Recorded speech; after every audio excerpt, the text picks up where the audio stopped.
Americ Health is a premium telehealth platform specializing in hormone optimization and preventative medicine. Are you looking to optimize your health in and out of the gym, improve recovery, sex drive, and quality of life? Have you tried speaking to your health professional about this and have gotten the cold shoulder, stereotyped, or just told it's part of getting older? You just go to americhealth.com/table talk. And you can create your own lab, or you can take labs that we've had set up for them, which are based upon the same labs that I've been doing over the last 15 years. Or you can use their guided optimization. With this, they'll put you in touch with a patient care coordinator, which is actually pretty cool because you get to sit down and speak to somebody that can understand what you're looking for from hormone optimization and the preventative medicine standpoint. After that conversation, they'll determine which labs that you should and which tests you should have done. And then from there, get the labs done. They'll review those labs with you and put you in touch with one of their hormone optimization specialists that can determine which supplementation that you should use over the counter or prescription.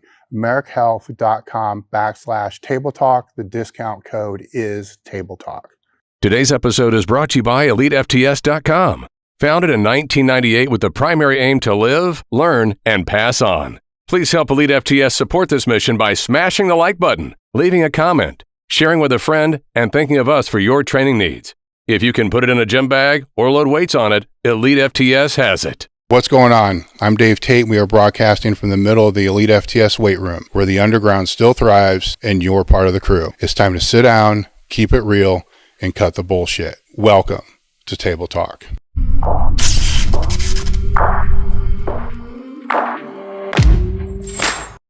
What's going on, guys? We are back with another edition of Table Talk. Today, my guest is Jordan Syatt, I'm just going to say the owner of SyattFitness.com. As far as a bio, as I keep getting further and further away from actually introducing people, I'm just going to say personal trainer, powerlifter, strength coach, content creator, podcaster, husband, and father. Where I want to jump off here is, and search his name, you'll be able to find who he is. So that makes it a little bit easier there. The jumping off point I want to make here, I want to kind of get straight into this, is when I was looking to reacquaint myself with your journey, your path, because that's what I do, is I kind of look at the timeline of the guest and then try to formulate conversations around the timeline based around the industries that we're in. And I sent you a text, and you sent me one of your podcasts, which is the mini podcast, which is still like an hour, which I don't really understand why it's a mini podcast.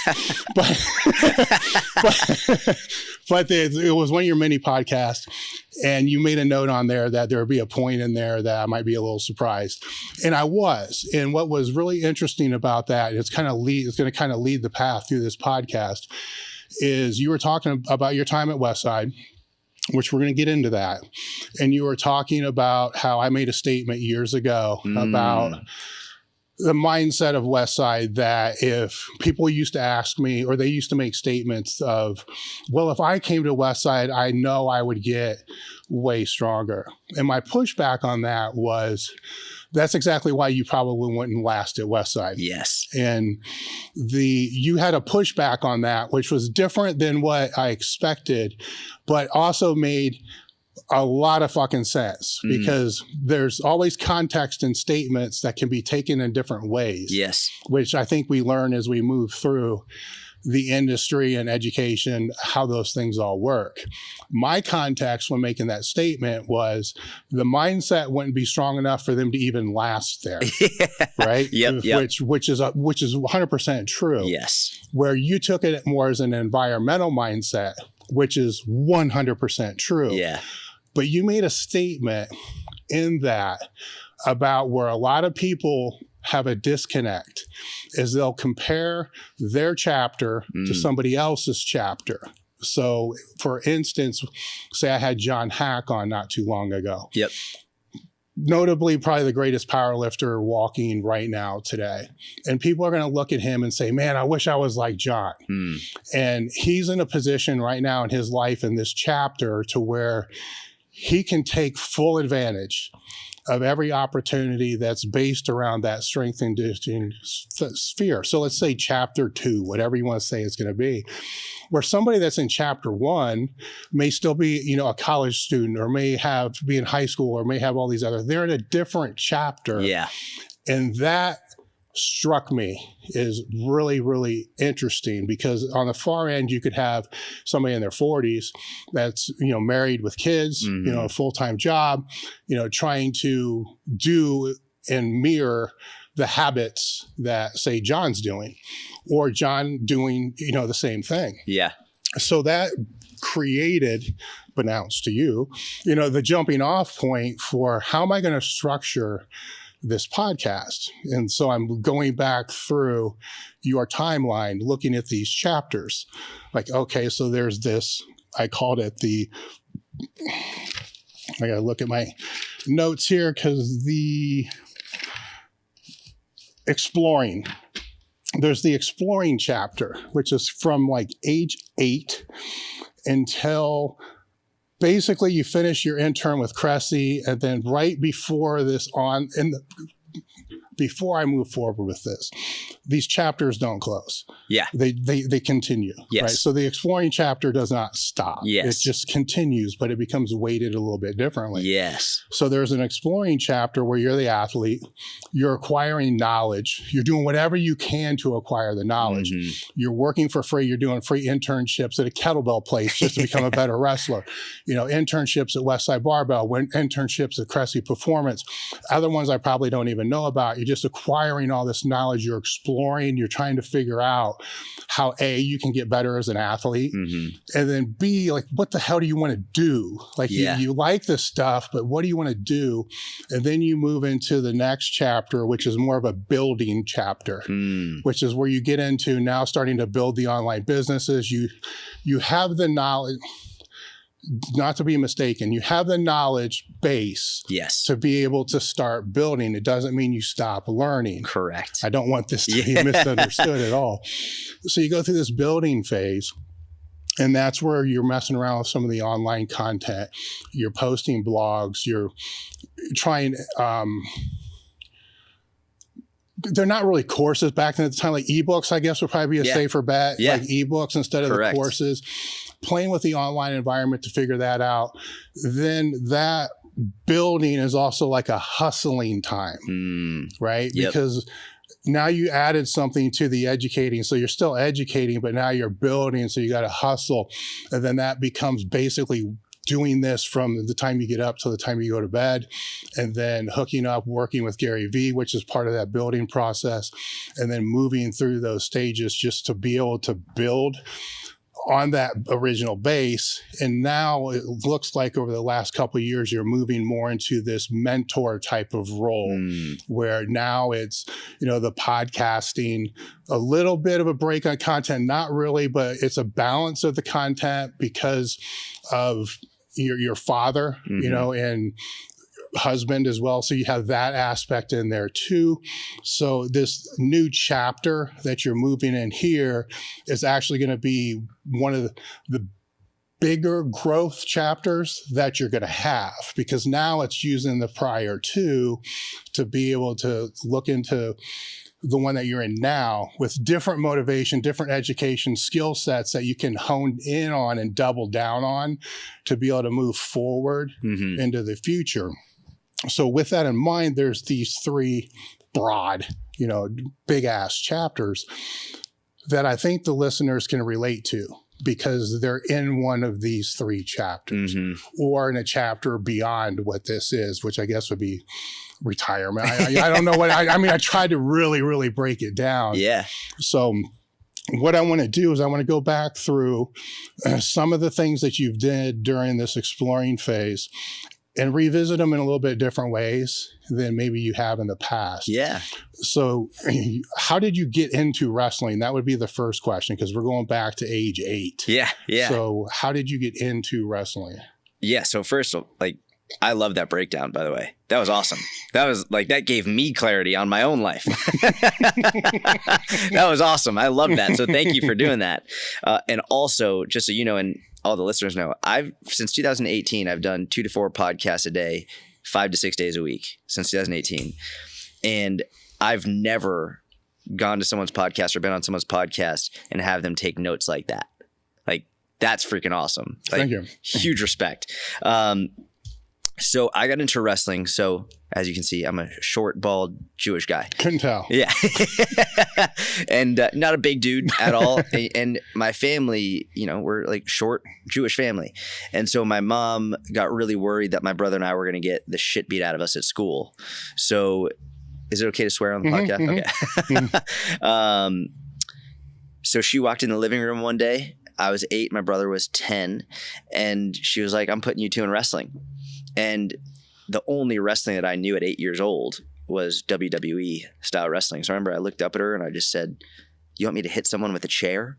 She was like, no, you schmuck. Like Olympic style wrestling. I didn't know what that was.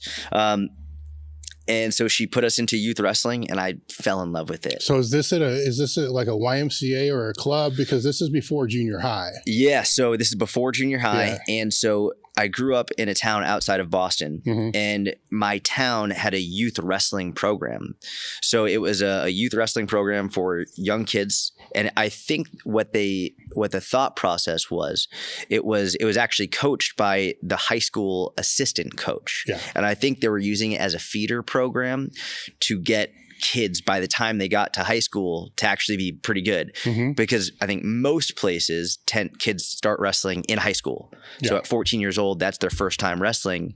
By the time I got to high school, I'd already been wrestling for a number of years. Yeah. So I made varsity as a freshman because I'd had so many years of experience. So I didn't have to worry about learning basic shots, learning basic techniques, learning the rules, any of that. It was like, I'm just ready to go. So I started competing at 8 years old. By the time I got to high school, I was decently good enough to compete at a high level, or at least like a high school higher level. Yeah. And so that's how I got into it. And I was obsessed. I loved it. Yeah. You're one of them fucks, right? Because I started wrestling when I was in 7th grade, which would be junior high where I was at.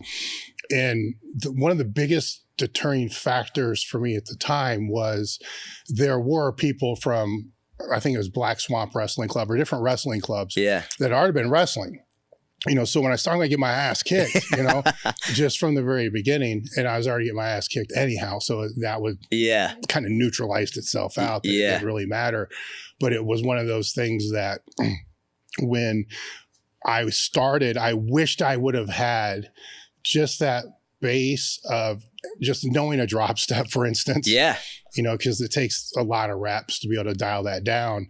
And when you run across people who can use your strength against you, you know, it's a different game. Now, granted, in junior high and high school, for me, I was able to use my strength against everybody else. Right. That evens out later. Yeah. But it seems to even out a little bit faster in the lighter classes. Yes. Yeah, 100%. Especially in the lighter weight classes. I mean, speed is such a huge component. Endurance is such a huge component. It's yeah, it absolutely does. What's funny about that is you started in 7th grade. You're a baby. And even in 7th grade, you're like, oh, I wish I started earlier. I wish I started earlier. Yeah. This plays out through life in so many different ways. Everyone, like, there was a 23-year-old kid telling me, like, I've been doing jujitsu for a number of years now. And this 23-year-old kid's like, am I too old to do jujitsu? I'm like, you're fucking 23.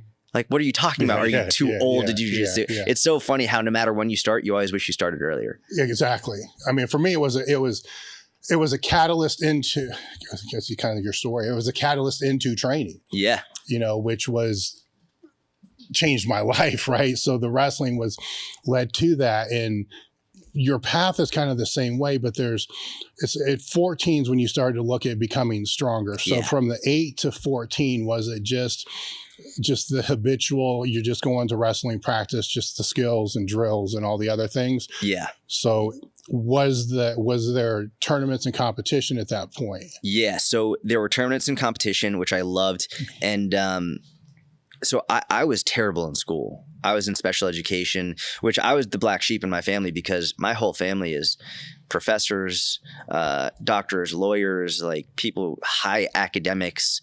And I was stupid. Like I was bad in school, class clown, ADHD.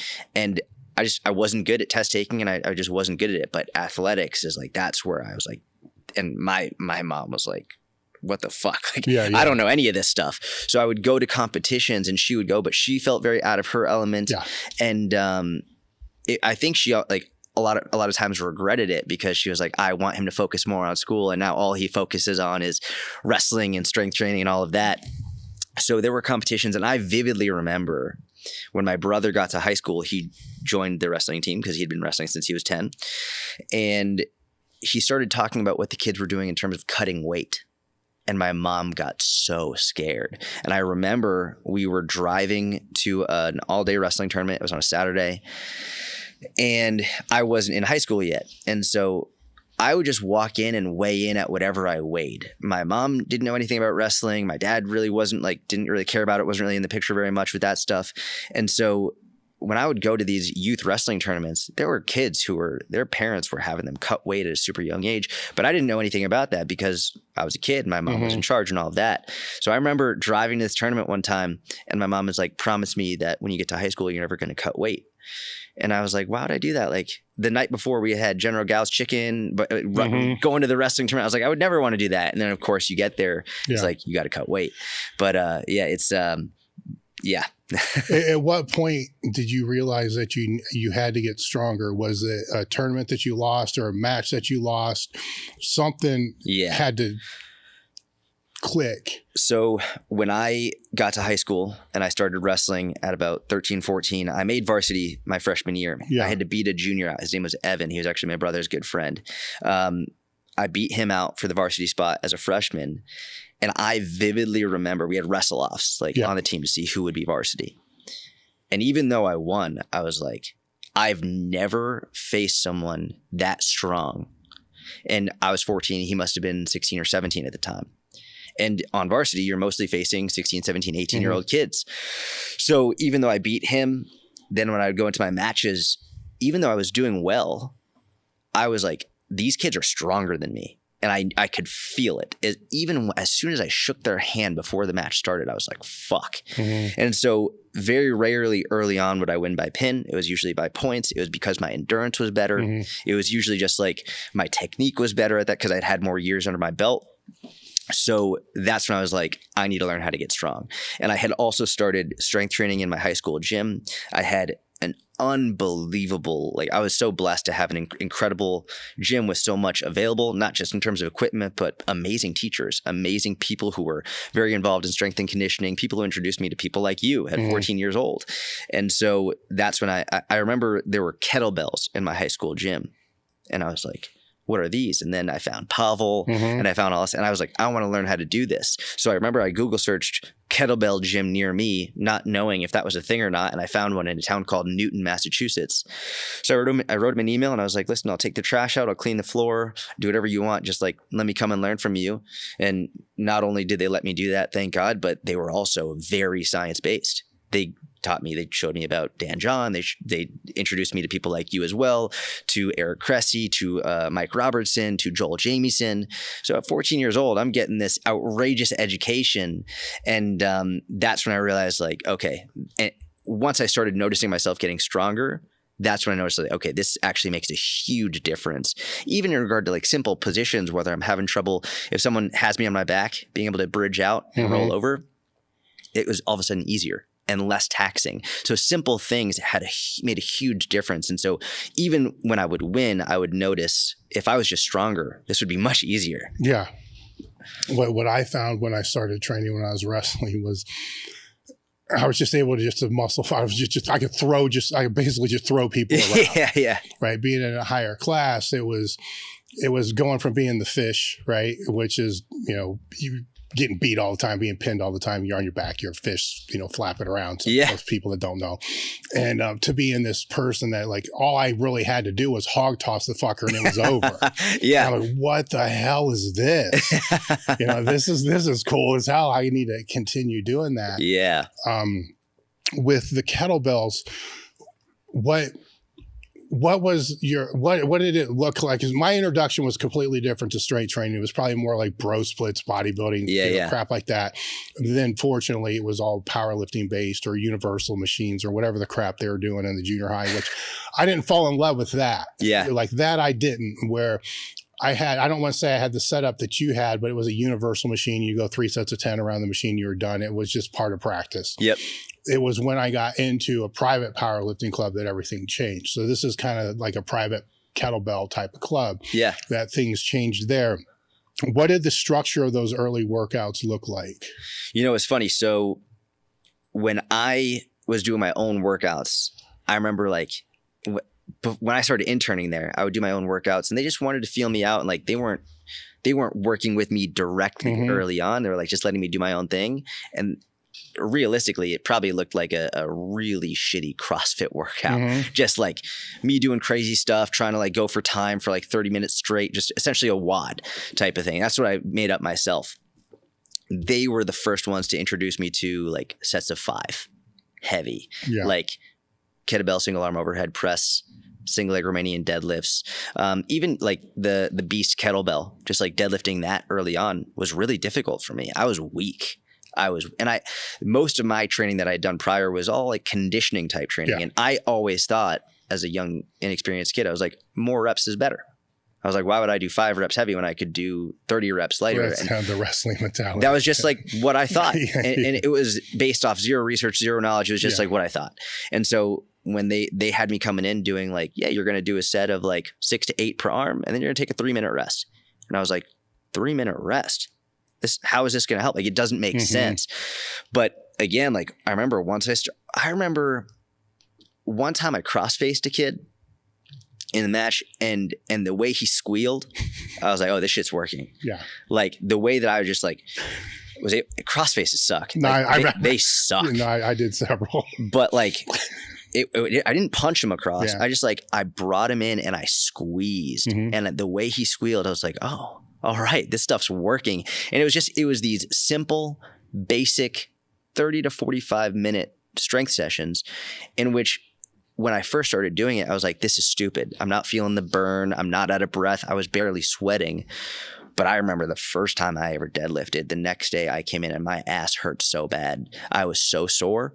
And the main coach, Kevin, he was laughing. He was like, have you ever felt that sore before? I was like, I've never felt soreness in this part of my body ever. And I was like, okay, this is what I need to do. And that changed my life forever. So as you're interning there, you also end up doing classes. Yes. And stuff like that. So unbeknownst to you, you're being introduced to the fitness industry, the strength industry. At first, what was your initial reaction to that? Because I did some personal training when I was high school as well, where my initial reaction was, this kind of sucks, right? and then it changed. But what was the initial reaction to that? So for me, there were different types of reactions based on different experiences. I wanted to coach when I was watching them and I watched what they were doing, and I was watching people from all walks of life, young kids, old adults, like everyone training and getting stronger. I was like, I want to do that. I want to do what they're doing. So I was really excited to coach and I really loved it. The thing that surprised me the most is how fucking petrified I was the first time I got in front of a class, just to take them through the warm-up. And to this day, I remember the warm-up that I put them through, but I was petrified. Standing in front of, must have been 12 people, 14 years old. And I was so nervous. And I was like, oh my God, I don't want to hurt them. They're going to think that I don't know what I'm talking about. I loved that part of it. What I didn't love, and I'm very cognizant of this nowadays in terms of how I speak to younger people, kids, whatever, is it was very clear that a lot of the adults didn't like that I was coaching, that a 14-year-old kid is coaching. Like, why are you doing this? Da, da, da. They didn't know that I was coming in earlier, staying late to work with the coaches, to essentially be mentored by them, to learn about program design, to learn about technique, learn about coaching cues, learning about different types of clients. They didn't know that. All they see is a young kid essentially taking the job of one of the older coaches, and the older coaches in their mind, like, well, they're just not working. In reality, they were working and they were watching me to make sure that I was doing it properly. But I think that was the most difficult emotionally for me, was knowing that because of my age, I was looked down upon and treated differently. To the credit of the coaches that I worked with and learned from, Kevin McCarthy and Stacy Shadler, they never called me an intern publicly. They never called me an intern to the other clients, to the people there. They always, from day one, even before I started coaching, they called me Coach Jordan. And I think that was generally good for the clients, but even more important for me, because even before I was a coach, they were calling me a coach. And I think if you can prop someone up and you can almost give them an opportunity to see what it would be like to live up to a higher expectation, then they will rise to that occasion. They will rise to what you prop them up to. But if you treat them like shit and you bring them down, and like, oh, you're an intern, then you will drop to that level and you will go to the level in which they put you at. And so by them starting off calling me Coach Jordan and treating me like a coach, I think that's one of the reasons I fell in love with it, because I was in an amazing environment with very supportive coaches who held my hand and took me along that journey. So I did love the coaching process. I really enjoyed it. Later on, after years and years and years of doing it, I got a little bit burned out, but early on, I loved it. How long were you at that place doing coaching there? All 4 years of high school. And then when I came back from college, I would go there over the summer as well. But for 4 years and during high school, and then just over the summers, and then until Westside. And Westside was the first summer that I didn't go back. So at some point in time, you had to learn how to communicate with people that were not wrestlers. Yeah. That were not, kettlebell freaks, more or less, right? That you had this gap. Yeah. So I'm assuming over a period of time, you were able to close that gap. Yeah. Right.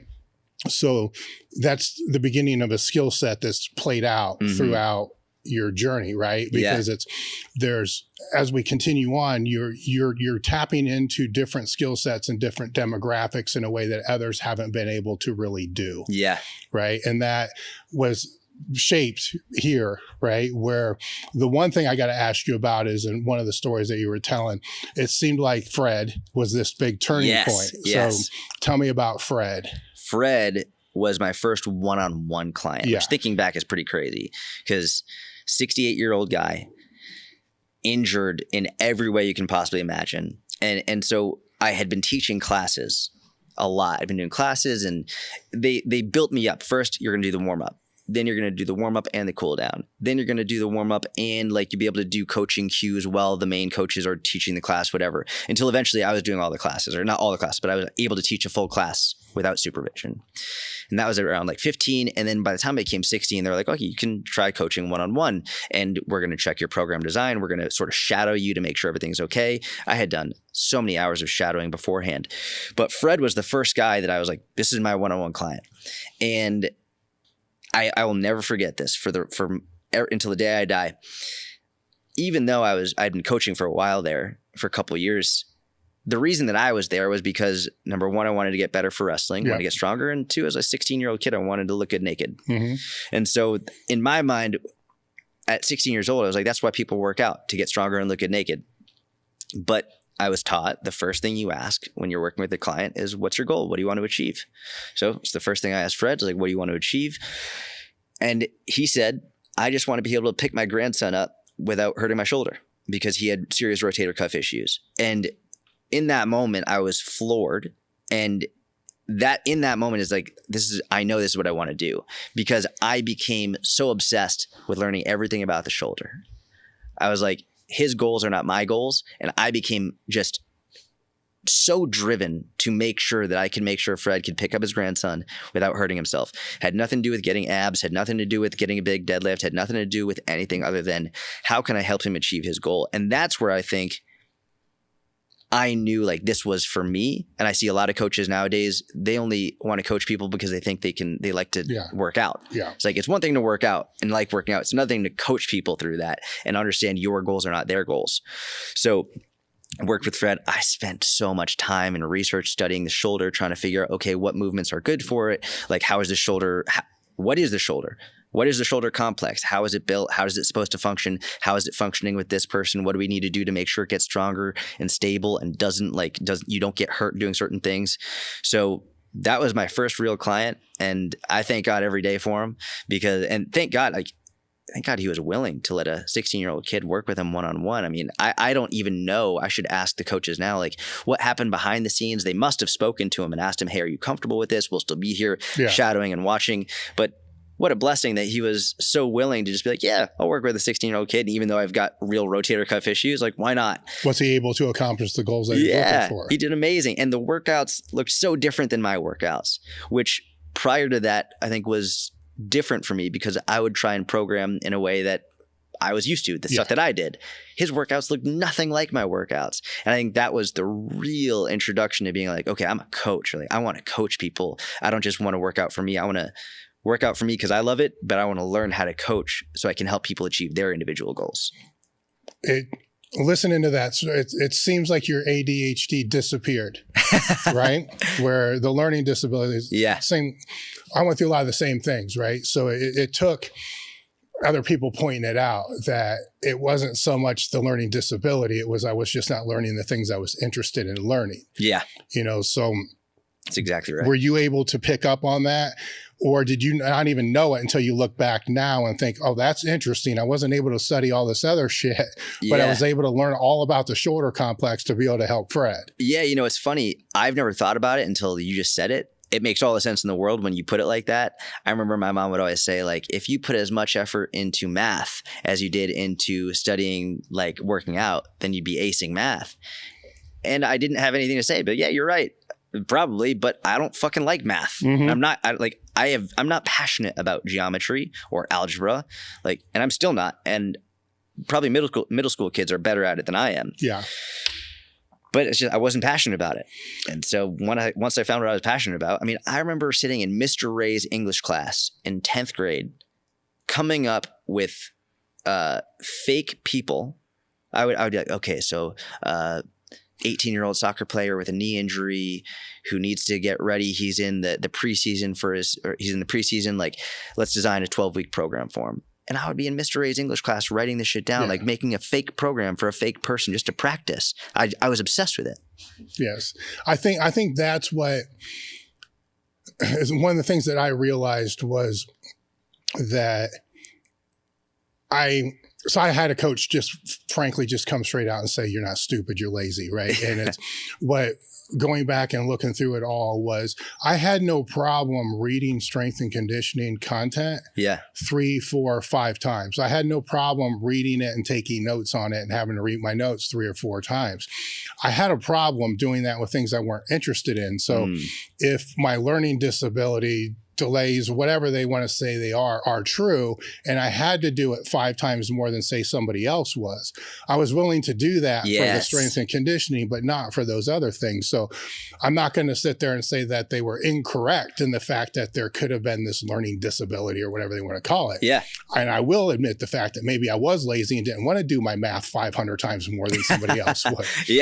But it took finding something that you're interested in to be able to do the work that you had to do, which might be more than what somebody else would do, which I don't think is a bad thing to learn, especially at a young age. Yeah. Because you learn real quick. You got to work harder. You got to train harder than what you think your heart is. Yes. I remember, I'll never forget this. So I was in SPED. That's what they called it. I don't know if this is politically correct, but that's what they fucking called it. Yeah. And I would always go to a different classroom to take my test. And I remember it was a very difficult thing for me emotionally to deal with, especially as I got older and then boys and girls started hooking up and dating. And I remember I came home one day after school and I was crying, and I was sat on the floor of my living room with my mom, and I said, no girl's ever going to want to date a stupid guy. I must have been middle school at this time. Because in middle school, it's when we started taking other languages, and I wasn't allowed to take another language because I would use that time to go to SPED and then work on whatever. And my mom's, I couldn't imagine if my daughter said that to me. Like, it's just heartbreaking. She must have been devastated. But I'll never forget. She just said, listen, like, you're not stupid. It's just, you're going to have to work harder. Like, for the same amount of knowledge, you're just going to have to work harder and do it more than the other kids. And that's fine. You learn a different way. You're just going to have to do it more. And I very much took that to heart, but I think you're exactly right. That's why I've gotten so good at strength coaching and all that, because maybe it would take someone else less time, but I was so obsessed with it that I spent so much time doing it that I really figured out and learned it. And then a lot of people talk to me about, how do you make things so simple? I think one of the reasons I'm able to make more complex topics in strength and conditioning more simple is because I had to learn ways to make me understand it. through, like, because of my learning disability or whatever it was, I had to learn ways. And for me, that was always came with analogies. Coming up with analogies like that helped make sense to me, also helped make sense to other people in real life. So when I can bring in analogies and different types of phrasing something in a way that would make it more relatable to them, that just comes from the skill of me doing that my whole life as a kid, trying to like find analogies to make this work just so I could pass a test. I've practiced doing that so much because I had to. Yeah. For me, it was because powerlifting was always first, right? Yeah. Vastly first. I'm listening and I'm learning on how I can get better. So even when I was in college with these courses, I didn't give a shit about if I was able to regurgitate or whatever it's going to be. How can I make this work for me? Yeah. And then you got to simplify it. Like, okay, this isn't going to do shit for me, but this will. Then you focus on there and then be able to apply it. It wasn't until later that I had to learn how to apply it to other people. Yeah. When that's, you're also doing it. Yes. Right. So there's a big driving factor that, yeah, this is going to be able to help me coach other people. But for now, I'm really worried. I want this because during this phase, you're still pushing, to be the best wrestler you can possibly be. Yes. And then after that, it moved into powerlifting to be the best powerlifter you can be. So the primary focus, or at least is still that. Like, yes. What do I need to do to drive this up? But the secondary stuff is really cool to know. Yeah. Because maybe I'm going to need it later. Yes. So it's easier to grab onto when it is directly helping you with what your primary objective is at that time. You're exactly right. Completely agree. So one thing I'm wondering is, because systems change over time, school systems change over time. So I don't know if it was, and you're in a different state than when I was in. There's tracking in school, at least when I was there, that it was like, here's technical school, like your wood shop, and then there's just graduate, and then there's college prep. Yep. So I'm in this just graduate route, right? Yeah. Where when my parents started to really dig into like what's going on with this kid's education, and they're asking about college and they're being told that he's got no college coursework, and all this other stuff, then, some things had to change to be able to just become eligible, first to graduate, and then to become eligible just to get into any school anywhere. Yeah. Did you have problems getting into college because of lack of coursework in certain areas, or were you still tracked to be able to, for instance, I had no biology in high school. Yeah. It was like rock science or some shit like that. So to be very blunt, so my freshman year, I almost had to repeat. Yeah. Because I did really bad. And I laugh. I'm just going to be very honest. Mm-hmm. My freshman year, we also went on college visits for my brother. And he was very smart. He is very smart. And I'm so glad, I was glad at the time that I really went on these visits, because I was hearing what your GPA has to be in order to get in these schools. And I was like, oh my God, I've got straight D's. Mm-hmm. Somehow I was finagled to be able to get into sophomore year without having to repeat freshman year. But that scared me shitless. And I was like, there's no way I'm going to be able to get into any schools. So I just cheated. Mm-hmm. And when I say I cheated on every test, I mean I cheated on every test, because I would take them in the sped room, in the special education room, and I would get my own private room. And I had my sped teacher was the mom of one of my really good friends. So she would put me in this room, and I would just either there'd be a computer there and I would just Google the answers, or I had the entire fucking study guide filled out, and all the questions I would just cheat. And so I got pretty good grades because I was cheating the whole fucking way through high school. My mom hates when I tell this story. She absolutely hates it, because she doesn't want me to encourage other people, and I'm not encouraging someone to cheat. But I was like, listen, this is what I'm going to do. So I didn't have an issue getting into schools because I cheated, and so I got pretty good grades. I did have an issue getting into the schools that I really wanted to. My number one was McGill University. I didn't get in there. Number two was Miami, and I didn't get in there. I did get into University of Maryland, but what I knew I didn't want to go to college right away. I hated school. I did not like school. I didn't want to immediately go from one school to another school. So I was going to take a year off. I was going to take a gap year and I lived in Israel for a year. And I don't have a relationship with my father. I do have a very good relationship with my mother, and I wouldn't want to jeopardize that for anything. So before I left for that year, I think she knew. She was like, you have to come back after a year. Like, you have to promise me you're going to come back after a year. And I was like, yeah, I'm going to promise you, thinking I would. But I went there when I was 18, and in Israel, everyone has to join the military at 18. So by the time it was getting to about a year, a lot of my friends that I had made were about to join the military, and were already joining. And I was like, fuck it. I'm going to join the IDF. I'm going to join the Israeli Defense Force. I'm going to join the military. And my mom said, I will fucking kill you if you don't come back. Yeah. And I knew that there was going to be a real rift in our relationship if I didn't come back. So I left, and I had gotten in University of Delaware or University of Maryland, but they only gave me a 6-month deferral. So I was like, well, I'm not coming back after 6 months. I want to stay the full year.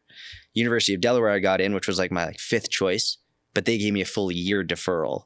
So that's why I ended up going to University of Delaware, because they allowed me to defer for 1 year and then start school the following year.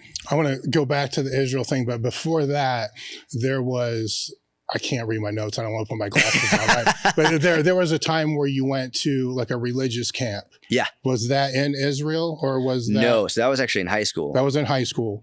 So talk about that a little bit, because that's going to play into value systems and stuff like that moving forward as well. Yeah. So I've been blessed in so many ways, but I had an amazing rabbi.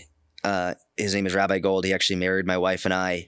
And he's like, a lot of people look at religion as a way to create division. Mm-hmm. I think some people, you can make it whatever you want, and some people do. My rabbi was the complete opposite of that. And so there was a mosque right across the street. And so we would regularly do like interfaith services, like between Islam and Judaism. And then we'd add church. And so we would like regularly do like this circuit of like going to experience religious opportunities with other religions. And so when I was 16, he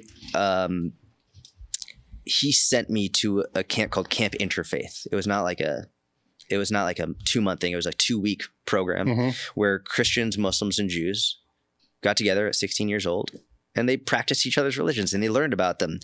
And I think the goal of it was to create more peace between the religions and create more communication and open dialogue, and understand like, just because we're different religions doesn't mean you're evil. Doesn't mean like anything other than just different religion.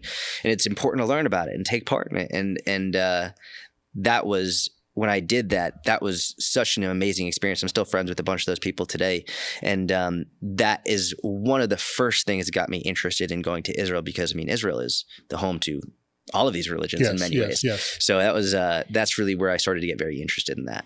Well, the reason I'm asking about that is because at an early age, you're trying to find in differences, commonalities. Yeah.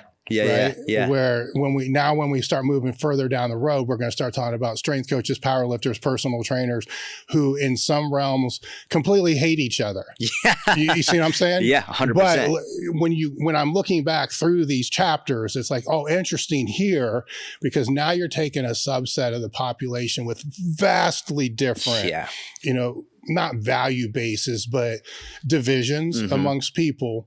But now there's somebody that's putting him into this world of let's find the commonalities amongst everybody, which fucking lacks in today's world, but hopefully it will come back. But that's a huge playing card. I'd never even thought of it that way until you just said it. Like I had never made that connection that that's what he was doing and like what I've continuously tried to do.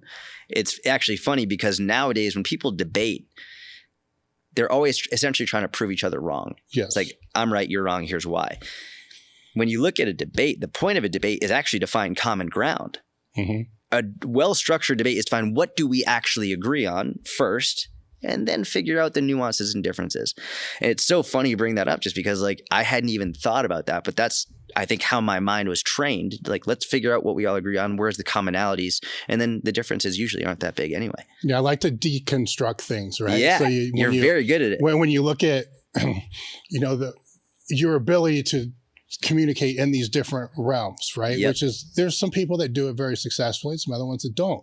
Then I fall back on, well, where were the values established? Where was this groundwork laid?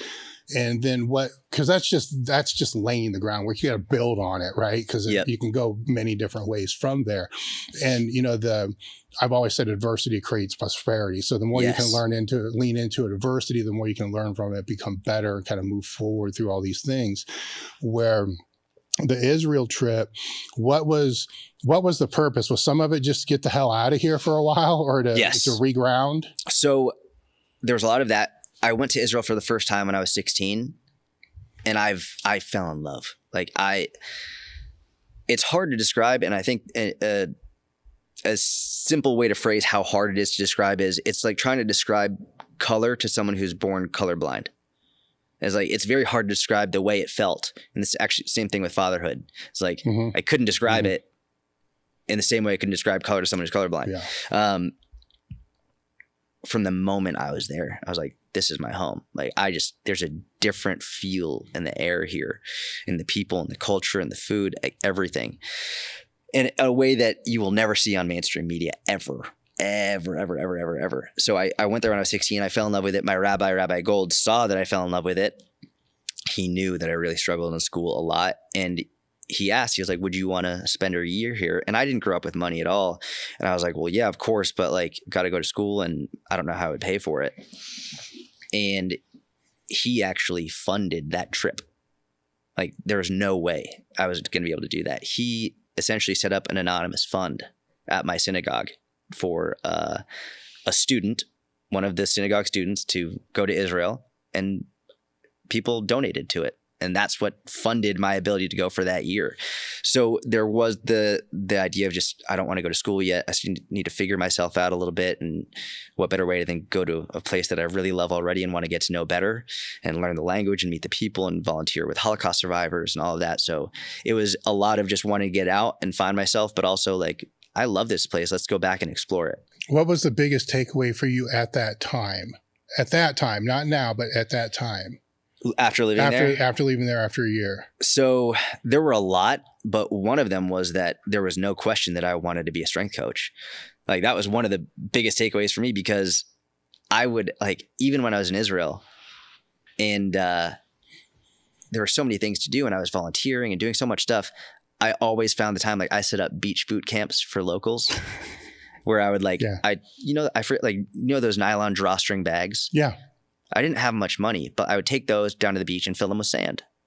And I would get locals, kids and adults, and just, let's go work out. And 2 times a week, every week we'd go down to the beach and we would work out, and I would still be studying and researching. And my roommates, they'd always be like, what are you doing? They'd be out drinking and stuff. And I did that as well. But I spent so much of my time studying strength and conditioning, and still going to the gym and still working out with people and coaching people. And by the time I was like, all right, I got to go back, there was no question in my mind. I was like, this is what I want to do. And it took me going all the way across the world and being in a completely different culture and trying to learn a new language and all of that to realize no matter where I am, I can always coach people. It's something I even think about to this day. I am very blessed in so many ways, but one of which, let's say I lose everything, lose my Instagram, lose my whole business, everything. Worst comes to absolute worst, I can coach people. And I still love it. Yeah. So it's it's sort of an amazing thing to realize, no matter what, I'm always going to be okay, because I can always do what I love. Now, more than a decade later, looking back on that year that you were there, what would you say is one of the bigger takeaways? Man, that's a tough question. That's very tough. More than what was one of the biggest? Probably, let me reframe the question. Okay. Outside of convincing you of the strength and conditioning realm. Yep. How did it shape you when you look back now as a person compared to before you went there? Yeah. So again, so many ways, one of which is all I see on the media about the Middle East is how it's just division, hatred, terrorist attacks, I feel safer in Israel than I have felt anywhere in the United States ever, at any point in time. I never saw anything bad happening. Whereas when you ask people like what they think of Israel or the Middle East, they immediately think of bombs and like everything. It's like, no, it's a first world country. Like it's like Miami. It's beautiful. One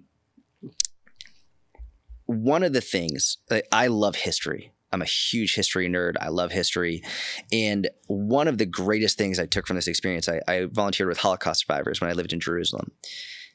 And I know this has nothing to do with fitness. No, but like, that's fine. It's working with people who lived through the Holocaust. It's hard to describe other than, number one, understanding it really wasn't that long ago, and also understanding shit like that is still happening to this day.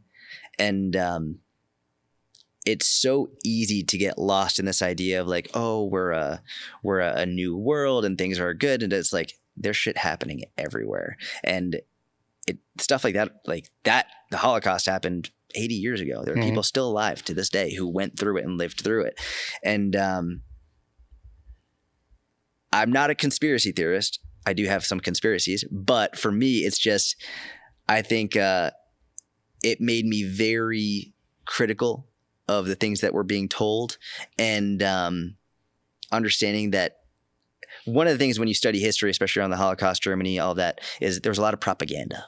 There's a lot of propaganda that was shoved in people's faces that led them to believe certain things and act in certain ways. We're fed the same propaganda today in different ways, but we're still fed it. And we respond in the same way. And so looking back now, it's crazy to interact with people who lived through it. And people now, like, one of the things that we'll say in regard to the Holocaust is never again. We never want this to happen again. It's like, thank God, like the actual, like that isn't happening specifically, but there are other things that are happening that are fucking terrible. And the propaganda that's put in our face in so many different ways is just, it's very surreal to see it on a daily basis. And I think a lot of people are either ignorant to it or choose not to see it or just don't think that it could be happening to them. I posted something on social media yesterday about mainstream media, and people got so mad about like how I don't really like mainstream media, either side. I think it's all horse shit. What is? And people get so mad when I say that. And I'm like, do you really believe that they have your best interest at heart? Like, do you legitimately believe this mainstream media who's like funded by all these entities, that they're giving you unbiased, straightforward, helpful information, that you don't think this is propaganda? It's like, there's 100% propaganda. And if you don't see that, it's a big fucking problem. Yeah, I was never followed anything for the longest period of time. And it's going back. I'm trying to think of when I met this person. A good friend of mine is really, really big in HR. Okay. Or not HR, but PR, public relations. I mean, multinational company he works for, and pointed out stuff well before all the crap that's been going on here. So like a decade ago. Yeah. About the majority of the media that we see. Yeah. It's paid for. Yeah. You know, and pointing shit out. Like, here's this, follow this, here's where this comes from. Like, fuck. You know, and it's like, well, I've always thought it was corrupt to begin with. So it just validates my point that it's corrupt. Yes. But when he started, and this is like a decade ago, started just pointing out just certain things. It's like, this is fucked up, right? Like, this is really fucked up. And like, now I get why I've never paid any attention to it and just worry about my squat, bench, and deadlift, because it was a lot easier just to be able to do that.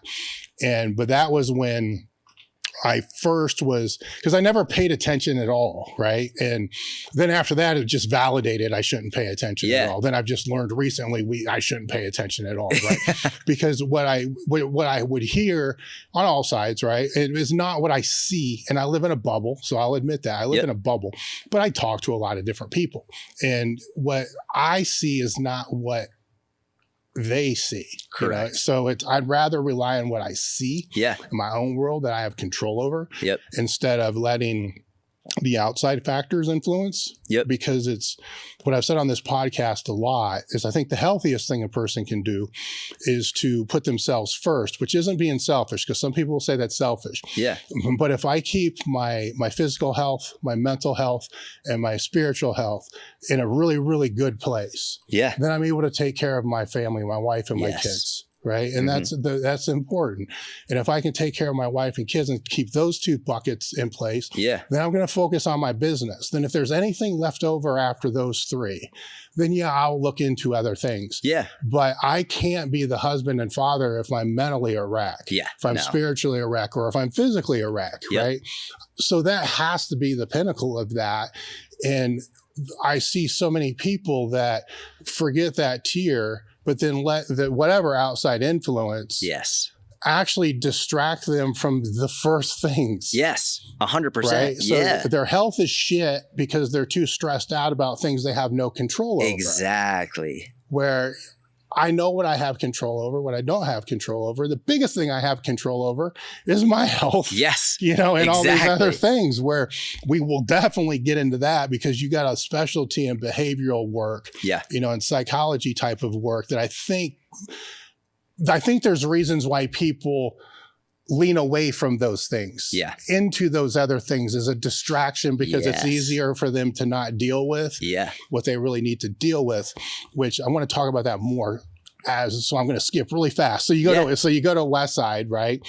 Shortly after this. So you want to be a strength coach. Do you go back to school first before going to Westside? So I went from Israel. After that year, I went to University of Delaware, and I started in exercise science because I was told that's what you're supposed to do if you want to be a coach. So I was majoring in exercise science, minoring in strength and conditioning, and the University of Delaware was going to be pissed, but I fucking hated it. Like, I hated it. The teachers were awful. There were 2 good teachers that I had throughout all 4 years there. After about a month and a half in exercise science, I very quickly realized the teachers had no fucking clue what they were talking about, and they had never coached anybody. They had went to school for exercise science. They learned a book, and then, or maybe a couple books, and then they became a teacher. And then they started spouting off all that shit that they learned. And they never kept up with the research. They never actually coached anybody. And I think one of the greatest blessings of actually working with people all through high school, and then when I was in Israel on my own, I realized you could have the perfect program, the perfect workout ever written, the perfect meal plan. You could have everything perfect. But if the person you're coaching isn't following it, it means jack shit. It means nothing. And so never mind the stuff that they're teaching in these exercise science programs being wrong. It also, I was like, I need to understand why people are making the decisions they're making. Everybody knows they should eat more fruits and vegetables. Everybody knows they should work out. Everybody knows this stuff. Why aren't they doing it? Even cigarettes, for example. On the box, it says, these will kill you, with a skull and crossbones. This is going to give you cancer.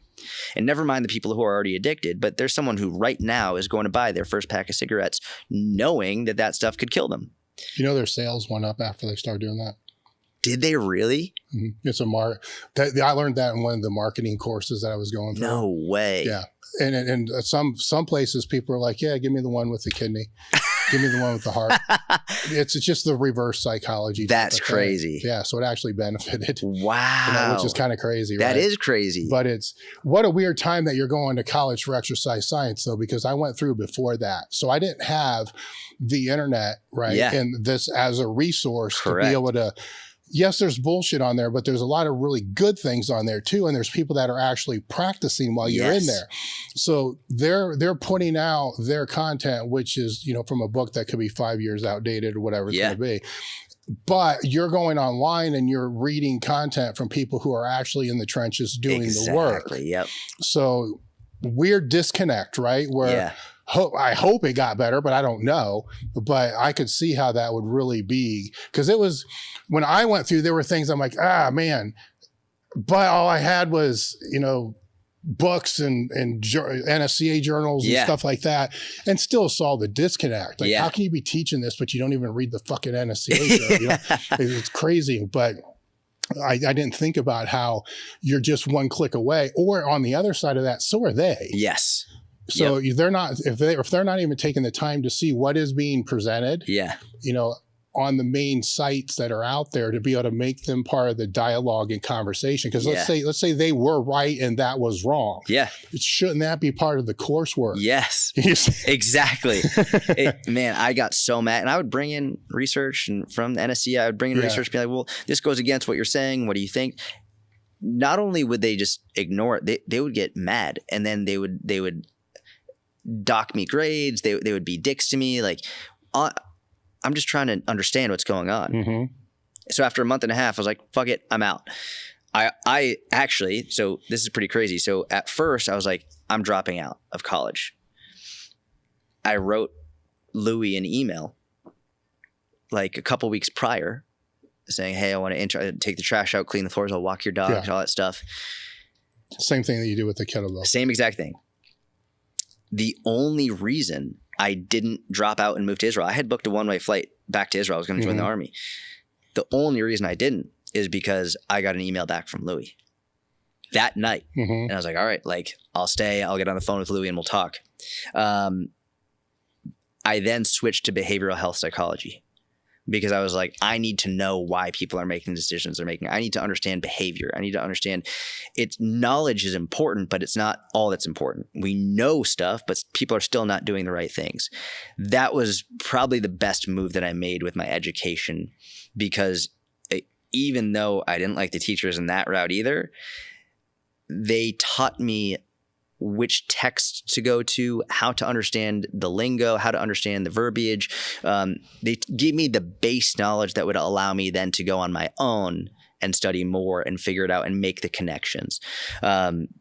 So switching to behavioral health psychology was a huge, huge, huge impact on my career, mainly from my ability to work with clients and then communicate also through content to help people not just understand what to do, but to actually make the changes they need to make. So was that switch before your intern at Westside or after? Yes, it was before. Okay. It was before. Otherwise, I would have left. If Louis hadn't emailed back and then called me, like I would have left. I would have been gone. I would have been in Israel.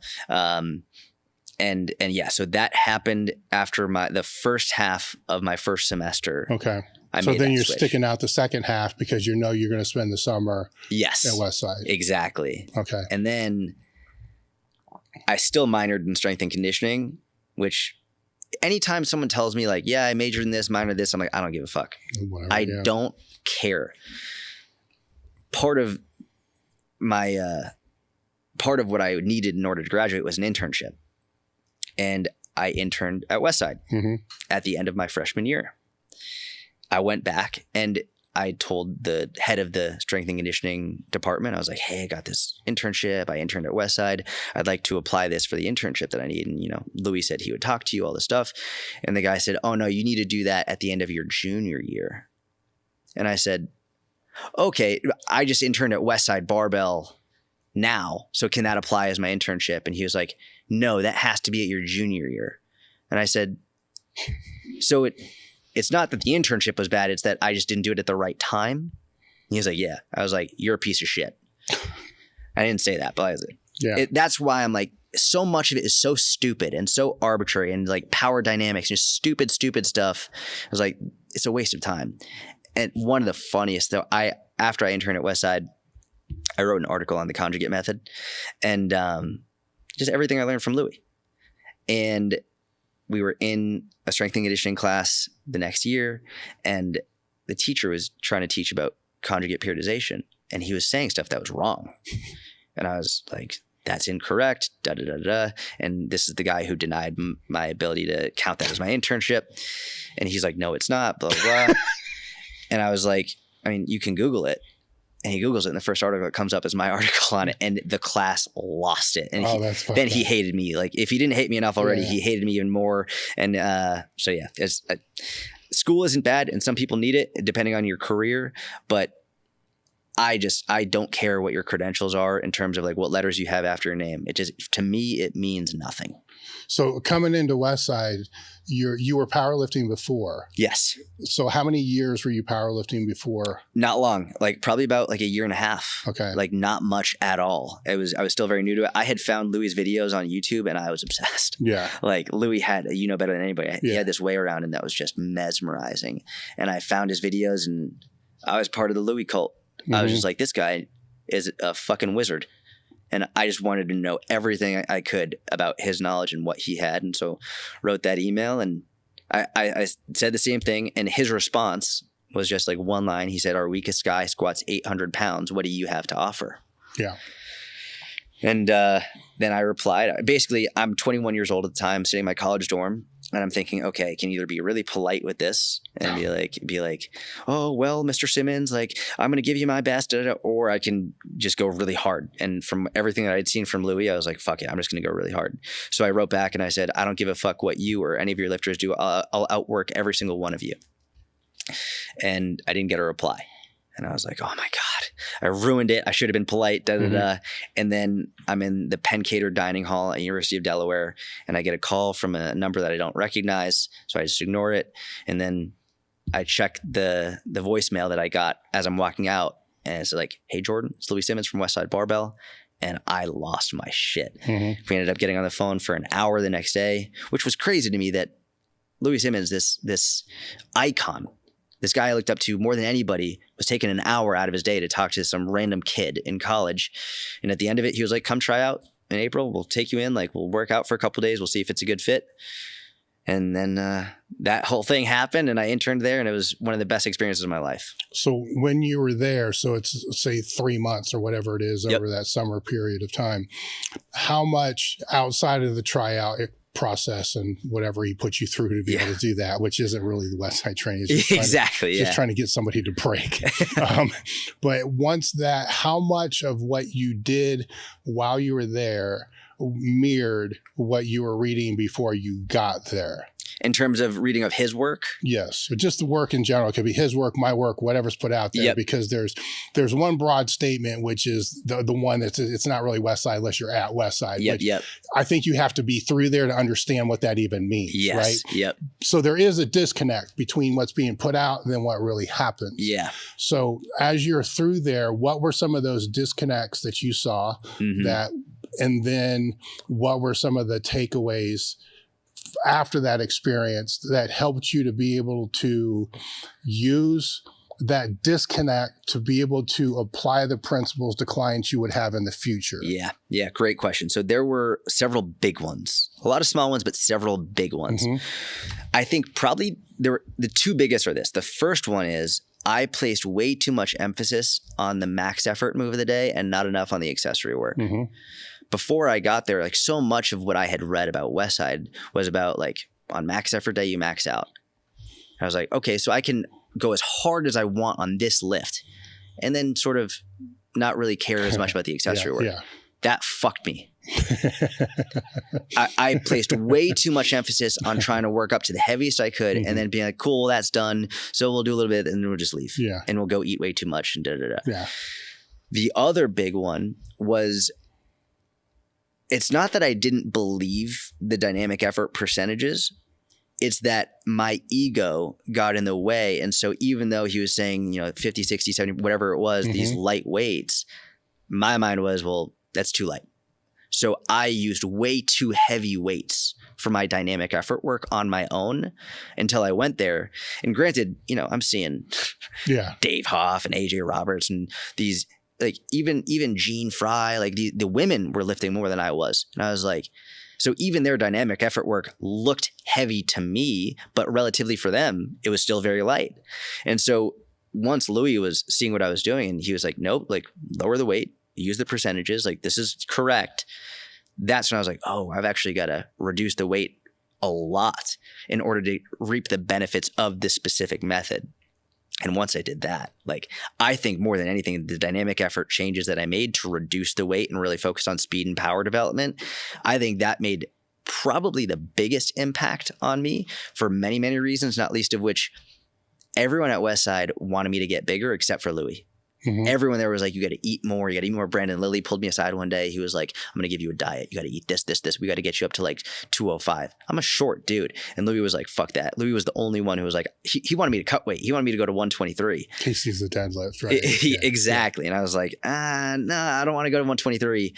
But the dynamic effort work, I think, helped make the most changes from a neuromuscular perspective, actually allow me to produce more force without building outrageous amounts of mass. See, that's interesting to me because I normally see that as a disconnect, but for a different reason that I think that you did.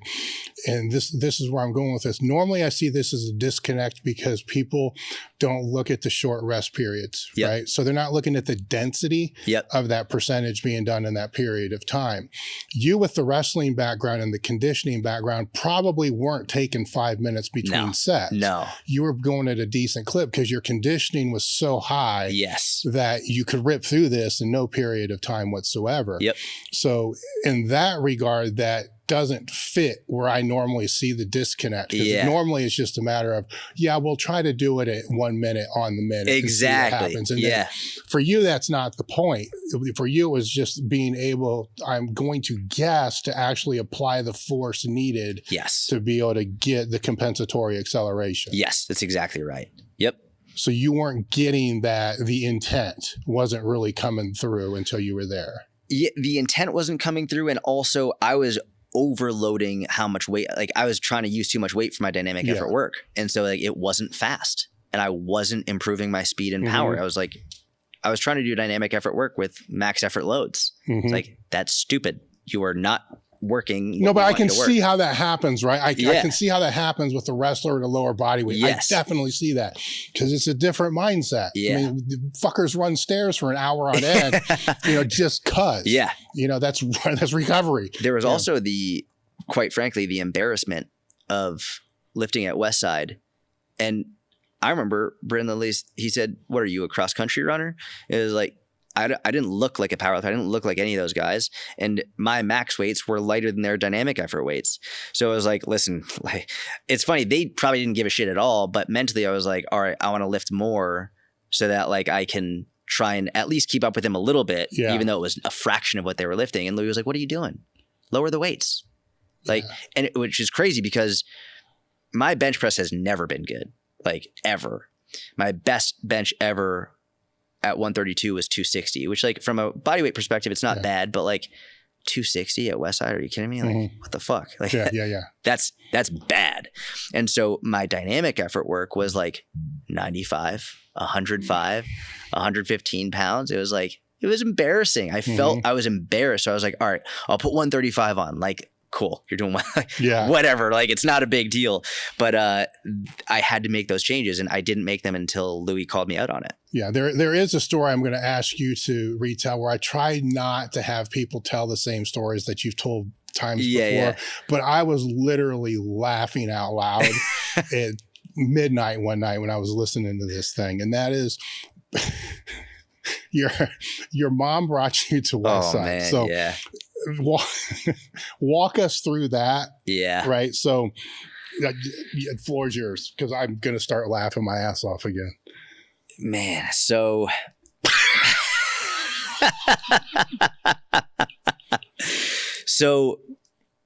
it's hard to describe what Westside, and I don't even think I was there at I know I wasn't there at the most intense time at all, but it was still fucking intense when I was there. And I didn't explain to my mom what to expect.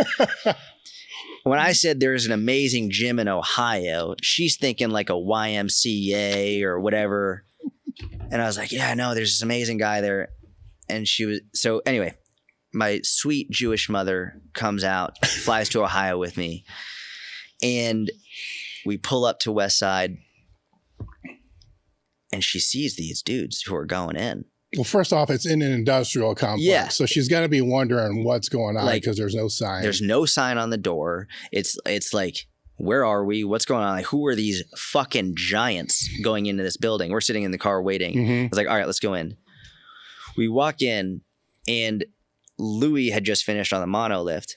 And he walks over and he's shirtless. He's tattooed, which is like, it's fine. Like I have tattoos, but my mom was like, sweet little Jewish woman, and he's got blood gushing from his nose all over his chest and belly, all over the place. And when you know someone really well, like you can understand their feelings without them having to say anything.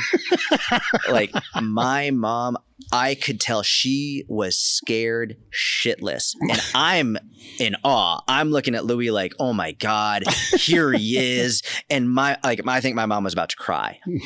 And Louis walks over and he's like, you must be Jordan. I was like, yeah, and this is my mom. My mom, like, I could tell she was so scared. And she just walked out. She walked out and she went to cry in her car because like she was so scared. We had the tissue in his nose, right?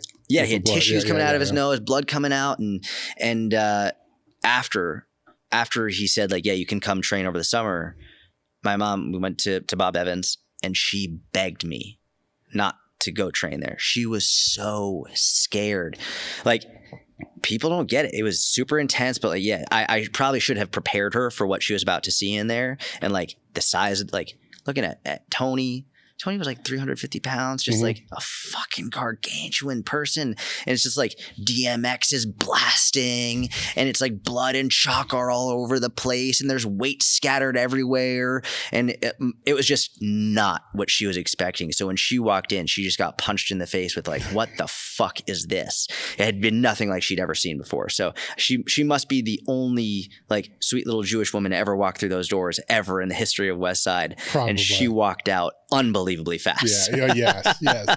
So as you were there, your total goes up, what, 300 pounds? 300 pounds in 3 months, which is insane. And then you go back to school, and your goal in powerlifting was to pull 4 times body weight. Yeah. Right. Yep.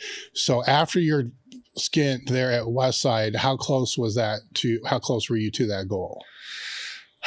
I was pretty far away. I was barely above 3 times. I think I was like 3.05, like, or so of my body weight then. So it was not a tremendous amount. I've actually vividly remember Louis at one point asked me to do a pin pull. I think it was pin 1. He wanted me to max out my pin pull, and I failed at 355. And that was a pin pull like that. So it was barely above 3 times body weight at that point. So it took a while to get it up.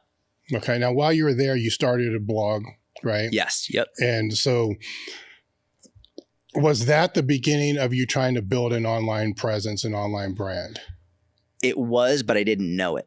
Yes. I didn't realize at that time, because this is 2011. This is 2011. Yeah. I believe. Yeah, it's 2023 now. Yep. So it's 2011, and I didn't know an online business was possible. All of the people that I looked up to in the industry, Louis, you, Dan, John, Pavel, Eric Cressey, like all these people, they had websites. And I didn't know that really they had businesses based off of it. I was a young kid, but essentially this guy who was my mentor, JC Dean, he was like, where are you? And I was like, I'm training at Westside Barbell. He was like, bro, you need to get a website. I was like, I don't know how to do that. I don't know what that means. He was like, hold on. An hour later, he emails me the details to my website. He bought it for me. He bought the domain name, SyattFitness.com. He like gave me what was a free WordPress like a template, which looked like shit. It was awful. But I was like, okay, well, thank you for doing this, but what do I do? And he was like, just write helpful content. I was like, I don't know what that means. He was like, just write content that helps people. Take what you're learning at Westside and write about it. And be honest. Tell people like you're learning from Louis, but just like write what you're learning about so other people can benefit from it. And I was like, okay. So I started doing that. And, Louis gave me access to his entire library. So whether it was the science and practice of strength training or super training or whatever it was, like I would take the stuff I was reading and then I would essentially try and write it in a way that was more understandable to the everyday person. Keeping in mind, the only person reading my website was my mom. Yeah. Like no one else knew about my website. I just like, well, it's reinforcing what you're learning too. I think that helped me so much in terms of, okay, I'm going to read this. Reading one page of super training took me like an hour. Yeah. And then I would try and write about what I had learned, which actually helped me understand it so much more. So it was the beginning of what turned into my business, but it took about 2.5 years of doing that every single week before it actually turned into something where I was like, oh, this could be a business. And I'm so grateful for that because I always say this, as if I started right now, I see a lot of people starting their online businesses now, knowing that they can make money from it. If I knew that I could make money from it and I was expecting to make money from it, I would have quit because it took me about 2 years before I made any money from it, of writing 1,500, 2,000, 2,500 word articles every single week over and over and over again before anybody wanted to work with me online. And I see people now, they make one Instagram post, they post a picture of their workout and they're like, hey, here's me working out. And they're like, why isn't anyone hiring me as a coach? I'm like, do that for 2 years. Yeah. Well, I think that dynamic hasn't changed, right? So some people, obviously I don't like the word luck, but obviously some people are going to chance, a little bit better, but those are outliers that never last anyhow. Correct. Where it's going to take years of putting content out, of possibly putting articles out that get 5 hits. Yeah. Yep. And I think people will look at that incorrectly because they're looking at as a forward-moving process instead of you're creating archives so when people find you later in time, they can go back and see, yes, all this content. So when they do find you, you don't have just one article. Exactly. They find hundreds or this whole database like, holy shit, this person's been writing since 2010. Yes.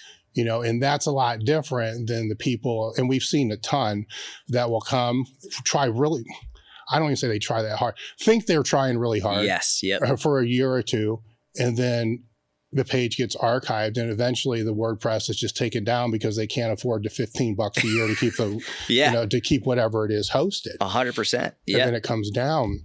I know a lot of people, younger coaches, newer coaches, they just want to go viral. They want to go viral. I'm so glad it took me a long time before anyone found me. Every single person that I know who went viral very quickly has fallen off. Yeah. Because when you go viral so fast, before you've developed the skills, and before you've developed the systems, before you've developed the pain tolerance for everything you're going to go through as a content creator, and all of a sudden you're inundated with hundreds and thousands of people, it's overwhelming. It's overwhelming to say the least. I don't know a single person who went viral early on who stuck it out. Whereas I know a lot of coaches who've spent years creating content, years and years and years, and getting smarter and studying and learning and making content, who now have amazing businesses, and they don't need to go viral. They don't need a huge audience in order to be successful. They just need a small group of people who really trust them, and you have a very successful business. Going viral is the wrong goal. It's a very bad goal, and it's probably more dangerous. No, I believe so, because I've always wanted to have a business that just lasted, right? Because I'm not smart enough to do anything else, right? So as long as it stays in business, I have a job. Yeah. Right? So that's to me, it's probably, a lot of people would say the number one rule of business is don't go out of business. Yeah. That's the number one rule of business. And anything else after that kind of follows, that form from there. But it's it's worse now today than it was years ago. It's very deceiving, because you'll see other people and think, oh my God, they're killing it. Yep. And then the longer you're in the industry, the more people you meet that are actually know the people that you think are doing this, the more you find out that's bullshit and it's not true. Yes. So yes. I cannot name, and I won't, because it would be very disrespectful, but there's a lot of people that people would just assume, they're multimillionaires because whatever they've done. And then when you get down to it, man, they are struggling. Yeah. And then the people that you don't know are the ones that are doing the best. Yep. Especially when you're dealing with online coaching and that kind of stuff, is how many followers do you really need if your max load is 30 clients? Exactly. Right? Exactly. 100 really good clients or 200 really good followers. Yes. Is all you'll ever need. Ever. Especially if you're a good coach, because all the referrals you get from that, you'll have business for the rest of your life if you're a good coach. People always, I know people who are like, oh, I've only got 500 followers. I'm like, how about you step in a room in front of 500 people and give a talk? Yeah. That's fucking petrifying for most of these people. It's scary. The first time I ever got in front of a group of like 20 people, I almost shit myself. It's like, but you're looking at 500 followers and you're saying it's not good enough because you're looking at someone who has 1,000 or 10,000 or whatever it is. It's like, if you've got 500 followers, you should interact with each of those 500 followers. And you actually have a huge advantage over the person who's got hundreds of thousands, because that person probably doesn't have the time to interact with each one. And by probably, I mean definitively, you can't interact with all of them. Your advantage is that you have the time to spend with each person, get to know them, make sure they know they're not just a number. If you've got 40 clients paying you $300 a month, you're making an amazing living. You can support yourself. You can support your family. You can educate people. You can build an incredible community. People have this warped idea of success that it means that you've got to have tons of followers and make so much money. It's a really shitty idea of success. I mean, you could have amazing work-life balance, live an incredible life, be an amazing coach, and help people all over the world with 500 followers. And you don't need to make shit up. You don't need to pretend you've got money. You don't need to pretend to be happy. This is something I see a lot with people with big audiences. They pretend to be happy all the time. They pretend like their life is amazing. And then I meet them in person and they are so sad. and so lonely. And I'm like, why do you pretend? Like, you should be open and honest about what's going on. It's probably going to be better for you mentally and emotionally if you just tell people the truth.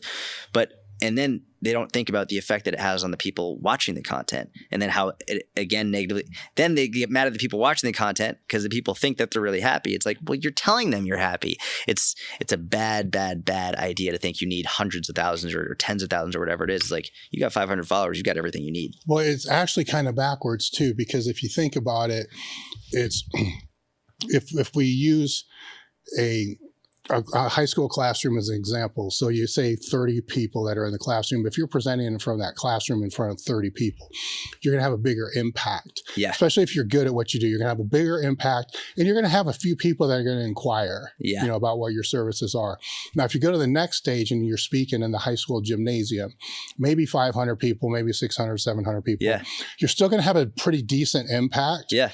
And you're still going to get probably the same 2 or 3, that are going to be able to inquire. Now, if you go to the college football stadium with 100,000 people, and now you're speaking in front of them, your only goal at that point is how can you filter them down into being in like a high school gymnasium? Yeah. And then into the actual classroom. And that's called a sales funnel, right? You see what I'm saying? Where so many people are already in front of the bottom of the funnel that the people that have hundreds of thousands of followers, if they're smart, they're trying to figure out how to funnel it down into the demographic that you already have. That's perfectly well. You should make that a clip on Instagram. That was so good.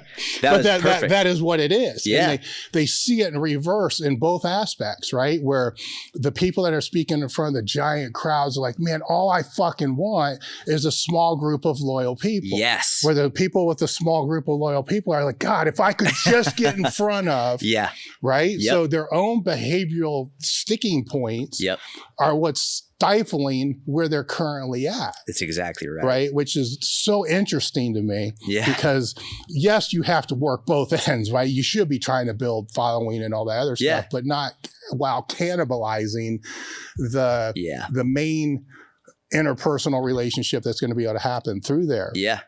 Whereas you still have, as we go back to the Westside thing, you still have 3 more years or so in powerlifting, right? Yep. Before you after you pulled your deadlift, is that when you walked from powerlifting? Immediately. I put the bar down. I competed with RPS. I pulled 530 at 132, put the bar down. I was like, I'm done. Okay. So when you went, so now you're in Westside, you leave Westside and you go back to school. Yep. Now you're trying to replicate. Yes. The unreplicatable. Exactly. So what does that look like? So me and 2 buddies, Joe Roteni and Nick Busan, we started the University of Delaware powerlifting team. And I tried to make it Westside at University of Delaware. We had a good group of people, men and women, and we had a morning crew and an afternoon crew. And I would go lift at the morning crew, and then I would go coach the afternoon crew. And we did a pretty fucking good job, to be honest. Like, we did much better than before I was at Westside, and we were obsessed. It's all we thought about. It's all we talked about. It was a really amazing experience. Those college lifting days were incredible. It was amazing training partners. It wasn't Westside, but it was, in some ways, it was great for me because now I was with people who were like around my strength, and it was like more realistic. But we pushed each other, and we had so much good camaraderie. It was really wonderful. But also, you're in a college gym with a lot of people who are like, what the fuck are these people doing with bands? And like, we got in so many fights with the people who were in charge of the gym and the personal trainers in the gym. Who, they weren't even personal trainers, but just like, we got in a lot of fights with those people. And so essentially I was like, in college, still the main goal was deadlift 4 times body weight, but also continue to get stronger. And I had started to, not immediately, but after a couple of years, by the time I graduated college, I had started to get a little bit of an audience. I started to get people reaching out, asking if I could do coaching with them, asking if I could do their programming. And so by the time I graduated college, I was like, I think this could work. Like, I think I could have an online business here. And so by the time I graduated, that's when I was like, okay, like, I still want to coach people in person. At that time, I still wanted to open up a gym, but I was like, the online this is also very viable. while you were in college, were you training people in person too? Yeah. So mostly the powerlifting team. Yes. So when I was lifting in the morning, I was also coaching them. And then in the afternoon, I would just purely coach. I would go to the afternoon session as well. Often I would skip classes and I would just whatever I had to do to make sure that I was there when the afternoon group was there. I did have some one-on-one clients. So essentially, I would coach people in the college gym. They called it the Bob at University of Delaware. And they hated me. Like the staff at the gym, they hated me. And I don't know why. I wasn't mean. I was like, I feel like a pretty pleasant guy. I think there was ego and jealousy and like they knew I had left exercise science. Like, what's he doing? So I would try and coach people. But then eventually they got to a point where they were like, you are not allowed to coach people because you're not a certified personal trainer, And so what I would do is I knew what time the heads of the gym would get there and what time they would leave. So I would coach like 1 or 2 people sometimes before they got there at like 5 or 6 in the morning. And then after they left at like 6, 7, 8 o'clock at night. So that's when I would coach a couple of people. But during the day, it was either just the powerlifting group or myself or just a couple people on either end of the day. When did the Cressey thing come into play? Like the Cressey internship? Yeah. Like about 3 or 4 months after Westside. Okay. So I trained at Westside and I left. And one of the cool things about University of Delaware was they had like an 8-week winter break. And so I knew I was going to have like 2 months off. And I actually grew up in a town, like one town over from Cressey Performance. So I had heard of him. I had a lot of friends who trained with him and I had been consuming his content for years. And so when I knew I was going to go back to Boston to be in my mom's apartment during this 2-month winter break, I was like, what else can I do? I was like, you know what? I'm going to email Eric and see if I can get an internship. And at that point, actually making content was to my huge benefit because I was sharing his work constantly and tagging him in it and be like, amazing article by Eric Cressey. Thank you, Eric Cressey. Like constantly sharing his work, like probably 3 to 4 times a week, sharing new articles he was writing, going back to 2004, 2005, 2006 blogs. Like I was sharing his stuff all the time. So by the time he got an email from me, he knew who I was. Yeah. So I emailed him and I was like, hey man, I know you have these internships. I would really appreciate if I would have the opportunity to come and during these 2 months and intern with you. And I didn't even have to interview. I didn't have to write anything. He was like, yeah, come in, be an intern. So for 6 days a week, my mom lived in a pretty shitty area of Boston called Chelsea. I would drive about an hour, 6 days a week to Cressey's. I would coach there all day and then drive back and I'd have Sunday my off days, but it was an unpaid internship. I didn't get any money for anything, but I learned a lot.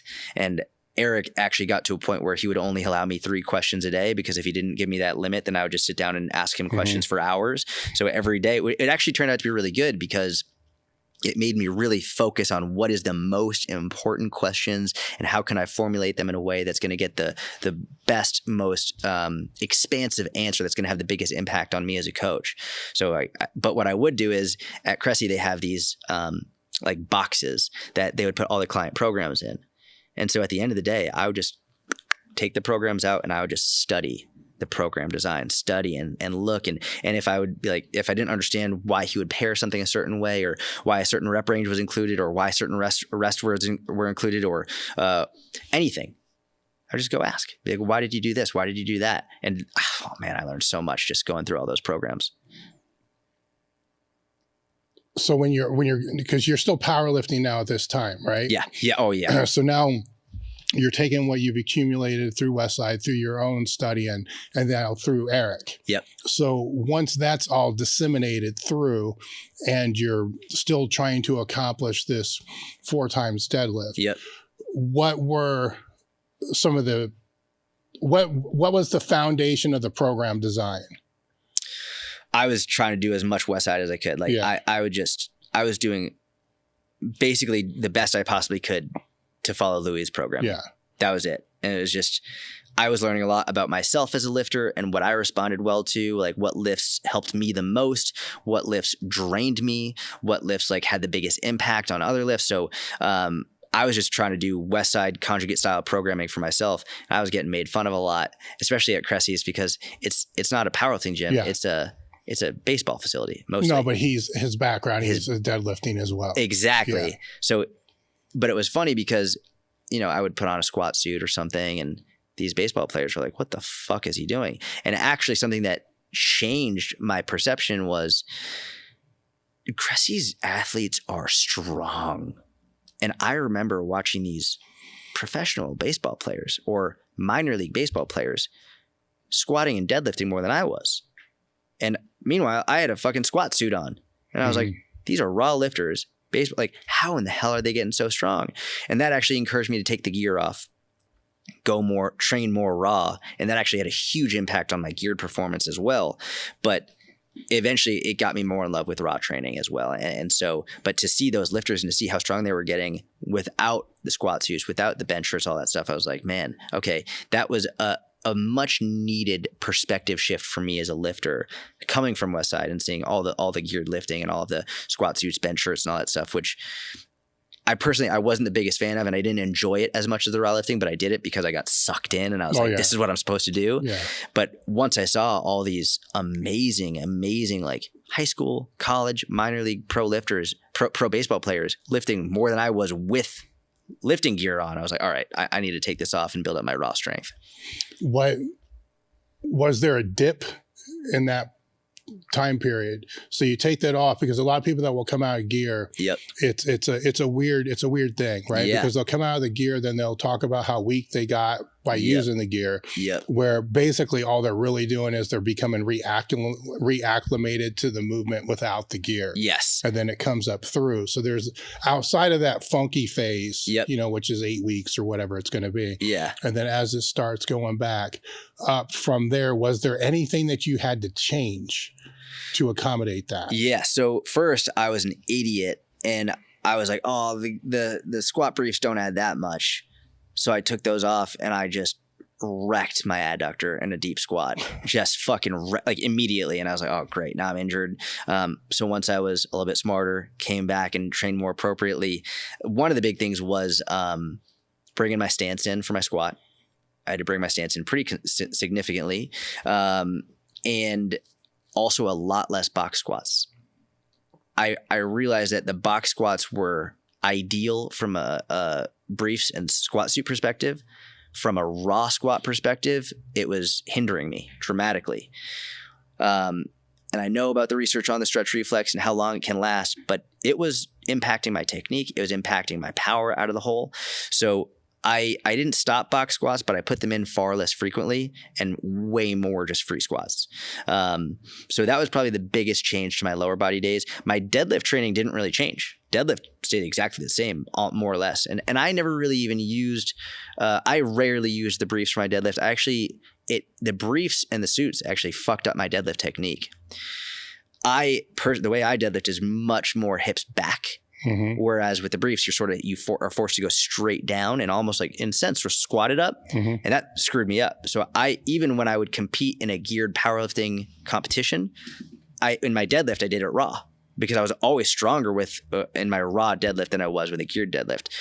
So my deadlift training stayed exactly the same, but my bench press and squat training did change pretty significantly. So when the squat training changed, did that positively impact the deadlift? Yes. Okay. Huge. Yeah. Why do you think so?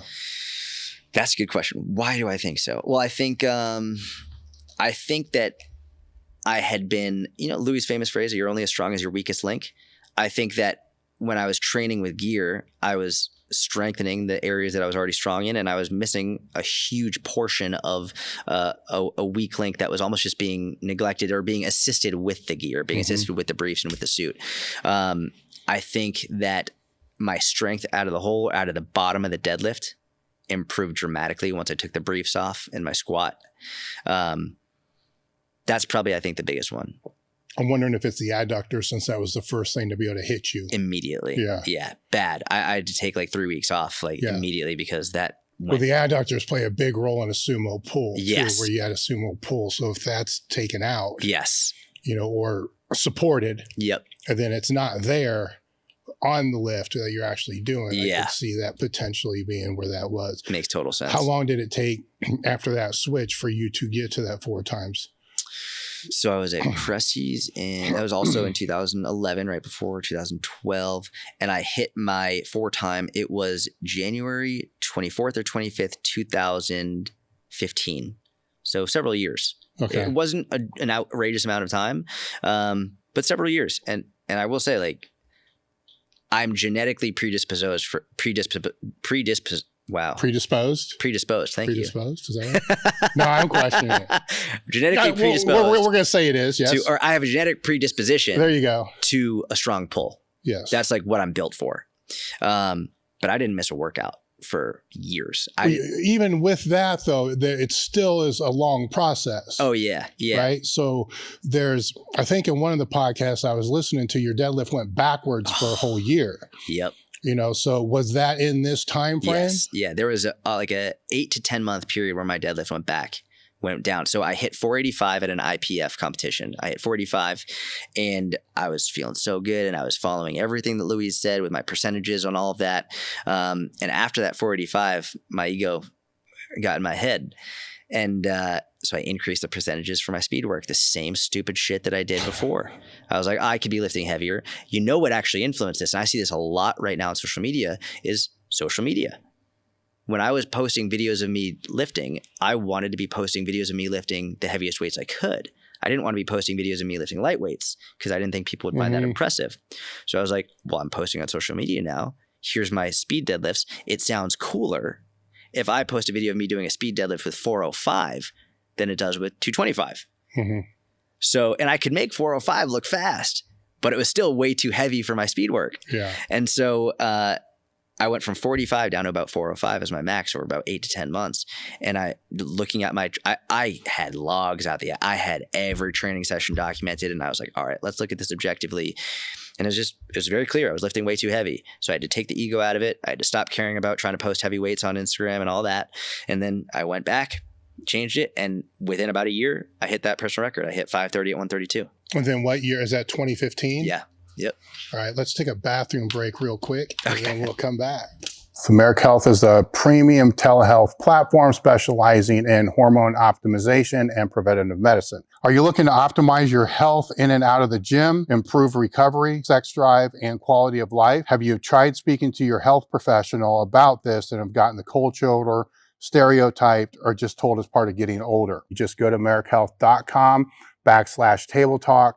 And you can create your own lab, or you can take labs that we've had set up for them, which are based upon the same labs that I've been doing over the last 15 years. Or you can use their guided optimization. With this, they'll put you in touch with a patient care coordinator, which is actually pretty cool because you get to sit down and speak to somebody that can understand what you're looking for from hormone optimization and the preventative medicine standpoint. After that conversation, they'll determine which labs that you should and which tests you should have done.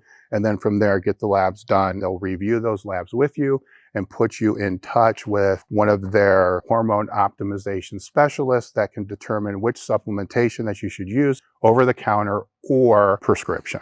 americhealth.com/table talk. The discount code is table talk. I want to let you guys know that we just had a limited edition drop on the website last week of new items that sweatshirt, flannel, t-shirts, shorts. Basically, the limited edition items are the items that directly support the Table Talk podcast. So if you go to elitefts.com/limited edition, or actually just the link in the description, you can find the limited edition items that we have now, which there's the one that I like the best is the shit suck good great, which is all emojis. The designs I always like the best, right? They're the ones that don't sell for shit, but they're the ones that I want to wear that I like the best. And there's the cigar one as well. And they're all there on the screen for you guys to be able to see. So if you go to elitefts.com/limited edition, the other thing that directly helps support the podcast that I haven't talked that much about is the Table Talk crew. The Table Talk crew is extra edition episodes that go out once a month. The content of those episodes are AMA related, question related, that come from the Table Talk Discord group, which is also part of being in the crew. When you're in the crew, there's dozens of ebooks that are in there. There's every seminar that we've ever done is put on there. There's courses that are put on there. There's series that are put on there.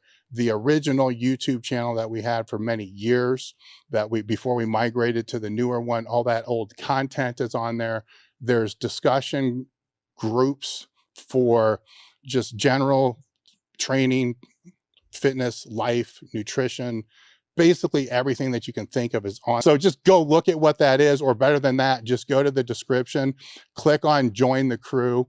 That helps directly support the podcast, which is how we're able to keep this thing rolling. All right, so we're back at the 2015, which now we're in this transition phase. Remember, I broke your thing into chapters, right? So now we're starting to move into this hustle chapter of the phase. Meanwhile, the other ones don't stop. Yeah.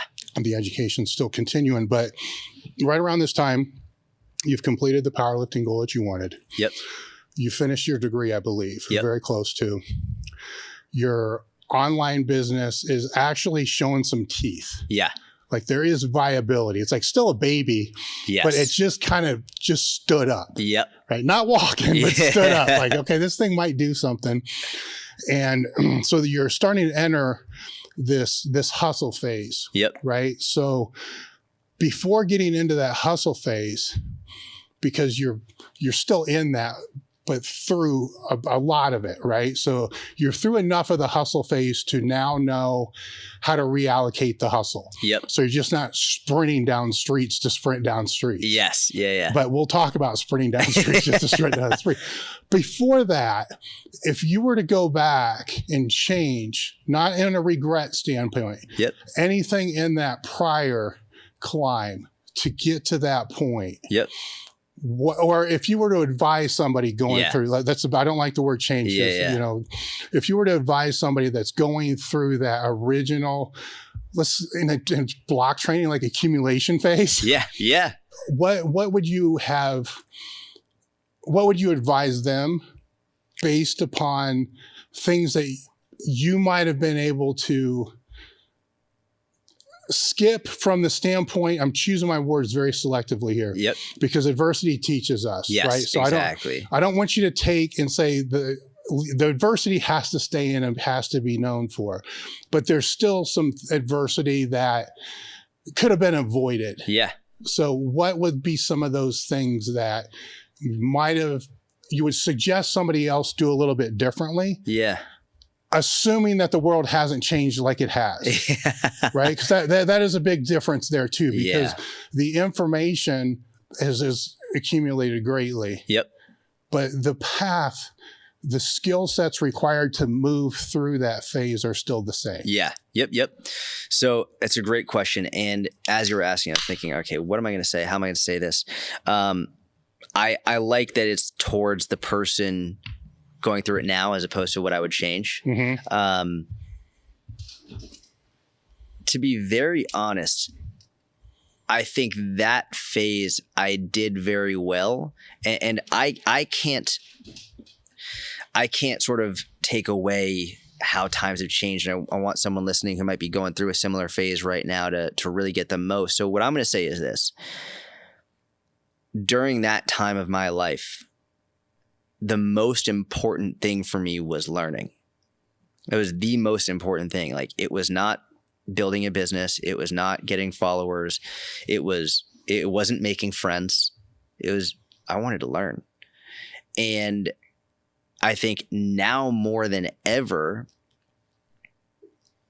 young or new coaches are so quick to jump into the business side of things, whether it's posting content or hiring a team or delegating tasks to other people. And I didn't do any of that. I was the only person, and I was like, I just need to be the best coach I can be. I need to learn. I need to learn. I need to learn. I need to learn. I need to be the best lifter and the best coach I can be. And as you know, I think more than anybody is like, sometimes when you're in that phase, or when you're like, whether you run a business or you're that obsessed with something, I think part of what comes with obsession is loneliness. And man, I was lonely. I was very lonely, but it was worth it. And I think rather than saying like, oh, well, don't be afraid to go out, and yeah, sure, that's fine. Like, go out and still keep your close friends and all that. But what I found out is the people who are really your close friends are going to support you through that. And the people who are mad that you don't want to go out and have beers with them, or you don't want to go out and party or whatever it is, or the closest friends are the ones who are going to encourage you to go after your obsession, to go after what you're passionate about. And I know a lot of people now more than ever have FOMO, fear of missing out, and all this stuff, like looking at what everyone else is doing. What I would really encourage someone to do is, if you really want to stand out in this industry and you really want to be a great coach and a great lifter, the only thing I'm going to say is follow that. Like, listen to your gut. Listen to your gut. And if you feel like all you want to do is spend your time studying and learning and trying to get better, like, I think it's the best thing I did.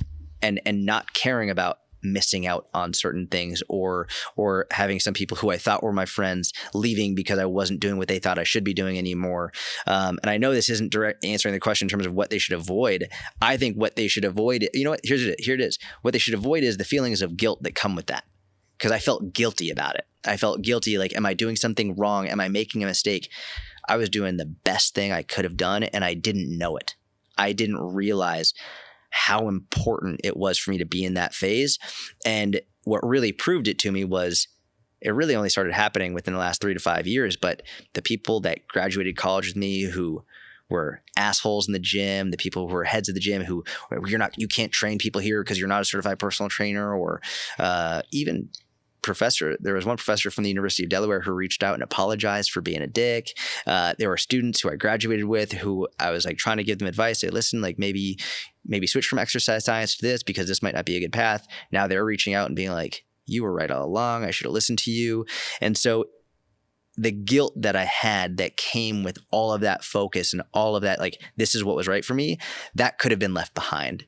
And so if you're going through that right now, it's easier said than done, but try not to feel so guilty about it and listen to your gut, because if your gut is telling you to keep learning and keep trying to improve, it's better than what most people are doing. Well, I think the couple things that you highlighted here is the education becomes your product. You know, so for those people that are in it for the business side, you know, and getting in there, or, you know, quick to monetize, you can't sell a shitty product. Yeah, exactly. Right? A lot of people have tried and will continue to try and are great to compete against because they have because they have a shitty product. Yes. You know, so it doesn't really stand the test, you know, the test of time.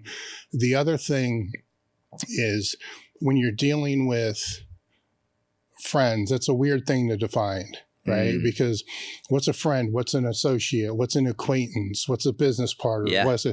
I mean, as you get older, it gets more convoluted on what that actually means. Where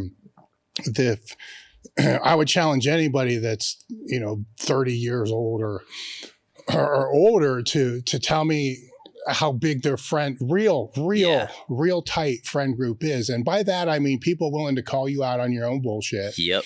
People that don't care if you change professions.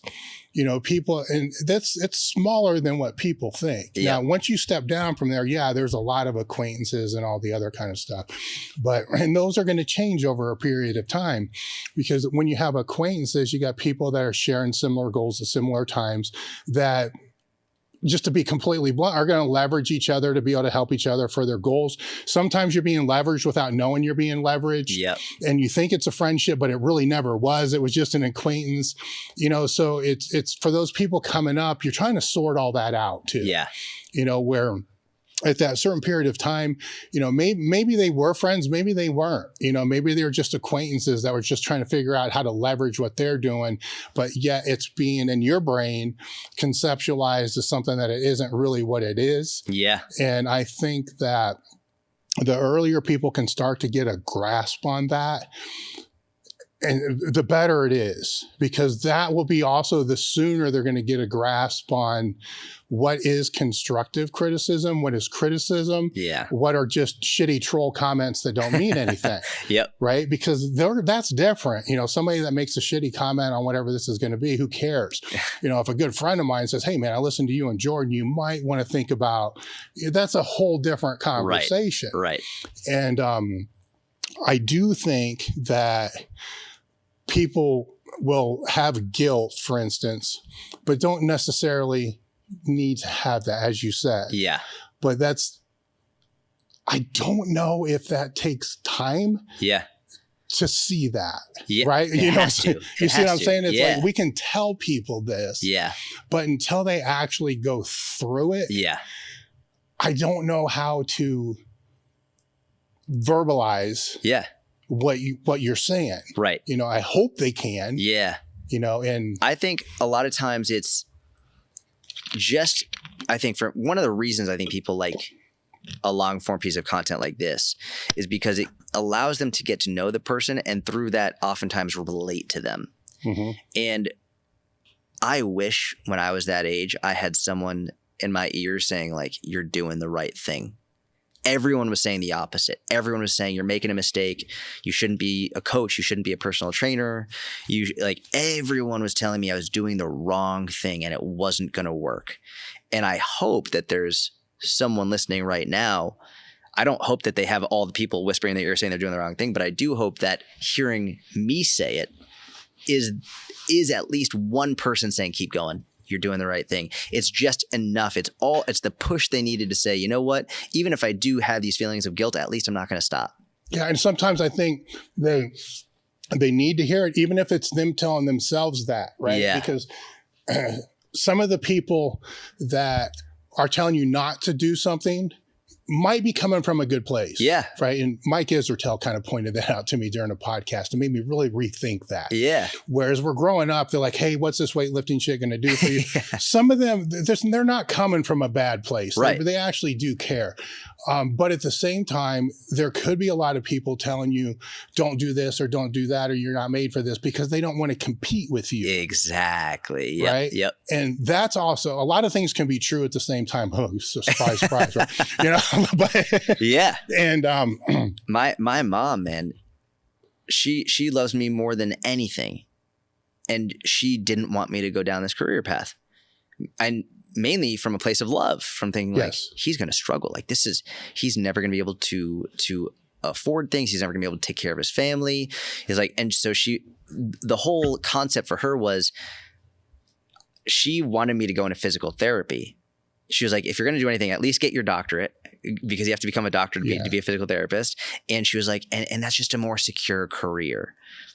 And it came from a place of, I love him so much. I just want him to have security. And she didn't realize that, how could she, like what was possible with what I wanted to accomplish. So she was going purely based on her perspective and her life experience and what would be a safe route, not knowing that trying to push me into that safe route was actually creating a lot of guilt and anxiety, and not like, I didn't know what I could build. How could she know what I could build? So like it all came from a place of love, but she was also one of those people in my ear who was telling me not to do it. Yes. And so sometimes you just got to have a random nerdy dude on Dave Tate's podcast to say like, just keep going. You're doing the right thing. Yeah. A lot of people, so many of us share the same story of this type of thing, that the path has been paved. Yeah. Multiple ways. Yes. You know, so if it's somebody that's really, really wants to do this and they're willing to pay the price. Yeah. Which I don't think they understand what that is, but they're willing to pay the price. It's definitely doable, but the price is a lot more than you think it's going to be. Oh. And so interesting now, as we move into the business section, the hustle section, you're already a decade into this. Yes. Right. And exactly. I think that's why I wanted to go this route, right? Super smart. Yep. So it's a decade into this. So a decade into creating the product. Yes. Right? Yep. A decade into the education and the degree. And so the experience, the educate, all this comes together. And now you're in this weird point where you have to acquire knowledge in areas that you don't really want to acquire knowledge in. That's a fact. Right? Branding, marketing, web design, long copy, short copy, all this shit. Yep. Which nobody else is going to do it for you. Yeah. Right? So you got to figure this out. Email funnels, search engine optimization, all that shit. So now you get into this, right? And this is where that gets hard, right? Because now you got to take everything that you hated about school, right? And then sit there and think, oh shit, now I got to do all the stuff I hate. Yep. But I know I can do it. Yeah. Because I just did it with all this other stuff. Yeah. And now all of a sudden it becomes worth it. Yeah. Because with a lot of the stuff in school, I couldn't see how writing an essay would make any difference in anything. And then once I had this knowledge and had the ability to help people, I was like, oh, actually being able to write a really good article that's formatted well, that's worded well, that's organized well. It's like, this could really help people. And it's very easy to see, like, if I have a shittily formatted article that's written awfully with terrible grammar and all of that, it's like, they're not going to read it at all. They're not going to get the information. So now it makes sense. Okay, I have to learn good grammar. I have to learn good writing. I have to learn organization. I have to learn all of this stuff in order to be able to do what I actually want to do. So now I can see how all the dots connect. But when it was in school, it was like, I'm not writing this fucking paper. But the nuts and bolts are still being, and they're still in place because you were blogging since Westside. Yes, exactly. Right. So just the fact, and granted, nobody's reading this stuff, right? Except your mom, right? Yeah. Nobody's reading except your mom, maybe yourself. Yeah. But you're refining how to take the thoughts from your head and put it on a paper. Yes. To be able to get it out there, which it's better to start then than to wait, right? And this is what a lot of people do. Yes. And then to wait until all this knowledge has been accumulated. Okay, now I have all the knowledge. Now I'm going to start doing this. Yeah. And then at that time, they forget your writing's still going to suck. Yeah. Your content's still going to suck. Yep. All of this is still going to suck because you need to learn how to do that now too. Yep. So why not have that suck while you still love doing the other thing that you're doing, and you don't have to put as much time into it? Yeah. Where now you can put the time into refining. Yep. This, it's like building a base in training. Yeah. You had to build the kettlebell base before you went into the powerlifting base, right? Yeah. Same thing. So you build that 100%. base. And I think people miss that, because it's too much work, or whatever it's going to be. I think a lot of people, one of the common fears that I've seen people have with making content before they consider themselves an expert is they get worried that someone's going to call them out.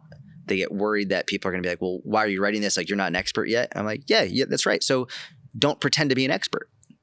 In your content, just say, hey, I'm learning. Yeah. I'm going through the process. I've been wrong in the past. I could be wrong now, and I'll be wrong in the future. There's no reason not to put stuff out there that's one of the, we spoke about it earlier. Yeah. Writing is what helped me learn so much. When people would ask me questions, I'll never forget, someone asked me a question early on. It was like a college buddy. He asked me about different muscle fiber types. What do they do? Like all of it, the physiology of it, the practical application of it. And I was like, that's a really good question. And I didn't know enough to be able to explain it in a very cohesive manner. So I spent a long time researching it, and then I wrote a long article about it. And that article and the research that I had to put into that article taught me so much about muscle fiber types and the current research on it and how I can explain it better. And I didn't start the article by being like, I'm an expert in muscle fiber types. I started the article by being like, hey, someone just asked me this question. So I've dove into the research. I'm going to give you what I've learned. But as more research comes out, or as I learn more, I'll correct it. So many people have imposter syndrome because they're pretending to be someone they're not. If you're not an expert, make content, but don't pretend to be an expert. Yes. It's not that hard. Yeah. It's actually pretty easy. Yeah.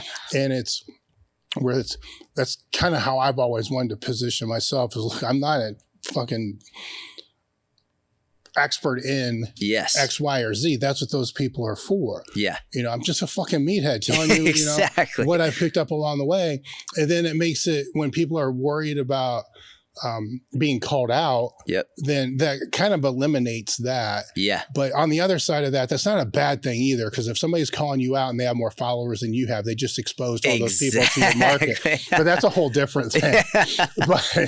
But you don't purposely want to get in that position either, where as I was going through all your stuff, some of the important takeaways here are really more in the failures than they are in the successes. For instance, you had a great warm-up manual that you sold none of, right? Yep. And so there were a lot of products that you came out with that, was it the warm-up one that was the nosedive that you didn't sell any of, or was it a different one? The squat one sold 0. Yeah, so let's go into that, because there's some big takeaways there.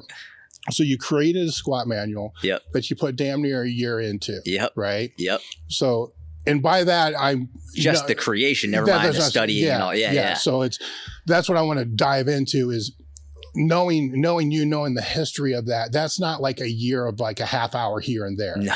It's like a lot of fucking time. Yes. Put into the squat manual, as well as put into the product copy. Yep. In whatever the marketing was that was going to be out in there. And then when you launched, it was a 2-week launch, I believe, right? Yep. And you sold how many? Zero. I sold literally 0.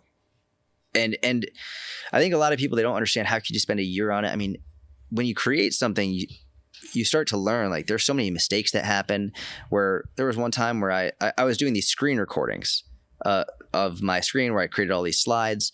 And there were times where I would record it, but then there would be an issue with the recording and I didn't know it until an hour in. So then I had to fucking redo the whole recording. And then even just making all the slides and coming up with the images and taking all the pictures for it. And none of this even accounts for the years of study that you have prior to understand the like how to assess the squat, how to individualize the squat, where like the mobility issue are, the stability issues are, the programming, for all of it. Like all of that study took years, like literally like a decade prior. And then, okay, cool, let's make this actual product. And then the creation of it, the editing of it, the trying to figure out what you're going to keep in, what you're going to keep out. Like it was a long process, and I sold 0. And this is during the big affiliate marketing time too, right? You remember those days? Yeah. So you're trying to find affiliates, right? Yep. To be able to help push that. Yep.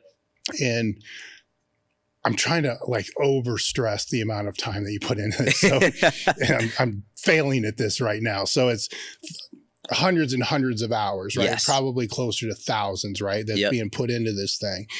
And with the hope that you would sell 300 to 500 maybe, right? Yeah. Yeah. I mean, I think I was very unrealistic and I had no idea. I'll give you, I don't think I ever told Eric Cressey this. So I got some really unique insight into the marketing of fitness stuff through working with Eric, because Eric is a genius with it. Yeah. Eric is unbelievable. And Eric had made a product. I forget what the product was, but he allowed me to make like a bonus video for the product to be in there. And I took the video and they gave me like the username and password to upload the video into Vimeo, which I still had when he launched the product. And I could see how many people viewed the videos that were behind the paywall. So I had a pretty good idea of how many people bought it on each consecutive day. So the only person that I could compare myself to was Eric Cressey, like one of the leading experts in the industry with a huge audience and amazing sales. So I had this idea. I was like, well, if he sold this many, then I'll be able to sell like this many, which was stupid. And so I thought I was going to sell probably close to 1,000 between the affiliates getting involved and all of that. And something else I did, which I know a lot of people do and make mistakes on, is people will say, well, I asked my audience if they want it, and so many people said yes. It's like, just because someone said they want it doesn't mean they're actually going to pull their credit card out and buy it. And I learned that I had so many people saying like, yeah, I want this. I'm going to want this. I'm going to want this. And then when it came to buying it, literally not a single person. Yeah. So after that 2-week push, and you did continue to try to push for the 2 weeks. So a lot of people don't. And I think there's an important reason to do this. After that's all said and done, and after the frustration dies off and all this other kind of crap dies off, you can look back on that. And now here's the question. What did you actually learn through that? Right? So what are some of the things that you did learn during that time after that was over? Like, this don't do again. This I need to spend more time on. This I spent too much time on. Yeah. I spent way too much time and money on marketing material and by that I mean, for example, I paid an obscene amount of money to get, and by obscene amount of money, I mean, for me at that time, it was still too much, but like $100 was a lot to me at that time. It was a significant amount of money to me that made a big difference in my day-to-day life. And I spent probably about $500 just making the cover, like the digital cover of what people would see, when it was just like that I didn't need to do that. And spending way too much time. I shouldn't have tried to get affiliates involved for my first. I was just looking at what the leaders in the industry were doing, and I assumed this is what I have to do. Shouldn't have tried to get affiliates involved. I shouldn't have spent so much money on like trying to make it look a certain way. I should have spent way more time creating free educational content around the topic, so that let's say I make a whole article or big YouTube video talking about assessing the squat, and show people like, here's how you can assess the squat, here's the issues you might have, educate people, give it to them for free. I should have spent way more time actually helping people for free, so that then either they realize, oh, this is a topic I'm way more interested in than I thought, or like, oh, he has a solution to a problem that I have. He's already helped me with this. I couldn't imagine with what else he has in this product. I should have spent 99% of my time just creating free, helpful material for people, and essentially zero time on like trying to figure out the best email funnel or marketing or sales copy. Like, I spent a while trying to learn sales copy, and I think I've become a pretty good copywriter. But what I've realized over the years is that if you help people for free over and over and over again and show them that you're good at what you do, you don't need to be a good copywriter at all. Like, that stuff is more or less irrelevant as long as people trust you and they know that when you say you're going to deliver, you deliver. And that's far more important than trying to be the best sales or the best copywriter or any of that stuff. No, I believe 100%. I mean, it's the whole business model I have, right, is based upon that. Because what I noticed during that whole time, and it's a different time now, so it's not so much that's not the way things are done. Some people still try it, which is kind of fucking weird to me.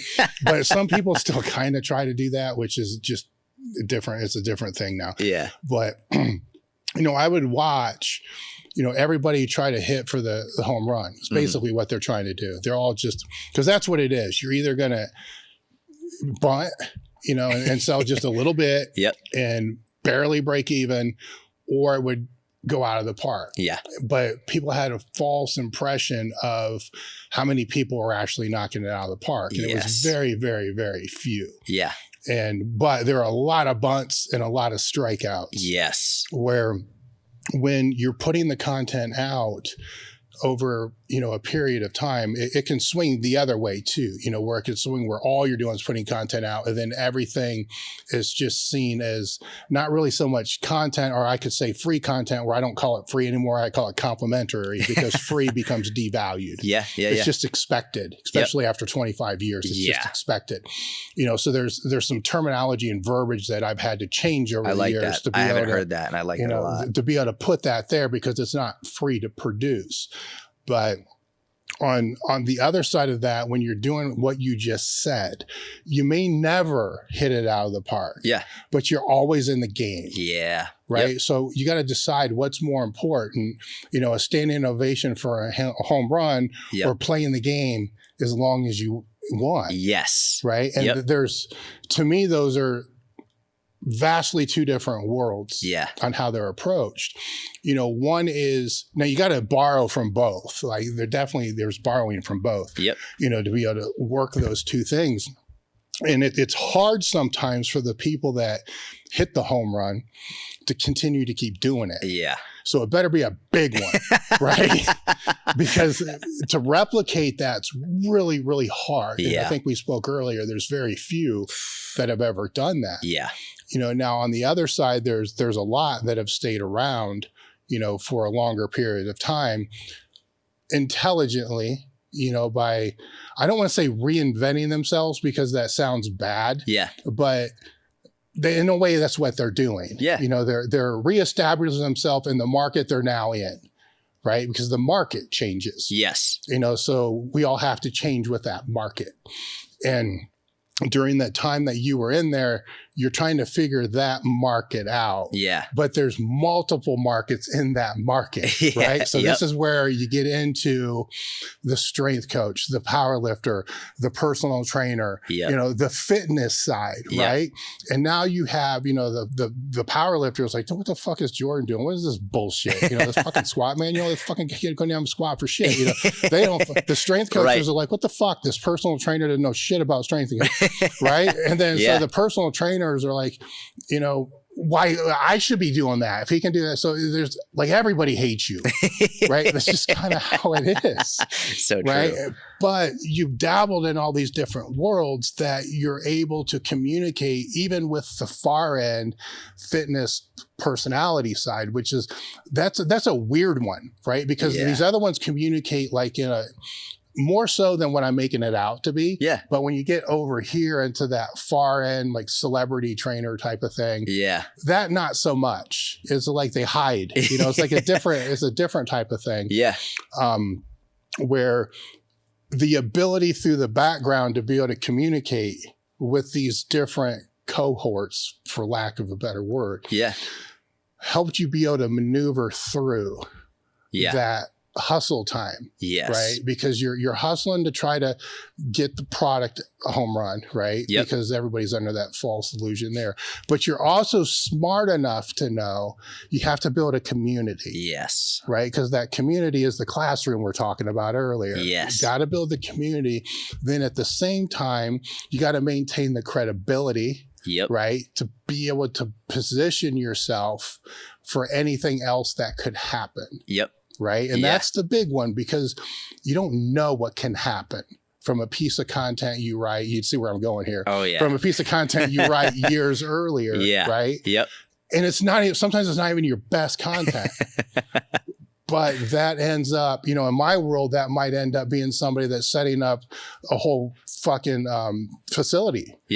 You know, and it's like, what the hell? You read that? I don't even remember writing it. How many times I almost deleted that? You know, but it ends up being that one piece. That one piece doesn't happen without the other hundreds of pieces that were out there. You can't target that one piece. Where, in your case, that one piece it was an article on posture, right? So it was on posture. And so go into that. So it was an article I wrote in 2012. So it was within a year of when I started my website, and I was just trying to, JC Dean had told me, write at least one article a week, every week, and just try and help people. And one of the content creator struggles is, well, what the fuck am I going to write about this week? Like, I've already written about so many different things, and essentially you start repeating yourself over and over and over again.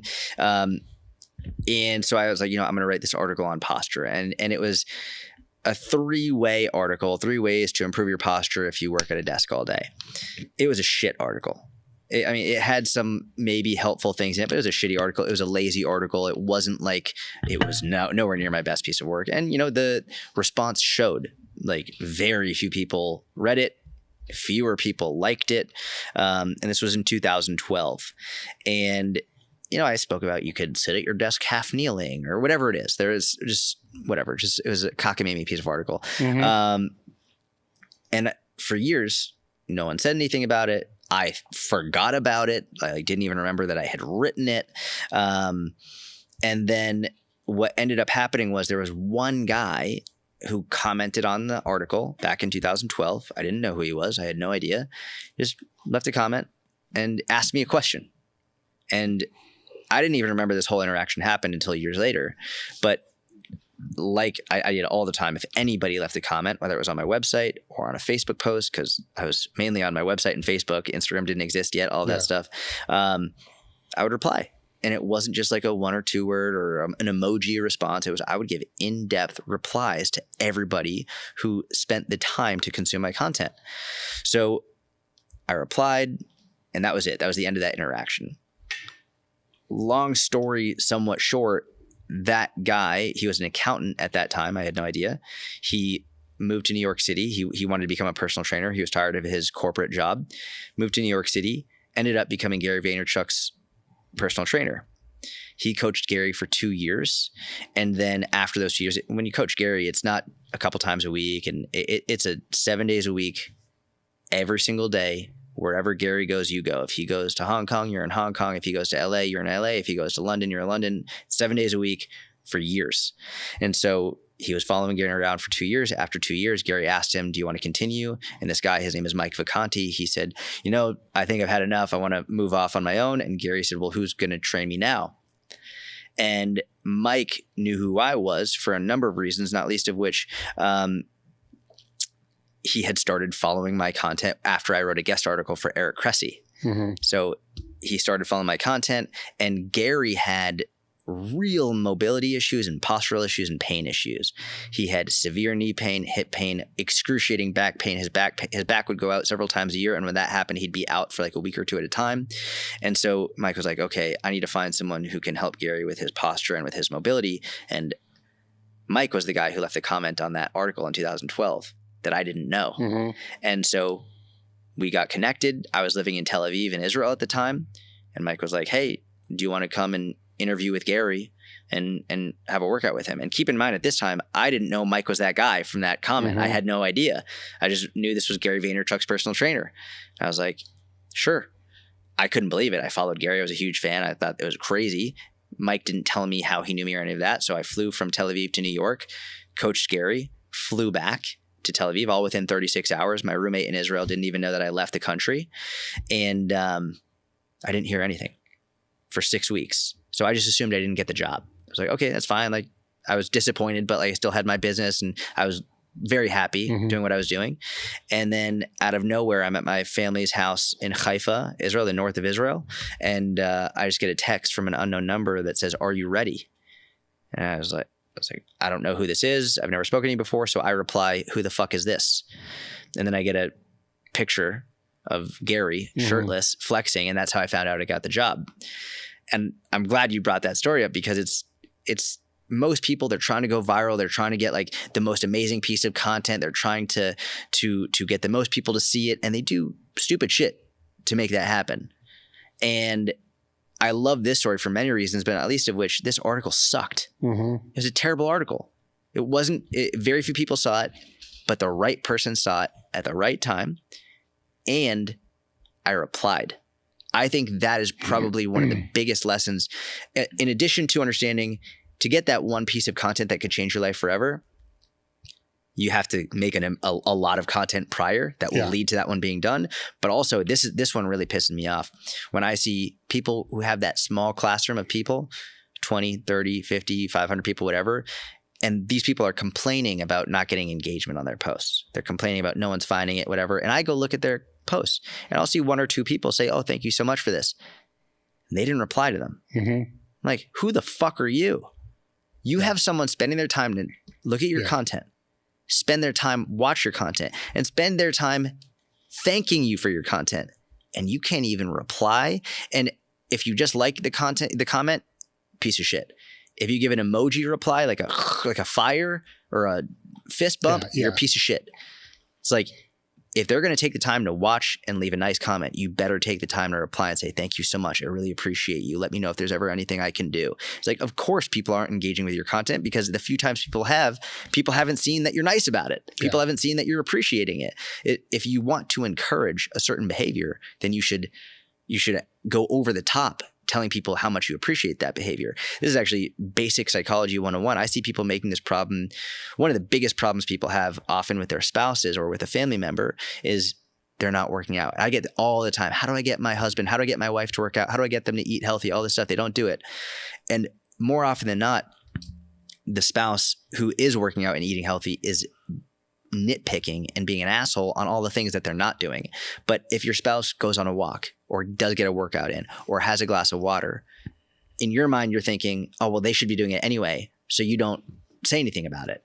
It's the worst thing you can do. If you want someone to keep doing a certain behavior, you go over the top to encourage and compliment and let them know that you see that behavior and you respect it and you appreciate it. Gary said something genius one time. He's like, if you're not replying to comments, imagine you invite someone over for dinner. You cook this amazing dinner for them. You spend a lot of time doing it.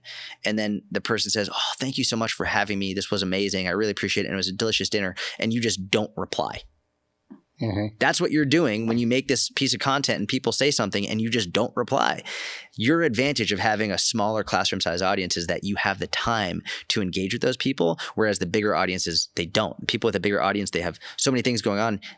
People will often just feel like a number as a follower with them, which no one wants to just be a number. Your advantage is to treat them like a real human and to interact with them and get to know them as an individual. When you do that, like, you build an amazing business. Yes. So now when's reality come in when you're hired to do that, that you realize, because it is me, it'd be like, yeah, this is cool.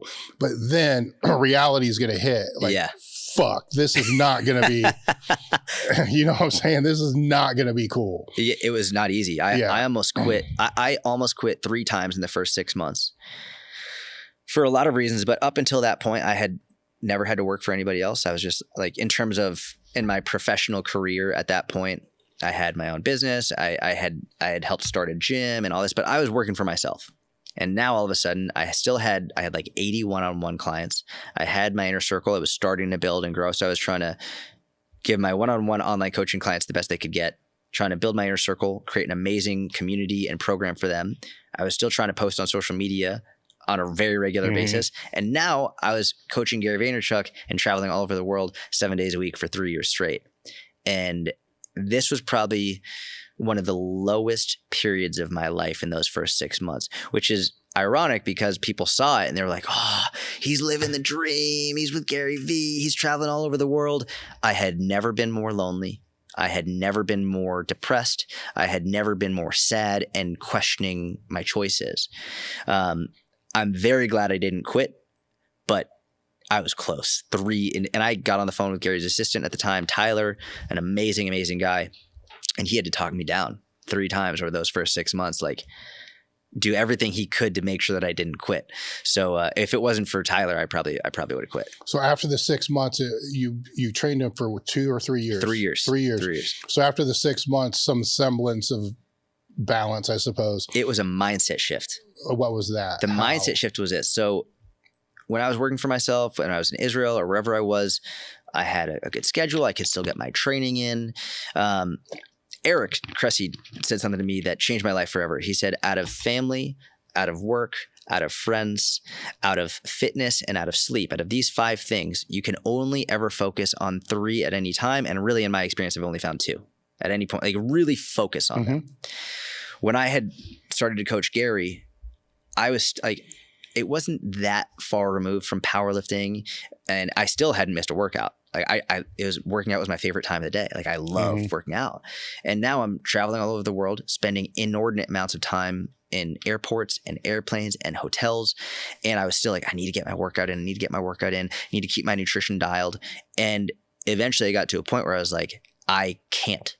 Like, I physically cannot do this and achieve the business goals that I have, the coaching goals that I have, all of that. So I vividly remember I had a conversation with myself where I was like, I'm going to take a break from my workouts. I'm going to stop being so serious about them. I'm going to stop being so serious about my nutrition, and I'm going to stop being so regimented with my sleep. And I am willingly going to lose muscle, gain fat, sleep less, and be unhealthy in order to achieve these goals that I have, in order to live for the next 2.5 years and coach Gary. And if you watch my YouTube videos from that time, you'll see me getting fatter, getting weaker.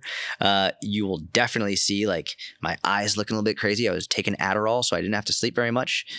And I'm not advocating that, but I just want to be honest. Like, I was abusing Adderall so I could work more. And the way that I thought about it was like, I'm just in detention. I was like, for the next 2.5 years now, I'm in detention.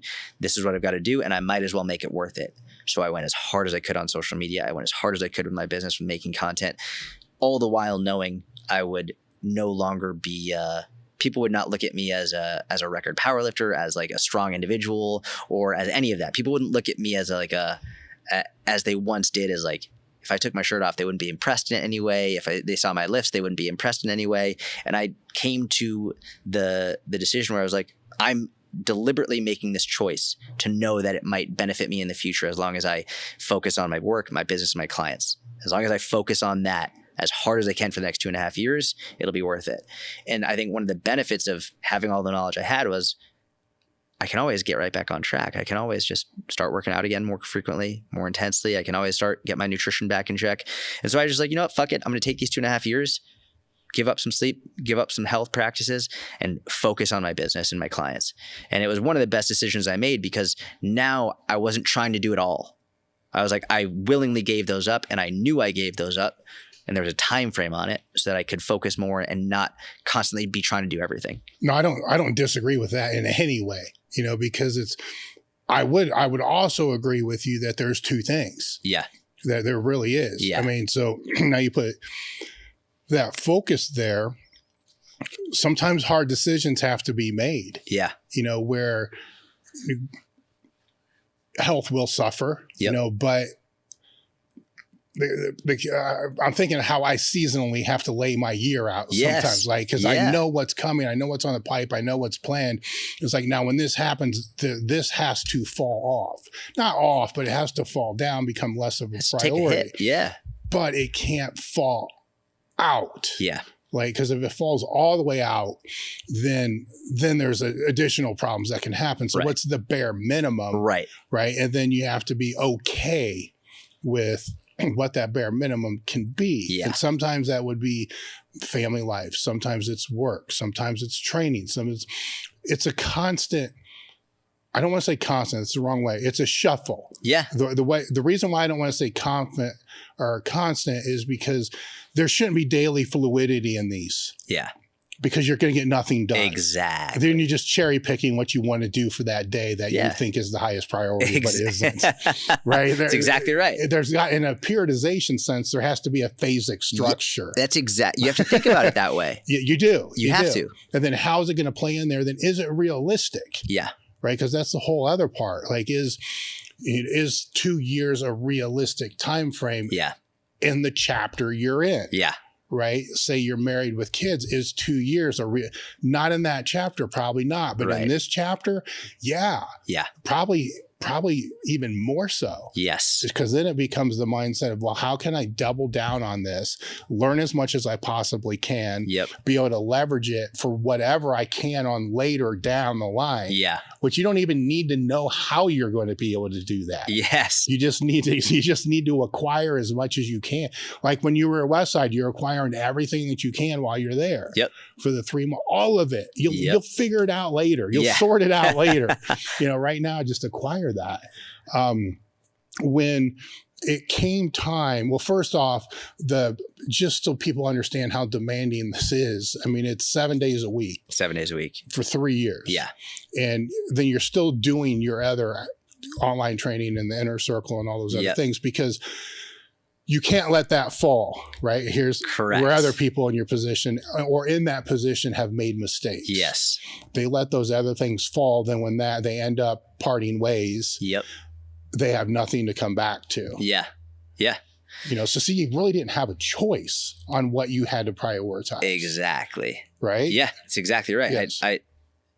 There was no choice. It was either like give it all up and fail or like just power through. Now, one thing that there's so many aspects of strength training that relate to life in so many ways, but I think about it from a strength perspective. The hard part is building strength. Once you've built it, you can get it back pretty easily and you can maintain it with very minimal effort. You still need effort, still needs to be in there, but you could maintain a very solid base level of strength without spending hours in the gym. It doesn't take that much. So it wasn't that I stopped working out, but I stopped working out as an elite powerlifter. Yeah. I stopped working out as someone that could spend several hours a day, several days a week in the gym. And it was like, listen, and for years I didn't miss a workout. Now I was missing workouts. Now there are times I didn't go to the gym for a week or two. And when I did go back, it was maybe like a 30-minute workout and pretty lackadaisical. And while I was working out, I was also working. I was on my in between sets, answering DMs or answering comments and taking too long of a rest period so that I could answer more people or coming up with content ideas. So the things that I was focusing on took over every aspect, but I was still able to interject little bits here and there to maintain the best that I could, because it could have gotten way worse. I could have gotten way more out of shape. And a lot of people, they hear the story and they'll go, look, you didn't get that out of shape. It's not relative to the US population as a whole, but as relative to me and as a personal trainer, I was definitely out of shape. So I had all of my clients, the inner circle, I had Gary, and a lot of people hear, it's just coaching him 1 hour a day. No, it's not. It's you coach him for 1 hour a day. It's usually at 5, 6, or 7 in the morning. So I have to wake up earlier. I have to get an Uber or take the train, whatever it is, about 20, 30 minutes to his apartment, coach him there, then leave. But we spent more time in airplanes and hotels than we did in New York City. So I would coach him, and then usually we were traveling somewhere, and I would try and be ahead of him by about 12 hours because his work schedule was insane on a level that no one can comprehend. So let's say, for example, very commonly we would go from New York to London. So if I knew we were going to London, then as soon as I would leave that workout, I would fly to London ahead of time to scope out where we're going to work out. I have to figure out where the gym is. Anyone who's ever flown a couple times knows most flights don't leave on time. Yeah. Like going through the airport is a bitch.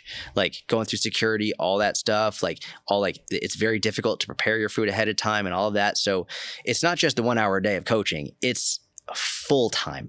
Every day, every hour you're doing something when you're working for him. And then if he texted me, he was like, I need a protein shake. It's like, I have to drop what I'm doing and go get him a protein shake and maybe drive across the city. Or like if he's having dinner, I would have to go sit down at a different table and bring my computer so I could work on my phone, but be at those dinners, like 3 dinners in a row and watching him. And that was his way of me holding him accountable. And I was very vocal saying, I don't think this is appropriate and you don't need this. He was like, this is what I'm paying you for. Yeah. I was like, deal, you're my boss. This is what I got to fucking do. So that's sort of the way that I looked at it. And that was how I didn't quit in understanding I'm willingly and deliberately giving these things up, knowing I can get them back later. Now, with some of those food behaviors with him, though, there's another side where you want to work with him on the behavior so he believes that you don't need to be there too. Yes. Yep. So were you able to accomplish some of those things? So we butted heads a lot, especially at the beginning. Yeah. Because he would say, I want you to be at these dinners with me. And I would be like, I don't want you to become dependent on me, and I don't want to like babysit you. And he would be like, no, you don't understand. I'm paying you to babysit me. It was like, there was a lot of headbutting. And on my end, I was like, I want you to be dependent enough on your own to know which couple things on the menu would be the best for you and your goals, which things are going to have higher protein, lower fat, like which things are going to make you feel better the next day. And I would try my best, but a lot of it was like Gary is one of the biggest extroverts I've ever met. Like, he loves having people around. Yeah. So a lot of it was not even just the food side of it. He just I just want to have you here. Yeah. Well, that's different though. That's different, right? Because that's not food. You know what I'm saying? There's a relationship with food, then there's a relationship with people. Yes, exactly. Right? So if you were able to get him to at least see. Now he knows. And he knows, like, he'll always say, like, I know how many calories are in this food. He'll know, like, which one has more protein, which, like, he knows that stuff. And I would try to, like, if he was going to dinner or something, I would put the emojis of different types of food that had protein in it. I would just be like, make sure you choose something like this, like, and it was like the chicken wing or the shrimp or the fish, whatever the emojis were, because I know he's skimming my text anyway. He's got a million texts going on at any one time. How can I make this literally like a fucking picture book so he can spend less time on what I'm saying, more time on his businesses and all of that he has to focus on, while also still educating him? And between Mike and myself working with him, I think he's at a point where he's super independent and has unbelievable control over his nutrition and training. No, there's huge coaching points in what you just said here. Yeah. A lot of coaching points in what you just said, actually, right? Because there's motivational communication, right? Yep. So that's part of this whole process too, right? Where the hell is it called? Motivational interviewing, yes. Right? So you actually, one of your things reminded me of the book that I've read years ago. I'm like, holy shit, I forgot all about that. Yeah. And it's going back through there, but that's part of this. Yeah. And all that to be able to reach this desired outcome, for him. Yeah. Even if it is those other things, so what were some of the other strategies like that you had to implement with him? And the reason why I'm kind of doubling down on this a little bit isn't because the people who are listening to this conversation are so much trainers or whatnot. Right. They're probably not. They're people that put training as their top priority, or one of the top 4 priorities. But they're still, what you're talking about earlier, they're still at a dinner table with family members. Right. Picking, not pointing out that's great that you're drinking water instead of Coke. Yeah. They're in that position to where they may otherwise be judging certain behaviors that they shouldn't. Yes. And not reinforcing other behaviors, or not having conversations in such a way to be able to open the dialogue. Yep. To be able to get those results with those people, because when training is one of your top 4 priorities in the small group that you're in. Yep. And Alex Bromley actually said this in the last podcast that we had that I thought was an amazing goal for anybody that's in this industry, is to be the most intelligent in their field or in their hub, like in their neighborhood, or their, family cohort, whatever it is, to become the most intelligent, best trainer in that. I love that space. So smart. Because now you're not worried about being the best on Instagram. It's just, are you doing the best job for the people in your little circle? Yes. Right? Yeah. Are you taking the responsibility to help not just yourself, but your community? Yeah. Those in your life. Because I think it's so easy to overlook. Like, being a better person individually has a huge ripple effect. And if you can make those around you, your family, your friends, like your neighbors, if you can help make them better, you're making the world better. And it has a huge ripple effect. So I love that. And they're already being asked. Right? Yeah. So they're already being like, why do you eat this? Or why do you eat that? Yeah. On the other side, if they're eating, bulking up all the time, there's still a conversation to be had there. Yeah. Right. Because while it may be seen as, excessive, it still can open a conversation to somebody that may need to have a conversation on better nutritional practices from that. Yeah. So going back to Gary with the emojis, that's one very simple idea. What were some of the other strategies that you would use just in the relationship to both training and food? Yeah. So, I mean, a couple, like one really simple one, because he would fly all the time. And I usually wouldn't be on his flights. Occasionally I would. Sometimes, like if he was flying private, I'd be like, all right, I want to fly private, which by the way is very overrated. I prefer commercial. But I would ask him, he's like, I would know, because I have his schedule. I know exactly where he is. So I know if I ask him 6 hours before he goes to the airport, what are you going to eat? That text will go ignored. In those 6 hours, he's got so much going on. So I will wait until I know he's at the airport. And usually when I know he's at the airport, he'll sit down and then he'll start replying to comments, DMs, whatever, to start making content at the airport. That's when either I would text or call. Usually text, he hates calls. And I would just be like, what are you going to eat? And then sometimes he would say something like, oh, I'm not hungry. I'm going to try fasting for the flight. And in my mind, I immediately started thinking like, okay, he's going to have like an hour wait now. It's going to be an international flight. It's going to be like a 6 to 8 hour flight. Dude's going to be starving. And then I know when he's starving, that's when he starts to eat the shit he shouldn't be eating in the quantities he shouldn't be eating it in. So I'd be like, I would ask questions in terms of, do you think you'll be able to make it fasting without getting super hungry? Just something like that. And then he'd be like, you know what? Maybe I should get something. What should I get? And I'd be like, probably some type of protein. What do you see around you? He loves beef jerky. Cool. Go get beef jerky. Go in, get beef jerky, or get one of the Core Power protein shakes that is in basically every airport. Beef jerky, Core Power, awesome. And that would be like, once he had those, then he's satisfied. He feels really good. And then he'd get off the plane. He'd be like, hey, I didn't have this and this and this. They tried to give me this, but I said no. And I'd be like, oh, that's fucking awesome. That's amazing. I'd go over the top trying to over communicate how proud I was of him. So even just having these conversations where rather than me just saying, go get this or go do this, it was having a conversation of, what do you think about this? How will this make you feel later? It was a lot of trying to get him to think ahead of, this is where you're at now in this moment, but what about in 45 minutes or 2 hours or 4 hours? Because I think one of the reasons people fail with their nutrition is because all they're thinking about is right now. How are they feeling right now? But how will this make you feel later? How will this decision make you feel in an hour, in 6 hours? And if you know that when you're really, really hungry, you make stupid decisions, let's prevent you from getting super hungry. How can we affect this right now? So it's a lot of those types of discussions and being in the moment with him that I think helped a lot. So the open-ended questions and basically, getting the reply from that, the response from that. Because it forces him to critical think. And this is motivational interviewing 101, understanding. I think a lot of coaches, they want to be the one to say, do this.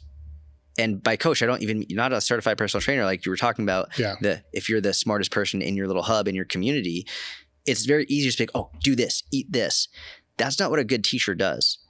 One of my favorite quotes is, a good teacher doesn't tell you what to see. A good teacher shows you where to look. And so a lot of the times what I'm trying to do is with clients, whether it's Gary or anybody, I'm just trying to have a conversation that allows you to come to one of the best decisions on your own rather than me telling you. Because when you go through that process on your own and you go through that thinking process, and then okay, cool. What does this store have? What does this store have? Like, what I had this, but that didn't make me feel good. I had this, I got hungry. Oh, I had this, I was full for 6 hours. When you start to really think about that, now it becomes part of your life without you having to continue to think about it. Yes. And I like the forward thinking aspect of that, because if a snack now can prevent somebody, eating 4,000 calories later. Yeah. But being able to have them think that sometimes is going to require the questioning to be able to get them there. Yes. Yeah. Which becomes the drop ball a lot of times when our friends are asked, how do you lose weight? How do you get lean, or whatever it's going to be? Yeah. And then there's an opportunity, right? Because there was a question which should require, in my opinion, a question back. Yeah. Why are you considering this at this time? It's so funny. I was just thinking of another interaction where because everyone is coming with Gary with all these different ideas, all these people pitching him. And I remember vividly, there were a couple of times, but one in particular, he was like, I think I don't ever want to eat carbs. And I didn't just say, don't fucking do that. I was like, why? Like, what's your goal? Like, what makes you think that? Da, da, da, da, da. And so then he would give me this whole answer of why he thought he should not eat carbs anymore. And I was like, well, what's like the main goal for you right now? Even though I knew exactly what he wanted to build muscle. He wanted to get stronger and leaner, but for a huge portion of time, he wanted to build muscle. I was like, what do you think in terms of like, is not eating carbs going to help or hurt the muscle building goal? He'd be like, oh, you know what? Maybe that's not the best idea. So cool. We just had a conversation about it, and he came to the decision on his own. Let's still eat carbs. Maybe you don't need to go to Cardone every night and have like a massive fucking bowl of pasta, but you can still eat carbs and not feel bad about it. But which is going to have the greater impact? Him saying that, or you saying, no, man, you need carbs? Him saying it. Exactly. 100% of the time. Yes. Yeah. So when did you know that when the 3 years is up, did you know you weren't going to renew? Yeah. I knew the whole time. Actually, that's not true. There were a couple times where I was speaking with his videographer, D-Rock, about I was like, I want to be his coach forever. Like, I got really wrapped up in it. And then, but then, I met my now wife. And at that point I was like, this isn't conducive to a married life or a family. And that's the one thing that I knew I wanted since I was a kid, is I wanted to have kids. I wanted to have a family. I wanted to be the dad that coaches the sports teams or goes to any of the events, goes to the parent teacher meetings. Like, I wanted to be the dad that was like present all the time and never had a reason to not be there. Like, I always that's the dad I want to be. I've always wanted to be that dad. And I knew I was like, I can't be that dad if I'm doing this job. How old is your baby girl now? Just over 6 months. Just over 6 months. Yeah, just over 6 months. Yeah. So so you stopped working with Gary in what, 2019? June 6th, 2019. No, sorry, June 1st, 2019. Yes. And then after that, this moves into this mentor phase, right? After that, I'm seeing a couple things, granted, I'm this outsider stalking you digitally from a distance, right?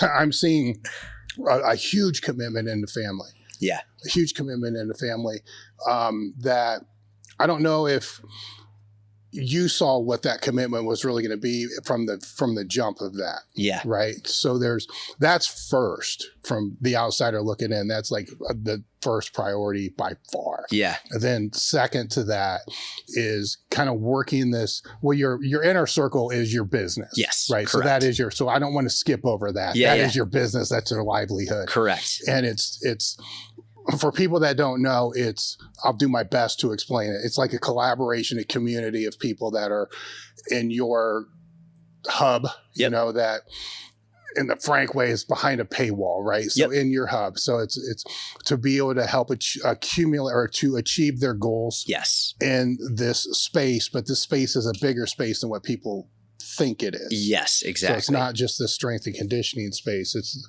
fitness realm, nutrition, mindset, strength training, all of it. So behavior is probably the better way to explain it. Exactly. And the fitness behavioral space is what that is. And that's been a decade in building. Yeah. So that's what that is.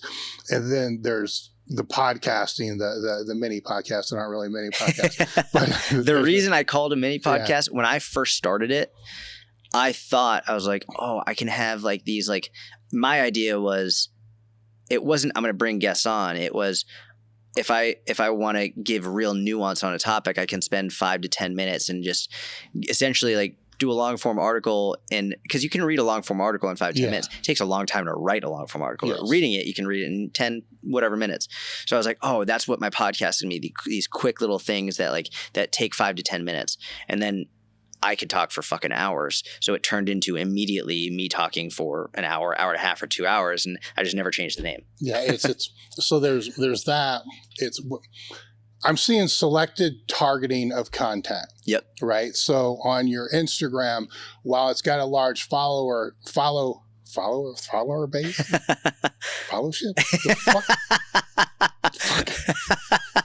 What the hell is that even called? Audience, I guess. Like, what the hell is that? Like, so I got stumped. We had another word earlier, got stumped up on. We should be better than that. But anyhow, it's there, but it's not the content that you were doing years ago. At all. Right? It's targeted. Yes. Like, this is targeted towards these aspects, and the YouTube is targeted to these topics. It's not the same as it was. So I'm seeing this as like a mentor type of thing. This is looking at a broader spectrum of here's these things and here's how these things fit together. Yes. Right. Which is really cool to see, because it is that hyper targeted function that it's not. And it's good content. The content is really good. It's not, I don't want to say clickbaity. The content's not being, the content's not being put out to try to maximize the content. That's exactly right. The content's being put out to be able to maximize what the person who's seeing the content is going to take from it. Yeah, what they need at that time. Yes. Yeah, like we were talking earlier about how a lot of people, they want to go viral, they want to reach the most people, and they do stupid shit in order to do that. What a lot of people, if they don't get as many likes or views on a certain piece of content, they look at that as a failure. That's a really bad way to look at it. And as a result of them looking at it as a failure, they'll make content about things that they are not passionate about to try and appease more people and get more views. Views are like Monopoly money. It doesn't actually matter. It doesn't do anything for you unless you're playing fucking Monopoly. What I've found is that a lot of people, in order to get more views, they try and make content in a way that appease it. I'll put it like this. 97% of people, and I have no research to support this, but I'm going to say 97%. 97% of people will not give a shit about what you have to say ever about anything. 3% of people will read and listen and watch every single thing you put out. They will love every second of it. And most people are trying to appease the 97% of people just to get more views. Whereas what happens when you try to appease those 97% is you shortchange the 3% of people who actually really care about you and what you have to say. So for me, I don't make content to try and go viral or to reach the masses. I make content for the 3%, which might mean I don't get as many views or as many likes. It's like, that's fine. But the people who watch it, when they finish that piece of content, they are so much closer with me, and they have a much deeper connection with me, and they appreciate me more, and I appreciate them more. And I know a lot of them by name and a lot of them by face. Even though I have a relatively big audience, there's a small core group of people that I know and I communicate with. And that's my group. And that's who I make content for. Well, here's the interesting part, and it's I can see where the disconnect is, but I also see where people are missing the message. They'll look at what you're doing now with your content and think that that's exactly what Gary would say not to do, right? Yep. That it's all about, just spraying everywhere. Yep. But what they're forgetting in a lot of the messaging that I've seen from him in the books that I've read is it's still about the message. Yes, absolutely. That's there, right? So you don't want to create messages everywhere that aren't going to actually be about what you actually do. Exactly. Right? Yes. And so there's where I think they miss the point. So I see like people who say they're a personal trainer, but they're doing a dance on TikTok. Like, you're just doing that because you see other dances going viral and you think that's what you need to do. You don't need a fucking dance on TikTok. How about you're okay with reaching fewer people, but you actually provide helpful content? Then those fewer people will appreciate you much more. They'll be helped because of it, and that will build your business. Doing a dance on TikTok will not help your fitness business. You look like an idiot. Yes. Well, it's exactly. But they'll take that and they'll say, but I'm supposed to have 100 pieces of content per day. You see what's going on. Yes. Right. And they don't understand that there's a lot of truth to that, but there's also a lot of the same content slightly repurposed in a way for a different platform. Exactly. Well, not the same, yep. right? But it's still the same base content. Yes. Twisted in. So when there was a while when I was doing most of the social media for us, and I'm tracking like, there's 87 things going out per day. Yep. But a lot of it is just the same, this is being shared. This podcast is being shared. Yep. LinkedIn, Facebook, 3 different Facebook accounts. Yes. So there's 7 right there. And then once it gets clipped, there's more, and then there's more, then there's more. So that comes off of that, where there's a disconnect there where they think it all has to be original, right, new, or as you said, trending. Yes. Which I think is one of the worst things that you can do. Oh my God. Another thing is, I'm going to go back to a strength training analogy. When you get someone intermediate to advanced, they have to lift at a higher percentage of their 1 rep max in order to get stronger. When you take a complete beginner, you can give them 40%, maybe even less, and they still get stronger. I think a lot of people are beginners in social media and business trying to act like intermediate advanced. It's like, when you first start, you don't need 100 pieces of content. Like, how about you just start with 1, just 1 a day, every day. And then when you do that, you improve your skill set of it. You start to learn what people connect with, what really hits home with them. And then you can start to expand, do more types of content, and it becomes easier to create more in less time. It becomes easier to create more high quality content in less time, because now you're more of an intermediate coach, intermediate business person. I don't think a beginner should be trying to make 100 pieces of content. How about you just focus on 1 really good piece of content, and that's it. And then the better you get, the more you can make and keep that high quality. But in the same way, I wouldn't give a brand new beginner on day 1 in the gym 75% 1 rep max. I would start them off with just body weight and let's just learn the technique. Same thing. Well, to stay into the gym analogy is, you don't want to walk into a gym either and walk in and say, I don't know what I'm going to train for, right? Right. I'm just going to show up. Yeah. Right. So maybe I'll powerlift, maybe I'll bodybuild, maybe I'll CrossFit, maybe I'll curl, maybe I'll bench. I don't know, but I'm just going to, he's curling, so I'm going to go curl. Yes. They're benching, so I'm going to go bench. Yeah. So they don't even know what they're creating the content for. It's so true. Like, what's the purpose? True. Yeah. Right. So what's the purpose of the content?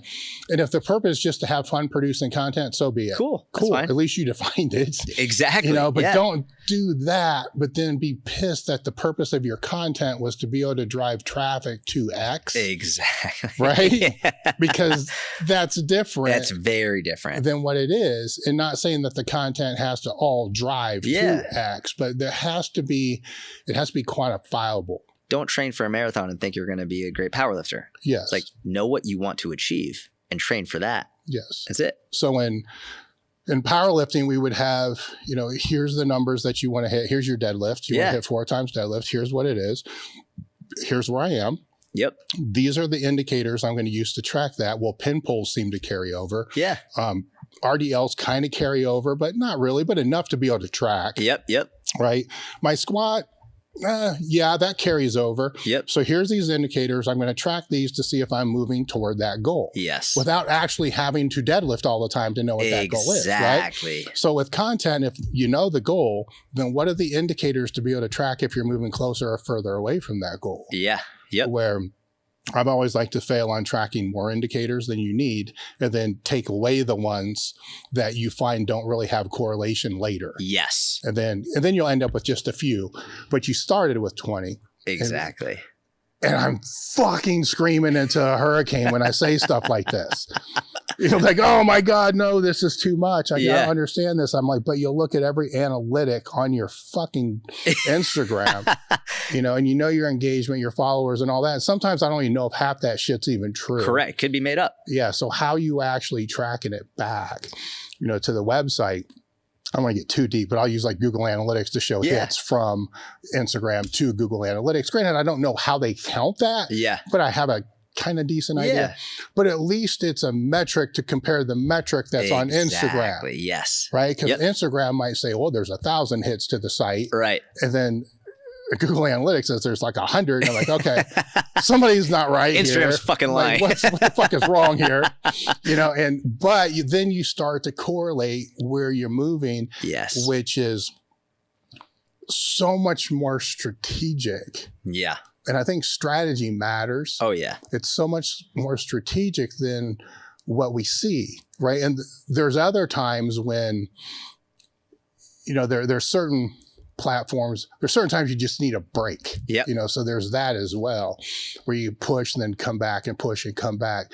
And there's got to be certain consistency. There's a lot of factors that play into this. Yeah. Where I think that a lot of people, this is before I talk about the other biggest fucking problem, is they say that they want to use the platform to be able to build X. Let's say they define that. Yep. Then they go on said platform, to be able to check the DMs or to be able to look at their comments or whatever it is. And then 2 hours later, after they're on said platform, they're still scrolling through other people's shit. Oh, man. So that becomes the time waste. Yep.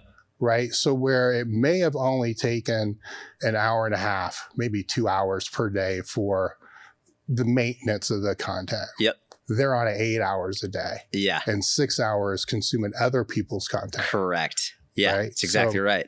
And that's the rabbit hole. Yeah. Right. That's the jump, right? I mean, that's the problem. Yeah. So how have you navigated that space? Yeah. Not just from that perspective, but in the creation perspective. Yep. Because you've had the opportunity to work under or work with one of the best in the industry. So you know what's being said there. And then you've tried different strategies to be able to build your own, but there's also time sucks. Yep. So what is your strategy in regard to just managing of that? Yeah. So I'll start by saying, I don't batch content. Like I don't like Sunday isn't my content day. It's just not like I'm more like, I'll do it when I want to do it, but it has to get done. That's the thing. It's like, I don't give myself an out. It has to be done no matter what. So I know for me personally, it's very easy to get sucked into the content sphere and seeing incendiary posts on Instagram that piss me the fuck off. And then I am in a bad mood for the rest of the day that has nothing to do with any of what I'm doing. So for me, it's like, I need to make my content before I allow myself to consume content. So the content, I have to make it before I give myself that opportunity. So before I open my phone and start scrolling and shit, it's like, what is my content today? And if I ever struggle with that, one of the best pieces of advice I ever got from a mentor of mine named Pat Flynn, I was struggling with writer's block for a long time. And I was like, oh, how do I get out of it? Like when I'm struggling with it, how do I get out of it? And this is in like 2013, 2014, after I've been writing for several years, every single week. And he was like, if you're ever struggling with writer's block, just figure out what pisses you off and write about that. I was like, that's the best. Like I've never struggled with content since that, because all I have to do is think about what pisses me off and then I make content about it. It's one reason why I make content around the fear of fruit so often. Because I see people being like, don't eat fruit because fruit's going to make you fat because of sugar. And I'm like, you're a fucking idiot. How many people do you know who gained 50 pounds because of the grapes? Like, it wasn't the fucking grapes, asshole. Like, I get mad now thinking about it. So I think about something that pisses me off and I'll write about it. Or if something is more top of mind, it's one of the reasons I love doing Q&As on my Instagram, because I get questions and questions and questions, and I get to know exactly what people want to know. So I'll do Q&As, and before I had a larger audience, I would talk to my clients, and I had a notebook, or like on my phone, I had a note section of, this is what my clients asked me today. How much protein should I have? How do I know which foods are high in protein? How much fiber should I have? Can I do strength and cardio on the same day? Just simple questions that they would ask me in person, and I would write a notes. So I would have a big list, and I text myself. As soon as I have an idea, boom, I text myself. I don't write it down. I don't have a journal with me. I just text myself. So if I go to a text between myself and me and myself, just I always have content, always. So if I get mad about something, I'll write it down. So that's number one. I I never struggle with ideas for content because I have so many already written down, and like I know I've made so many pieces of content before. I can always go back and be like, oh yeah, that one did really well, or like that one. One thing I'll look for in comment sections, I know a post is really good, and not good from the perspective of likes and follows, but good from the perspective of this was really helpful and people really need this. So when I get comments of people saying I needed to hear this today, that comment to me is gold. If I see, oh, I really needed to hear this today, I will make content around that over and over and over again, because whether they hear it today, tomorrow, the next day, next month, they need to hear it over and over and over again. Yeah. Yeah. So that's, to me, a huge cue. Like, all right, save this piece of content, save this idea, save this principle, and always go back to it. So I make sure I know what I'm going to make my content on that day before I start scrolling.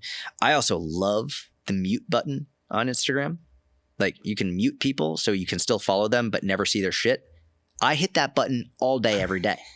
I spend so much time muting people. It's like, because I don't want to unfriend you and then have you get mad at me and all that. But I hate most people's content. Yeah. And it's like, and then I see it and I get mad. I'm wasting my time. Yeah. Gary told me one of the best things ever. He was like, if you want to know what someone's really interested in, go look at their explore feed on Instagram. Like, look at the main feed so you can see what's popping up. You'll know what that person is truly interested in, because these algorithms and platforms know us better than we're willing to admit. If you go to my explore feed, it's all babies and jujitsu. It's like, that's what I care about right now. So I know if I go on Instagram, I'm going to be given, number one, super cute videos of babies that I'll send to my wife, and other like jujitsu tutorials or jujitsu matches that I'll just sit there and just watch for hours. That's weird though, because your explore feed, that's where like all the images are, right? Yep. Isn't what you're going to be shown as you're scrolling through your stories and shit. I mute all fitness people. Yeah. But what I'm saying is, I know what's on my explore feed. It's like cigars and shit like that, right? But as you're wearing a cigar shirt. Exactly. So as I'm going through, say I'm going through, swiping through stories, I rarely ever see anything like that. So it's a weird, it's the algorithm, right? It's a weird ass thing. Yes. But anyhow, keep going. Yes. I mean, that's the main thing for me. Is number one is I know that if I'm struggling with making content, I think about what I'm pissed about. I can always go to my text messages between myself and between me, and I can just find something to make content about. But the biggest one is just it's a non-negotiable on the day, in the same way like brushing my teeth is a non-negotiable. I have to make content. And that's really what it boils down to. I don't care what time of day it is. I don't like if I've been lazy somewhere, like it has to get done. And I know everyone's always looking for the hack and what's the special way to make sure you just fucking do it. You give yourself a non-negotiable. I don't care. Just it has to get done. And for me, if I'm going to put something out in public, like I'm not going to half-ass it. I'm not going to be lazy with it. I'm not okay. Like, I'm very deliberate with the words that I choose, the images that I choose, how I phrase things, like everything. I'm super deliberate with it, because I know if I do say something wrong or incorrect, or if I do something that I'm not proud of and I put it out there, I will regret it. I'll also regret it if I just don't put anything out. So my non-negotiable for the day is I have to make content no matter what, and it's going to be good. And that's it. And then the rest of the day is like it's not easy. Like a really good piece of content, especially like an Instagram post, could take 3 hours to make a really good Instagram post. But that's I think the important thing there is if you're filming one, right, and it's just you talking to your phone, which is just freaky, right? But if it's just you talking to your phone, I'm going to ask a question and you'll give me an honest answer, but I don't think people think you have to do this. Yeah. How many times do you have to start it over again? Dude, it's bad. It's like so infuriating. 10, 15, I mean, it's more than a couple times. Yes, absolutely. I think people think that other people are just pulling their phone out, click and record, and nailing it on that first time. Nope. Where that has never been the case with almost everybody I know. It could take me, I could try recording for an hour and have nothing. It's like, that's why it could take hours. The people that I know that just pick their phone up and talk to it and just do it on the first try don't have a good business. And they're struggling because they just think, oh, I just need to make this. Gary told me just to document, don't create. And like Gary just, it's like, no. Gary has a team of people who make his content fucking amazing as well. He's also in a different chapter. Very different. He's in a different book, in a different chapter, in a different universe. Yes. It's completely different. Yeah. So, I mean, sometimes I will try over and over and over, and I don't get anything in that hour. So cool. Got to keep going. I haven't earned it yet. I've got to keep making. I got to make this content. And then once it's made, now I got to edit it. I got to like figure it out. I've got to like chop it up. I've got to edit, put the captions in, all that stuff. Then I have to write the actual caption for the video. I'm not just posting a video with no caption. Like it's a fucking work day. Mm-hmm. It's a lot. So yeah, it's not the first time. It's not the second time. It's like, and even me, I've been doing this since 2011 still to this day. And for the rest of my life, I never just one take it and done. So that's a huge takeaway. A decade, right? A decade, right? Yeah.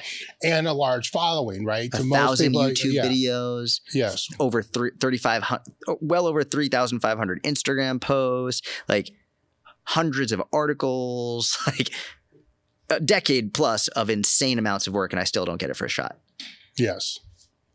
So when people will come up to you, right? And I know they do, because you have like 900,000 Instagram followers or whatever the hell it is. Yeah.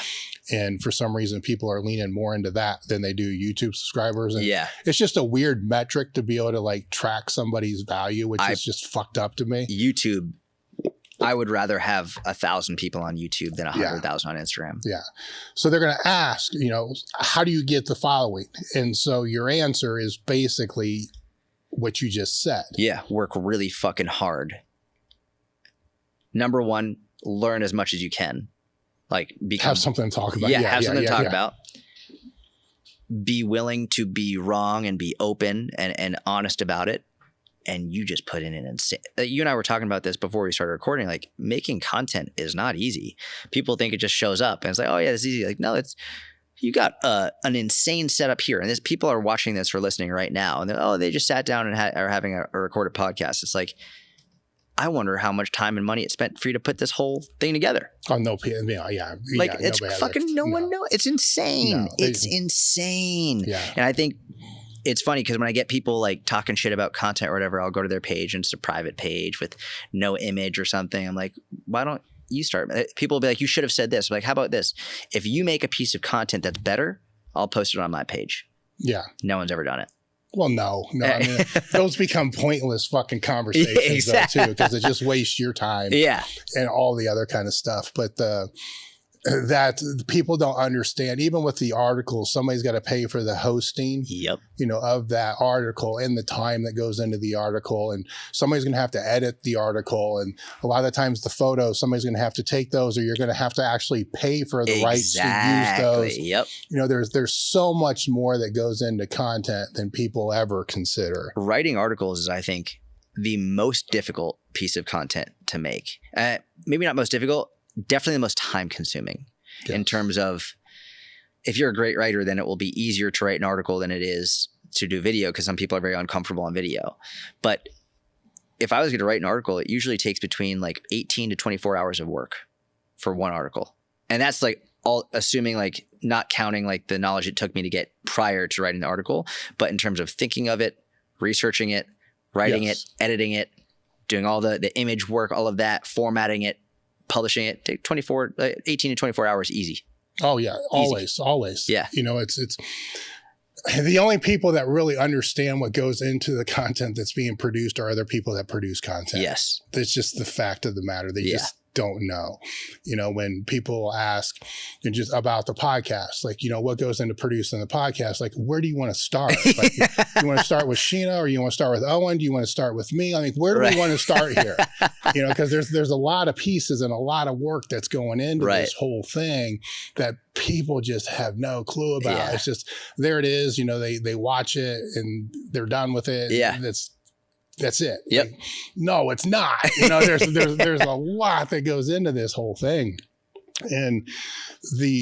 But don't get confused either and thinking that you can't do something because you don't have all the equipment, right? Yep. Or everybody has the phone, right? Yes. Everybody there's ways to make a podcast just on your phone. Yeah. Right. But that still doesn't alleviate your ability to make a good product. Correct. Like when I first started making podcasts, I did it on my phone. Yeah. I used an app called Anchor, and I would record it on my phone, and the sound quality was terrible. And if you go back, like probably for the first year of my podcast, I had some great reviews, and a lot of people would like give like a 5-star, but some people would give a 1-star and they'd be like, I love the podcast, but your sound quality sucks. And that's what caused me, okay, I got to spend money and get a good microphone and get all this stuff. That's what happened with my website. I remember I had a shitty WordPress template. Comments are still on my website from 2011 saying, love the articles, but why does your website look like shit? Like as long as you're putting something out and making sure that the content is good, the rest will come. But like the quality of the content is number one. And then as things progress and as you grow, for me, I had made a deal with myself. I said, I will only get a website redesign. And in 2011, these comments started coming in, people being like, why does your website look like shit? I was like, I will not pay for a new website until I can fund it solely through what I make in my online business. Not from what I make in my other jobs that I'm working or personal training or that. It's like my online business has to fund this first. And that's when I finally made my first, like I paid for a lot of money to get my first website done, and it was worth it. But the quality is much more important than how it looks or sounds. Well, I think the grassroots marketing that you're talking about is huge. At least to me. Now, granted, I understand the philosophy of using other people's money. I get that. I just don't like it. Me either. Right. I don't like that. Where, reinvesting in yourself. I would always rather reinvest in myself with my own money than anybody else's money, because it's my risk, but it's going to take longer. Right. And it's going to be harder, but you're going to learn a fuck ton more. And you're not going to end up upside down. You're going to be able to handle, deviations in market swing and all this other stuff, because you're going to know how to be able to pivot around all those things. And you're going to grow, if it's the podcast or the content or whatever it is, as it grows, the revenue that's made from that will help that grow. And if you can't make the revenue from that, then maybe it doesn't need to grow. Right? Maybe you need to step back and reanalyze, what is this? What is the message? How is this being structured? Does this have value? Because if it has value, it will have support. Because when you were talking earlier about the people that will support the content, there will be people, and I strongly believe over a period of enough time accumulated, there'll be people that will buy, a $20 ebook or a t-shirt that you're putting out. They won't even read the fucking thing or wear the shirt. They just want to support you because they like what you're putting out. I don't necessarily believe that's going to be enough to scale and grow a giant business. I do think it's enough to be able to cover the cost of the content that you're putting out if it's good quality content. 100%. There is enough people that do that, and that's where the people miss with the complimentary stuff and things like that, is those people, if it's good enough, will be there. If it's good enough, and if you're consistent enough, if you show appreciation and gratitude for them taking the time to consume your content, all of that, there's a significant number of people in my inner circle who have never used the workouts ever. We have an annual retreat for members. And in the very first one, there was a guy at the retreat who had been a member since very early on. And he stood up and we had this like get together near the end of the retreat where we just had everyone could talk to you in this group format. And he was like, hey, I just want to let you know, I've been in the inner circle for 3 years and I've never done any of the workouts. Not once. And there were a bunch of people like, yeah, me too. Like someone was like, yeah, I have a personal trainer, but I'm still in the inner circle. It's like, they just want to support. It's like, what a blessing. It's amazing. And I had said, this is why I said I would rather have 1,000 people on YouTube than 100,000 on Instagram. YouTube, like my YouTube videos are long. They're between 30 to 60 minutes, sometimes more every single time. On Instagram, it's in the name, Insta. Like it's instant. It's very quick. It's and built into the platform is they have scroll. And now more than ever, since the TikTokization of everything, like it's very difficult and be like, you got to get their attention within 3 seconds. Like I don't want those people. If you need like to grab their attention in 3 seconds or their get out or be clickbaity, I don't want those clients. I would rather go on YouTube and have a slow start, and have a long video and have people who are willing, ready, and able and excited to watch a 60-minute video and hear me talk for 60 minutes. Because those are going to be people, whether they use my workouts or not, they're going to appreciate it. They're going to be the most loyal people. I'd rather have 100 people who would die for me than 100,000 people who are about me. Well, that's that surgical marketing approach or surgical content approach that we were talking about earlier. Yep. You know, which you got to, it takes time for you to find, you can't do surgery with a butter knife, right? So it takes time for you to be able to figure out what that precision is going to be. Right? Yeah. It takes time and it takes experience. Maybe reps. Let's just say it takes reps. It takes reps, yeah. It takes reps. So maybe not so much time if you're doing a lot of the reps in whatever, a year period of time. Yeah. Yep. But if you're not, then it could take 10 years if you're doing normal reps or what other people are going to do. With Gary, you commented that after about 6 months in, there was a mindset shift where in this phase that you're in now, this chapter that you're in now with having a child, you know, there's definitely been a mindset shift. Yep. How would you define what that mindset shift is for you? Oh, man. Even as soon as you said my child like this, like something popped up in my stomach. That's just like, it's the most amazing thing ever. It's become, number one, it's become a reality, which is crazy to call myself a father. It's like very surreal and the most amazing thing. It's, oh man, where do I even start? I think for me, having my daughter, it's solidified everything that I've done has been right in order to build a business that allows me to, if I need to take some time away, I can take some time away. I've become much more okay with setting boundaries. People like, if I can just be like, I'm not fucking doing that. Like, I want to go spend time with my daughter. So there's that. There's also the aspect of, it is my responsibility. Like you were talking about earlier, it's your responsibility to be healthy physically, mentally, emotionally, spiritually, for all of that. So it's almost forced me to try to find more balance in my life. And I've said for years, I think sometimes in order to create balance, you have to go through periods of unbalance. Mm-hmm.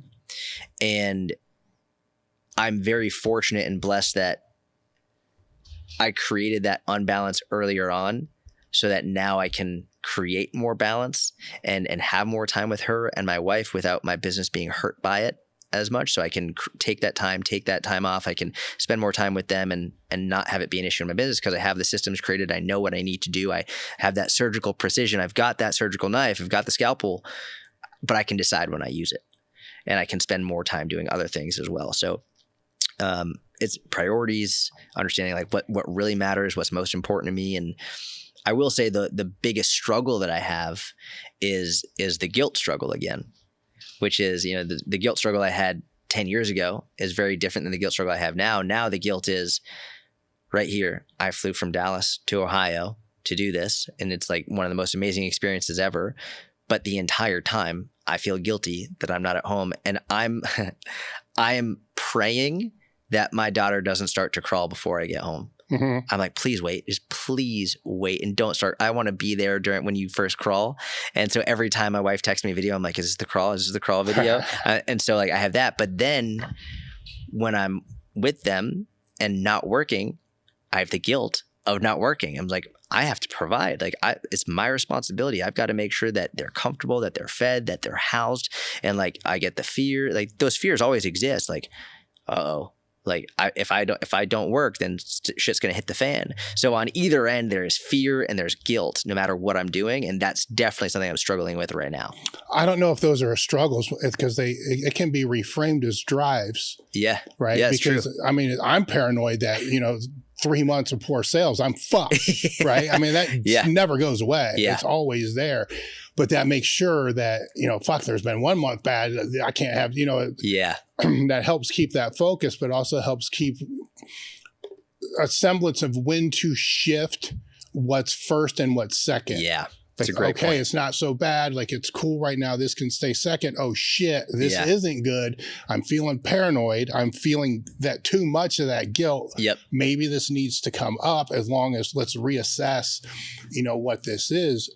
And you become, I was told after I had my first son that you will become better at business because of this. And I didn't understand it at the time. Yeah. I was only maybe 6 months old is what he was at the time.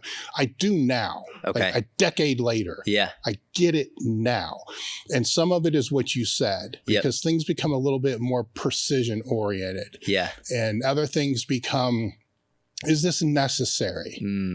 Like, you gotta, it's obviously it's a spectrum, but what point of necessary is this? Yeah. And then how much freedom do I have in that necessary at this moment to be able to play with that? Yep. You know, sometimes it's not much, other times there's way more, you know, and it's that. And then it's also made it to where I look at things almost in a pessimistic way where I want to know if it's a project, what's the leftover of this if it doesn't work? Yeah. Right. So if you do, what's the leftover of that squat manual if it doesn't work? So you got a year into it. All right. So it doesn't work. What's left over? Well, there's a lot of video footage that can be hacked up to be repurposed. Yes. There's a lot of content. There's maybe 10, 15 different articles that are in here. There's all this. And when you lay that all out, I'm okay if this doesn't work because the leftovers still have enough value to make this worth That's great insight. The investment going into that. Now, if the leftovers are not worth that, you're doing it as a collaboration with 2 other people. And then they're going to get 60% or 70% of all the content. So you don't have that leftover stuff. And it's the same time commitment. Then maybe not so much, because the worst case scenario here is not acceptable. I love that. You see what I'm saying? That makes total sense. So I don't want to say it's negative thinking, because it's not, because it's positive on what's the worst. It's optimistic. Yes, because it's the reality though. Exactly. Because 90% of this shit don't work. Yes. And that's the untold truth. And I'm probably being generous and saying 10% does. You're right. You know, absolutely. Most doesn't. Correct. But what's left over, you know, is that value. And now when you have to start comparing that to time here or time there or the younger years, because it goes fast. I mean, my kids are 18, 19, Are they really? 20. I mean, they're out basically out of the house. You know, it's like, fuck, what the hell? And everybody says it goes fast, and you already know the 6 months went fast. But I'm telling you, it's way fucking faster, but you're not going to believe me until you actually go through it. And then they're fucking 18. You're like, what the hell happened? You know, so those moments, they matter a lot. But you created that base that allows that. Yes, exactly. You know, and that's the hustle phase, man. You know, that's where I think people have to understand the true work involved in that hustle phase. Because when you're working 120 hour weeks, right? And then when you get back to your maintenance phase, and it's only 80-hour weeks, right? This is true though. It's true. It's still true. That's a sigh of relief. It's like, fuck, at least it's not fucking 24/7. It's only 14 hours. It's so much better because the threshold was pushed so high. Right. Same with adversity. When you can push leading into the adversity so high. And then when the little thing, think of the things that used to bother you when you're in high school.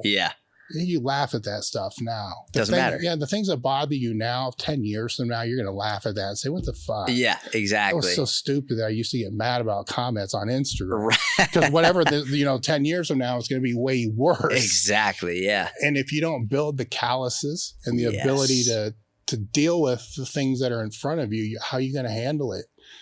You know, that was one thing, but just as a parent that was concerning raising kids. Like, how do I protect them, but yet let them take enough adversity to be able to become callous to things that are going to come their way later on. Because I don't want getting a speeding ticket when they're 17 to destroy their entire world because it's so far out of their realm. Or I remember there were kids who would get like a B+ and be devastated for weeks. I'm like, because you didn't get an A? Like, that's why you're devastated, like crying and just like, fucking relax. So where do you see you moving over the next couple of years? In terms of business? Project-wise, yeah. Project-wise. So I was just speaking at a conference in Vegas, and someone asked me, one of the coaches, it was a conference for coaches, and she asked, like, how do I not get so bored by doing certain things, and how do you keep it fresh? And I think that this is a sort of a flawed way of looking at it. I think now more than ever, they feel like they need to be excited all the time, and every day needs to be different and new and da-da-da. And I think that's a consequence of people putting all this stuff on social media and making it seem like every day is amazing and different, when the reality is, like, my life is pretty boring. I do the same shit every day, over and over and over again. It's not exciting. It's not new. It's not fresh. And I just do it because I'm passionate about it, and because, like, I love it, and this is what I need to do. So I don't have any new projects. Yeah. I'm going to keep doing exactly the same shit that I've been doing, and I'll adjust as needed. So if I need to adjust in terms of where I'm spending more time. So one thing I'm adjusting is since 2018, I've been doing 2 to 4 podcasts a day, every single day, 6 days a week. And I have done that for years, and I'm getting a little bit tired of it now, mainly because I'm realizing that when I was younger and I didn't have a kid and all of that, like, I could talk to people like this for hours, and it didn't drain me. Like, it energized me. I loved it. Now it takes time away from other content and other things I could be doing, and definitely energy and empathy away from my family. I was like, all right, I need to really be very aware of what is draining me the most. And right now, those conversations take a lot of energy from me. I have a little bit less patience than I used to have. So one of the big changes I'm making is less podcasting and more content elsewhere, whether it's YouTube, Instagram, whatever it is. So that will be a change, but it's still same, but different, right? Yeah. It's still like content. It's just shifting gears a little bit in different mediums. No, but it's doing what I was talking about earlier. You're looking at, what are the quantifying metrics? Yes. And is it playing towards what you're striving for at the current time? Yes, exactly. If it's not, you have to change. Yeah. Now, if it is, you stay with it. Unfortunately, that can be boring as fuck. Yeah. Yep. But that's the game. That's life. I think most of life, it's supposed to be boring. I really do. I don't think the vast majority of life is meant to be like, this is amazing, and like every day is exciting and new. I think we have specific moments in life that are incredible or have big impacts on us. But the vast majority of the day-to-day is boring. Yes. And there's nothing wrong with that. That's life.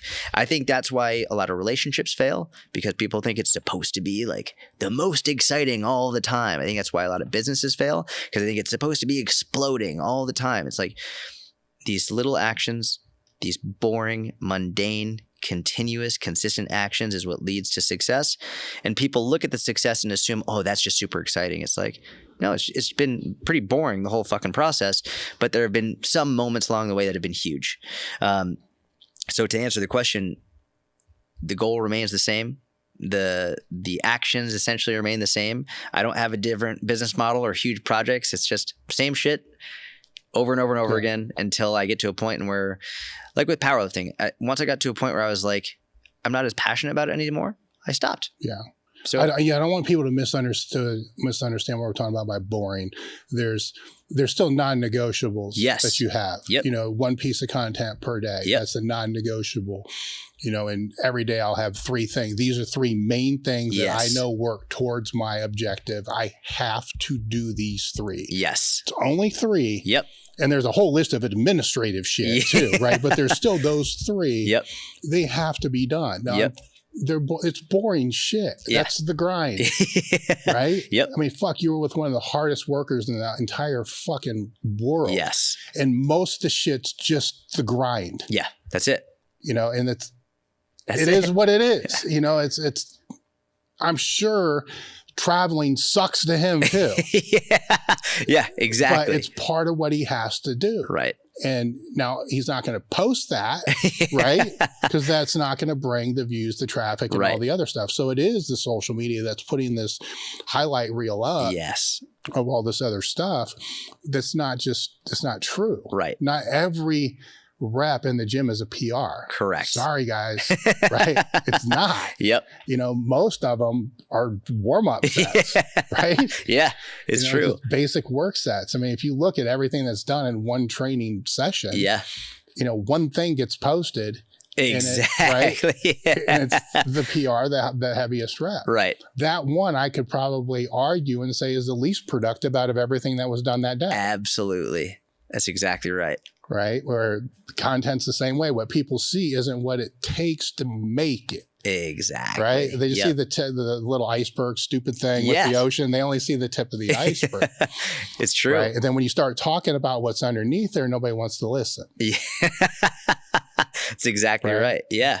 But the ones who do are the ones that end up having the peak of their own iceberg later. Yeah. Which is kind of the point of the whole thing. That's it. And those are always the ones that people are like, oh, you're lucky. Oh, whatever it is. It's like, well, yeah. If you want to call luck, like me working my ass off every fucking day while you're out partying and watching Netflix and all that stuff, which like, it's fine if you want to do, but don't call me lucky.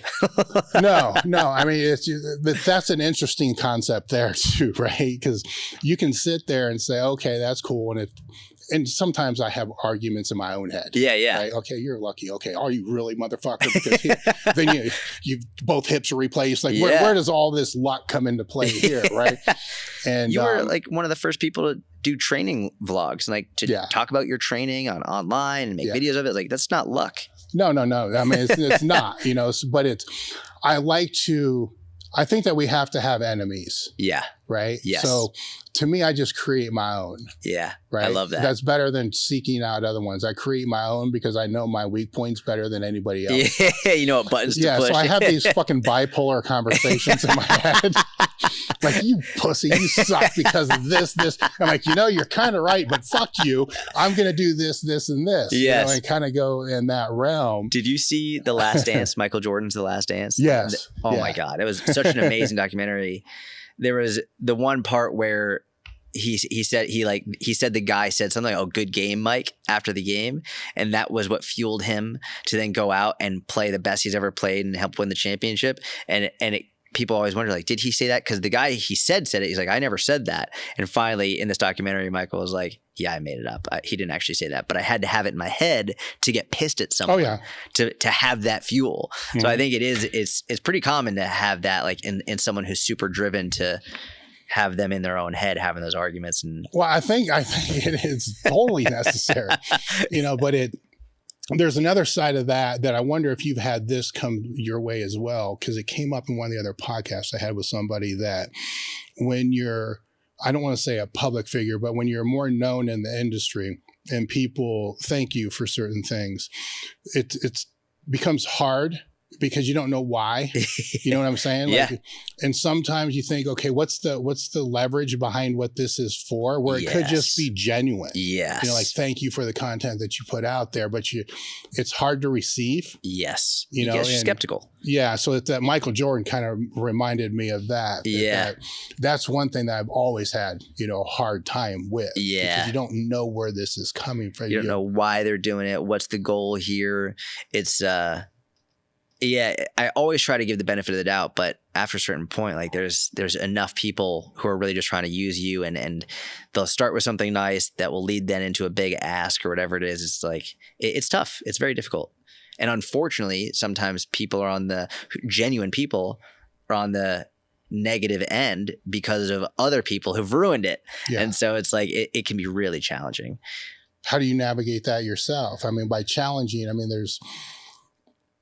how do you talk that through your own head? Because we're talking about motivational behavior and interviewing and all that other kind of stuff. Is how do you process that? Yeah, it's very difficult. I don't think what I'm about to say is going to be popular for many people, but it's the truth. Yeah. I consider myself pretty religious. I believe in God, like, very strongly, and I do my best, and I'm not perfect at all, but I do my best to try to give people the benefit of the doubt in terms of being like, I really think that most people are good and most people have good intent. And like, I always try and use God as like my recenter myself, and always focus on like, how would God want me to act? And how, like, if someone's saying something like this, try and be gracious, try and not be skeptical, and almost like innocent until proven guilty type thing, rather than guilty until proven innocent. So anytime someone comes to me, if it's genuine and they're really nice and they don't have anything on the back end, great. That's amazing. It's a plus. On the other side, if they do come out and like and end up being the negative person or whatever it is, it's disappointing, but I try not to dwell on it. Yeah. And that's it. And I'm not perfect, and sometimes something pisses me off for 12 hours and it shouldn't, but that's what I try and do. I don't know why that would be controversial, because God, faith, all this, it's a moral compass. Yes. You know, how anybody wants to define their beliefs, religious beliefs or whatnot. It still comes down to a moral compass. Yep. Now, I may push back and say, well, where does the moral compass come from? Right. Right. Now, that's, we can go down a deep path with that, right? That's a real philosophy discussion. I mean, that becomes another thing. But if we just stop at that level, right, it is that. And that is with that, because I do believe over a grand scheme of all those thank yous or whatever it's going to be, most of them are good. Yes. You know, agreed. just as I believe most people are good. Yes. You know, there's always going to be those bad things. Yes. You know, there's adversity that comes in there, and we should learn from those, but it shouldn't deter you from your path. Yep. Because that would be akin to saying that if you miss a rep in the weight room, you should stop training altogether. Exactly. Right? Yep. Where it is the stuff that happens in the gym does. Sometimes I think it's best to relate it all back. Yeah. And this is one thing that you're really, really skilled at, is being able to take very simple things that most of us in the industry or area just overlook. Thank you. Like, here's a video on 4 protein sources. And we're like, well, no shit. Right? But you know what? A lot of people don't know. Right. You know, chicken, steak, rice, whatever it's going to be.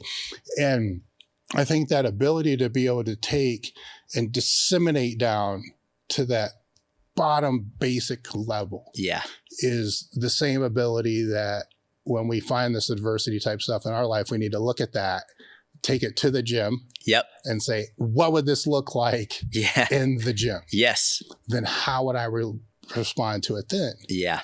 And then the answer always becomes so much more clear. Yeah. So true. You know, which is interesting, you know, at the same point, but and not easy, right? But it is, right? Because the whole thing is, whatever that statement is bothers me too. That it, whatever, because yes and no, right? Right? Because it is. I don't want to go on a rant on that one, so I just stop with that. Other things, because you said that you like to look for things that piss you off. So anything's off top of mind that you've seen lately that kind of drive you nuts content wise that. So does it have to be fitness related? Because no. Okay. All right. Talk about controversial shit. Last night I got fucking pissed because I was talking about, I was like, it was the news. It was the news. And I was like, here's simple ways to live healthier. Da, da, da. And one of my ideas was, or one of the things I said is stop watching the news. And someone wrote, they were like, it's a very privileged thing to say. And that lit me up for a number of reasons, not least of which being like, why is it privileged to say that? Like, you're sitting in your house in a computer talking, you have a computer in your hand, talking to a stranger on the internet, and you have enough money, you got a fridge full of food in the comfort of your home, you got the heat on, you're sitting on a couch, and you're telling someone you don't know that they're privileged. It's like, you got something wrong in your fucking head to be saying that. And then not to mention, when people use like privilege as a reason to say what you're saying is wrong, that's not actually discussing the topic. That's not discussing what I said. You're just trying to, it's an ad hominem attack. It's just saying, well, you're privileged. It's like, but what about what I said though? How about we talk about that as opposed to whatever I have in my life or whatever you've conjured up in your brain as to why I'm privileged, which I'm incredibly privileged, but that has nothing to do with the topic. And so one of the things and I went off on a rant on my Instagram being like, how about we just fucking talk about what the conversation is instead of being like, well, you're privileged. It's like, yeah, so are you. Mm-hmm. See how useless that conversation was? It accomplished nothing. Now let's actually have the conversation. So that was just top of mind. I've been having conversations about it all day with people. So, well, you make a good point, right? It's like, what's the point of saying it? It's like, yeah. You need oxygen to survive. Cool. Well said. Like, it's just as obvious. Like yeah. Well, again, I'll take that back to something I said earlier, that when comments like that, or people will say things like that, I wonder, is their own house in order? Yeah. Is their mental, physical, spiritual house in order? Is there, if they're a parent, is their house in order? Is this all in order? Yeah. And then if not, then maybe you need to worry about getting your own house in order. Exactly. Right? Because I think putting that energy, you see what I'm saying, out there, like what's going to benefit somebody's inner circle more, that big issue that's out there, or how they're able to impact the people that are closest to them. Yes. Right? Because the funny thing about when you can impact the people that are closest to you, they intersect with people that are closest to them. Yes. Which then intersect with people that are closest to them. Yes. Which has a butterfly effect. Exactly. Where that's why I say this is not a selfish way of looking. Yeah. Because it has so much more reach. Absolutely. Right? Some people would call this going viral because this is exactly how it happens. That's exactly right. One person shares to another person who shares to another person. Then boom, it's everybody sharing. Yes. Boom, right? Mind fuck, right? Yeah. It's true. And I would even go as far as to say, the word selfish has been given a negative connotation. I think one of the best phrases I've ever heard is sometimes you need to be selfish in order to be selfless. Yes. And I don't think that being selfish is inherently bad. If working out and keeping myself healthy is selfish, then I'm fucking selfish. If like working really hard to give people amazing information to help improve their life so that I can also provide for my family is selfish, then I'm fucking selfish. And I take that as a compliment. I think the idea of selfish being a bad thing is a very short-sighted way of looking at the word, because people nowadays, and everyone loves to hate people who make money. Oh, they make money. Take their money. They have so much money. It's like making money isn't a bad thing. How you make it defines whether or not it's good. But if you do it in an honorable, just, honest way, you can help a lot of people with the money that you make, whether it's your family, whether it's your friends, whether it's charity. You can help so many more people if you have that opportunity. But what's funny is, you want to know what's crazy? All these people who are like, oh, like take these money. Oh, they're rich. Like as though rich is bad. You know Mr. Beast on YouTube? Mm-hmm. I can't make this up. There's a cure for certain types of blindness. And he paid for 1,000 people who couldn't afford this procedure. He paid 1,000 strangers. He paid for their procedure to cure them of blindness. This is next level shit. He has been so successful and he's so generous that he paid for 1,000 people to cure them of blindness. And people are mad at him. People are saying like, he's just doing this for views. He's just doing this for views. I'm like, on one hand, you're saying that rich people should do stuff with their money to help people. And now you have a guy who's very wealthy, who's using his money to help people, literally curing them of blindness. And your dumbass is here on Twitter saying that he's just doing it for views, so it's bad. Like, for fuck's sake. I think sometimes in order to be selfish, you have to be selfish. And there's nothing wrong with that at all. The irony there is they're posting. He's just doing this for views. Right. And checking how many people like that comment. or if they're making a reaction video. Yeah. They're making a reaction video on YouTube about him just doing this for views. Exactly. Yeah. Which is the same thing that they're doing. Insane. Yeah. Insane. And it just, that's where it's this circular chaos. Yes. Of, you know, I'll see things like that, and I'm beyond it getting, the shit like that doesn't even bother me in any way whatsoever. But if it even begins to, then I'll look to the people I'm closest to. Yeah. And like, this is what's important. Yes. Here. Yeah. Right. That's not right. Yeah. That's entertainment. Yeah. You know, it's a good thing that he did, but it's entertainment. Yeah. And it is all entertainment. Exactly. And to your point of, you know, it's crazy to me that you're producing content that people like, and they're like, hey, I want to support you. I like what you're doing. I want to support your content, like joining your inner circle or hiring you as a coach and a trainer because I really like what you do. Yep. That does not make you bad. Exactly. Right? Yeah. How, you know, it's I guess I've just been in the space for so long. You're used to it. I'm so used to it that it doesn't matter. It's like, it's engagement. Cool. You know, keep posting. Say I'm a dickhead. I don't give a fuck. You just post it up. Yeah. Cool. I got more engagement. Just rip the shit out of it. It doesn't mean anything to me. I've seen everything anybody's ever going to post anyhow. Or I've heard it backhanded comments and all this other kind of stuff. Whatever. You know, how does that impact sales? How does it impact my family life and all this? How does it impact the metrics I track? Yes, exactly. Because if it's impacting metrics I don't track, then either I'm tracking the wrong metrics or odds are they don't matter. It doesn't matter. You know, and if it doesn't matter, then it's my mental energy that's being sucked.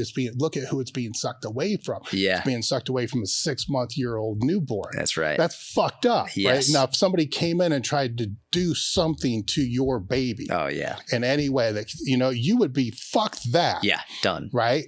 But don't let them steal your emotional energy from her. Yeah. Right. That's that perspective change that happens as you mature as a parent. Yeah. It's like, no, wait a minute. This motherfucker just got an hour of my time. Yeah. You know, when I could have been holding her. Right. Yeah. That's exactly right. Are they worth that hour of that time? Fuck no. Exactly. Right. That's, and it gets better. Yeah. It changes, but that perspective shift, you'll know when you hit it. It's radical. Because then all of a sudden it's like you're Teflon. Like whatever. Say whatever you want. Yeah. And it's the same time anybody would be lying if they said it didn't really always bother them. It always does. It's a matter of how you ask yourself the question about it after. Right. Yeah. And how much time do you spend on it? How much, maybe when I first started, I would spend like a week being upset if someone left a negative comment. Yeah. And then as you go and go and go, like the time gets shorter and shorter and shorter until eventually you reach Dave Tate status where it's just like, fuck them and just keep moving on. Yeah. And there's still things that will break through, right? But there's so much. I mean, it's people, one strategy I have, which is really good, is completely disconnected. Yeah. Like, so people will come in like, hey man, did you hear about the bullshit that's going on with the USPA? I'm like, no man, what are you talking about? And then they'll start talking about, well, dude, I have no idea what you're talking about. All right. And then they realize it's going to take so long to be able to lay the story out. Yeah. That it's not worth it. Yeah. You know, or the politically, hey man, did you see about, dude, I have no idea what the fuck. You know, I checked out when this Ukraine thing started. I'm like, at that point, I'm like, I'm out. You know, I saw it's a new cycle. Fucking I'm out. I'm done. Yep. You know, I'm like, dude, I have no idea what you're fucking talking about. Like, I don't know. Yeah. You know, how does this help and make any difference? Right. Exactly. And, but that's worked for me. Yeah. You know, from that. I like that. I like it. Now, locally, there's a different, you know, locally, I want to be, you know, what's going on. So from that side point, it's like, yeah, there's some control there. Yeah, absolutely. Right? Make a big difference. Yeah, there's definitely control there. But outside of that, it just becomes, I've seen too many people over the last few years hate other people that used to be friends or family members. And it was like, this is fucked up. Yeah. You know, this is because of things that other people have said that aren't necessarily vetted. Right. That's really fucked up. It's crazy. Like when it's breaking relationships up over stuff that's not really vetted. Yeah. And if you actually take the time to actually really vet it, you find out everybody's lying. Exactly. So now everybody's lying, and these people are fighting because it's like, I can't deal with it. Like, fuck it, I'm squatting on Saturday at fucking 9:30. Yeah. It's true. It's exactly right. It goes back to that's the modern version of propaganda, and it divides people and separates people, and they don't even realize it. Yes. Yeah. And we've seen it in the fitness industry forever. Yes. Right. Yeah. So it is anything there that you've seen. Anything there that pisses me off in the fitness industry aside from how about some things that just doesn't go away? Oh man. Things that don't go away. I mean, the carb thing is just always, people are always fucking scared of carbs for some reason. In the fitness industry, rather than looking at like one individual myth or whatever it is, I think one thing that no matter what, it doesn't go away is extremism and understanding that there's always going to be extremes of people, like whether it's plant-based, vegan, or carnivore, whatever it is. Like, I don't care. They say, this is it. This is the only way to do it. And nothing can prove to me faster that you don't know what the fuck you're talking about than when you make these dogmatic black and white statements that XYZ is the only right way to do something. You could not prove to me faster that you're an idiot than by saying something like that. Yeah. It's just so that, and we see it in the fitness industry so much. It's so common there. I'm sure it's common in other industries as well, but especially in fitness, it's these dogmatic viewpoints where there's so much nuance to everything. There's so much wiggle room, and there are so many, like you said earlier, like it's crazy, but there could be many things that are true. It's like, in the fitness industry, I think a lot of people ask, how do I know if someone is a charlatan or spouting bullshit? I'm like, look at how often they make dogmatic statements. If they're saying like, this is the only way, it's like, you could probably leave them. Like you don't need that stuff. Like, that's probably going to be just trying to sell you something or trying to clickbait, get views and clicks and likes and all that stuff just by saying something really dogmatic and black and white. And if that's who you're following, odds are you're following the wrong people. Yeah. There's, with the different sectors that you've been in, from, as I noted before, the personal training, strength training, powerlifting, general fitness. I don't know how to really define that space. We all know the differences and the bitches that they're going to have about each other. What are the commonalities amongst all of them? Oh man, that's a great one. And I always think about, like, at least when I was coming up as a powerlifter, there was like a huge like turf war between powerlifters and Olympic lifters. I was like, what is going on? Like, essentially the goal is basically the same, to lift as much as you can in a few lifts. And then even in powerlifting, you get these like turf wars over like what program you're following, or like how if you're doing a sumo or conventional deadlift, or like whatever. Multiply, single ply, drug-free drugs. Yes. The similarities are like, what I like to look at, I'll give you an example, and not even just in these things, but I'll use an example. I think what I'm getting into now is more longevity. How do we live longer, and not just longer, but healthier and have better quality of life through those years? That's what right now I'm super interested in. And so I look at a lot of data and research from the healthiest, longest living societies and people in the world. And what's really interesting to me is when I look at, if you can Google search, like, what's the top 10 longest living countries in the world or places in the world, and you'll see that there's a city in Japan that's like number 1, and Italy, I believe, is like number 6, and like Sweden is also in the top 10, and all these places are vastly different, especially in regard to their nutrition.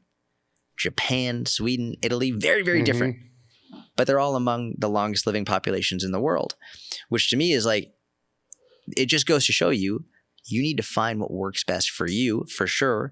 But what is the one most common denominator among all of these populations of people is movement. Yeah. It's just walking. It's not max effort squatting. It's not CrossFit WODs. It's just walking, movement, mitigating stress as much as you can and staying active, just not stopping moving. If you can do that, you're setting yourself up on a very, very good path to giving yourself the best chance to live as long as you possibly can based on your genetics and all of that. So for me, what's really interesting is regardless of what program design you follow or any of that, or what nutrition plan you follow, it's like, how about we all just make sure we keep moving? Let's just make sure we exercise and find a way to do it. And I know a lot of coaches say you need to find the one you love, which I like the idea of it, but it's very utopian because it doesn't take coaching general population people for a long time to realize that a lot of people, no matter what, are going to hate exercise, period. Like, yes. There will be a lot of people who fucking hate it. So when you just say you need to find what you love to someone who fucking hates everything, it's almost super demoralizing because like, well, I don't like it no matter what. So for me, it's like you just got to find what you hate the least, which for a lot of people is just walking. Yeah. Because you can do so much when you walk. You can talk to people, you can listen to podcasts, and shocker, like it's also the one that has the most data to support that that's the one activity you can do that's going to help you live the longest. So that for me is of all these different trends and habits and things we can do, it's like we can all just walk more. It's a really good idea. I'm 100% behind that. Was a freaking game changer for me, right? For a long time is because when I was training people, you're walking all the time. Really. So sometimes it's just associated with what you do. Yeah. Right. So while I was at Westside, recovery was good, but I was training people 10 hours a day. So I'm walking all the time. Then it comes to a point where now I'm not, and I'm working out at home, but then now all of a sudden I'm not recovering as well. I'm like, what the fuck? Like what is going on? And you don't connect the dots. Right. So then it was, sled dragging and stuff like that. I got in it because my GPP fell off. Like, what the fuck? I don't know why. You're not thinking through. Yeah. Then it kind of went off there, and there's been these ups and downs with the whole thing until I started tracking. Then for a while I'm like, oh, because you think this is the problem. People think that they're walking 10,000 or whatever, it's 5,000 steps or whatever it was. God, it was a couple of years ago I tracked. And it was fucking bad. It was bad. It was, like 555. It was like, what the fuck? This is bad. Then I was like, okay, I need to track this. Yeah. Track this shit and get it to 5,000 or whatever it was. And now it's try to keep it at 10,000. I don't need to track it anymore. I just know. But then all of a sudden, body weight's easier to control. Recovery's easier to control. Yeah. And it's just some very simple, to me, it's just walk around the warehouse a couple times a day, park a little further away. Just simple changes. But to be able to, this becomes the strategy now of how do you talk to people that about doing this that don't. Yes. Right. And that becomes those, because that's where I'll fall back onto, dude, it's not that fucking hard. Just park further than you normally do from the grocery store and go. But then you're like, fuck, that's not how I'm supposed to do this. So it's a check balance thing of trying to engage in those conversations a little bit better. Yeah. Because it is fucking pretty easy. It's so easy. But for some people, it's a huge behavioral change. Yes. That I don't see it as hard for them as I should. Yeah. It's funny. Like that's when you pulled in, that's why I was outside. Yeah. Just walking around the parking lot. And it was partly because I want the steps and also because I want to be outside in the sun and in nature. So I was like, I need to do that every day as much as I can. So take 15 minutes, just get out and walk. The thing in terms of how I communicate it to people, I think everybody knows it's easy. I think the issue is most people don't actually understand how impactful it is. I think because of all the fitness marketing, and we've got CrossFit and we've got lifting and we've got this, we've got Zumba, we've got F45, we've got Orange Theory, all these different things. And everyone is showing all these fancy graphs and manipulating statistics in order to make it seem like, oh, this one has a higher fat burning effect. So everyone thinks that, well, walking isn't enough. I need to do fasted cardio at 6 a.m. in order to have any benefit. And these fucking marketers are saying, well, if you don't have protein within 27 seconds after this workout, then the whole workout was a waste of time, which is why you need our protein. It's like, so people have now come to a point in which they don't believe that walking is going to do anything because, well, if my workout is ruined if you're not getting protein in this amount of time, then why would walking do anything at all? So I think for the most basic, easiest things, we actually have to convince people that it does make a big difference. That, in my opinion, is where we need to focus in terms of not just saying, hey, park further away, but why? And then what you said about tracking, like you were shocked at how much it mattered. I remember when I started tracking how much parking further away actually made a big difference. Like you can get an extra like 400 to 700 steps, which is a significant percentage of your day by parking further away in the parking lot. And there's even, for example, one thing that I'll do is when we get the groceries, when I bring the groceries in, like I used to do the thing where I was like, I only do one trip. Oh yeah. Right. Yeah. It's like, that's what I'm supposed to do. And like, yeah, it was fun. It was a game. Now I deliberately take one bag at a time, go back and forth and back and forth and back and forth, because it takes longer and I get more steps in that way. And it's easier for me to do that. Not easier. It's easier for me to get my steps in that way. Yeah. In essentially a mindless activity. So I think strategies and tactics like that do help. It's actually our job right now to show people that something like walking or cycling or swimming or whatever it is, low intensity, consistent movement is the most important thing you can do. I think that is where, at this point, the education needs to come into play. When we look at behavioral psychology, there's a model. It's called the trans-theoretical model of behavior change. When we can look at different types of people and different people along the process of this change, this circular model, and we can see, like, for some people, is that they don't know. But everyone knows exercise is important, but they don't realize what counts as exercise. They think that exercise is high intensity interval training every day, or going to Orange Theory, or doing this. It's like they don't know that walking is super beneficial. So then when they're on the phone with their friend in their apartment and they're just lying on the couch, it's like, why don't you just stand up and walk around while you take that call in your apartment? It's like, I'll get 10,000 steps every day in my small apartment when I lived in New York City, because if I was doing phone calls or whatever, I just walk around during the phone call. 10,000 steps easy. It takes like an hour. A little bit, maybe a little bit more. I got short legs, right? So, but like, it's not telling them how to do it. It's just making them aware of how impactful it really is.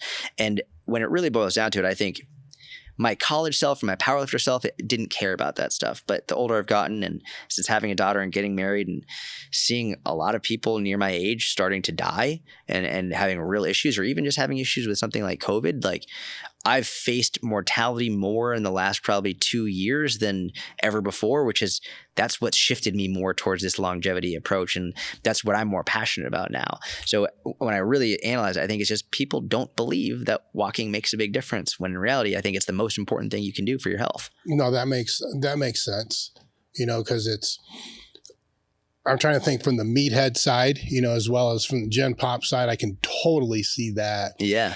From the meathead side, they think that it's going to hurt gains, right? Where that's kind of debunked for one thing. Yes. Where just the circulation is going to be able to help with the recovery, and just them moving around is a whole other thing there.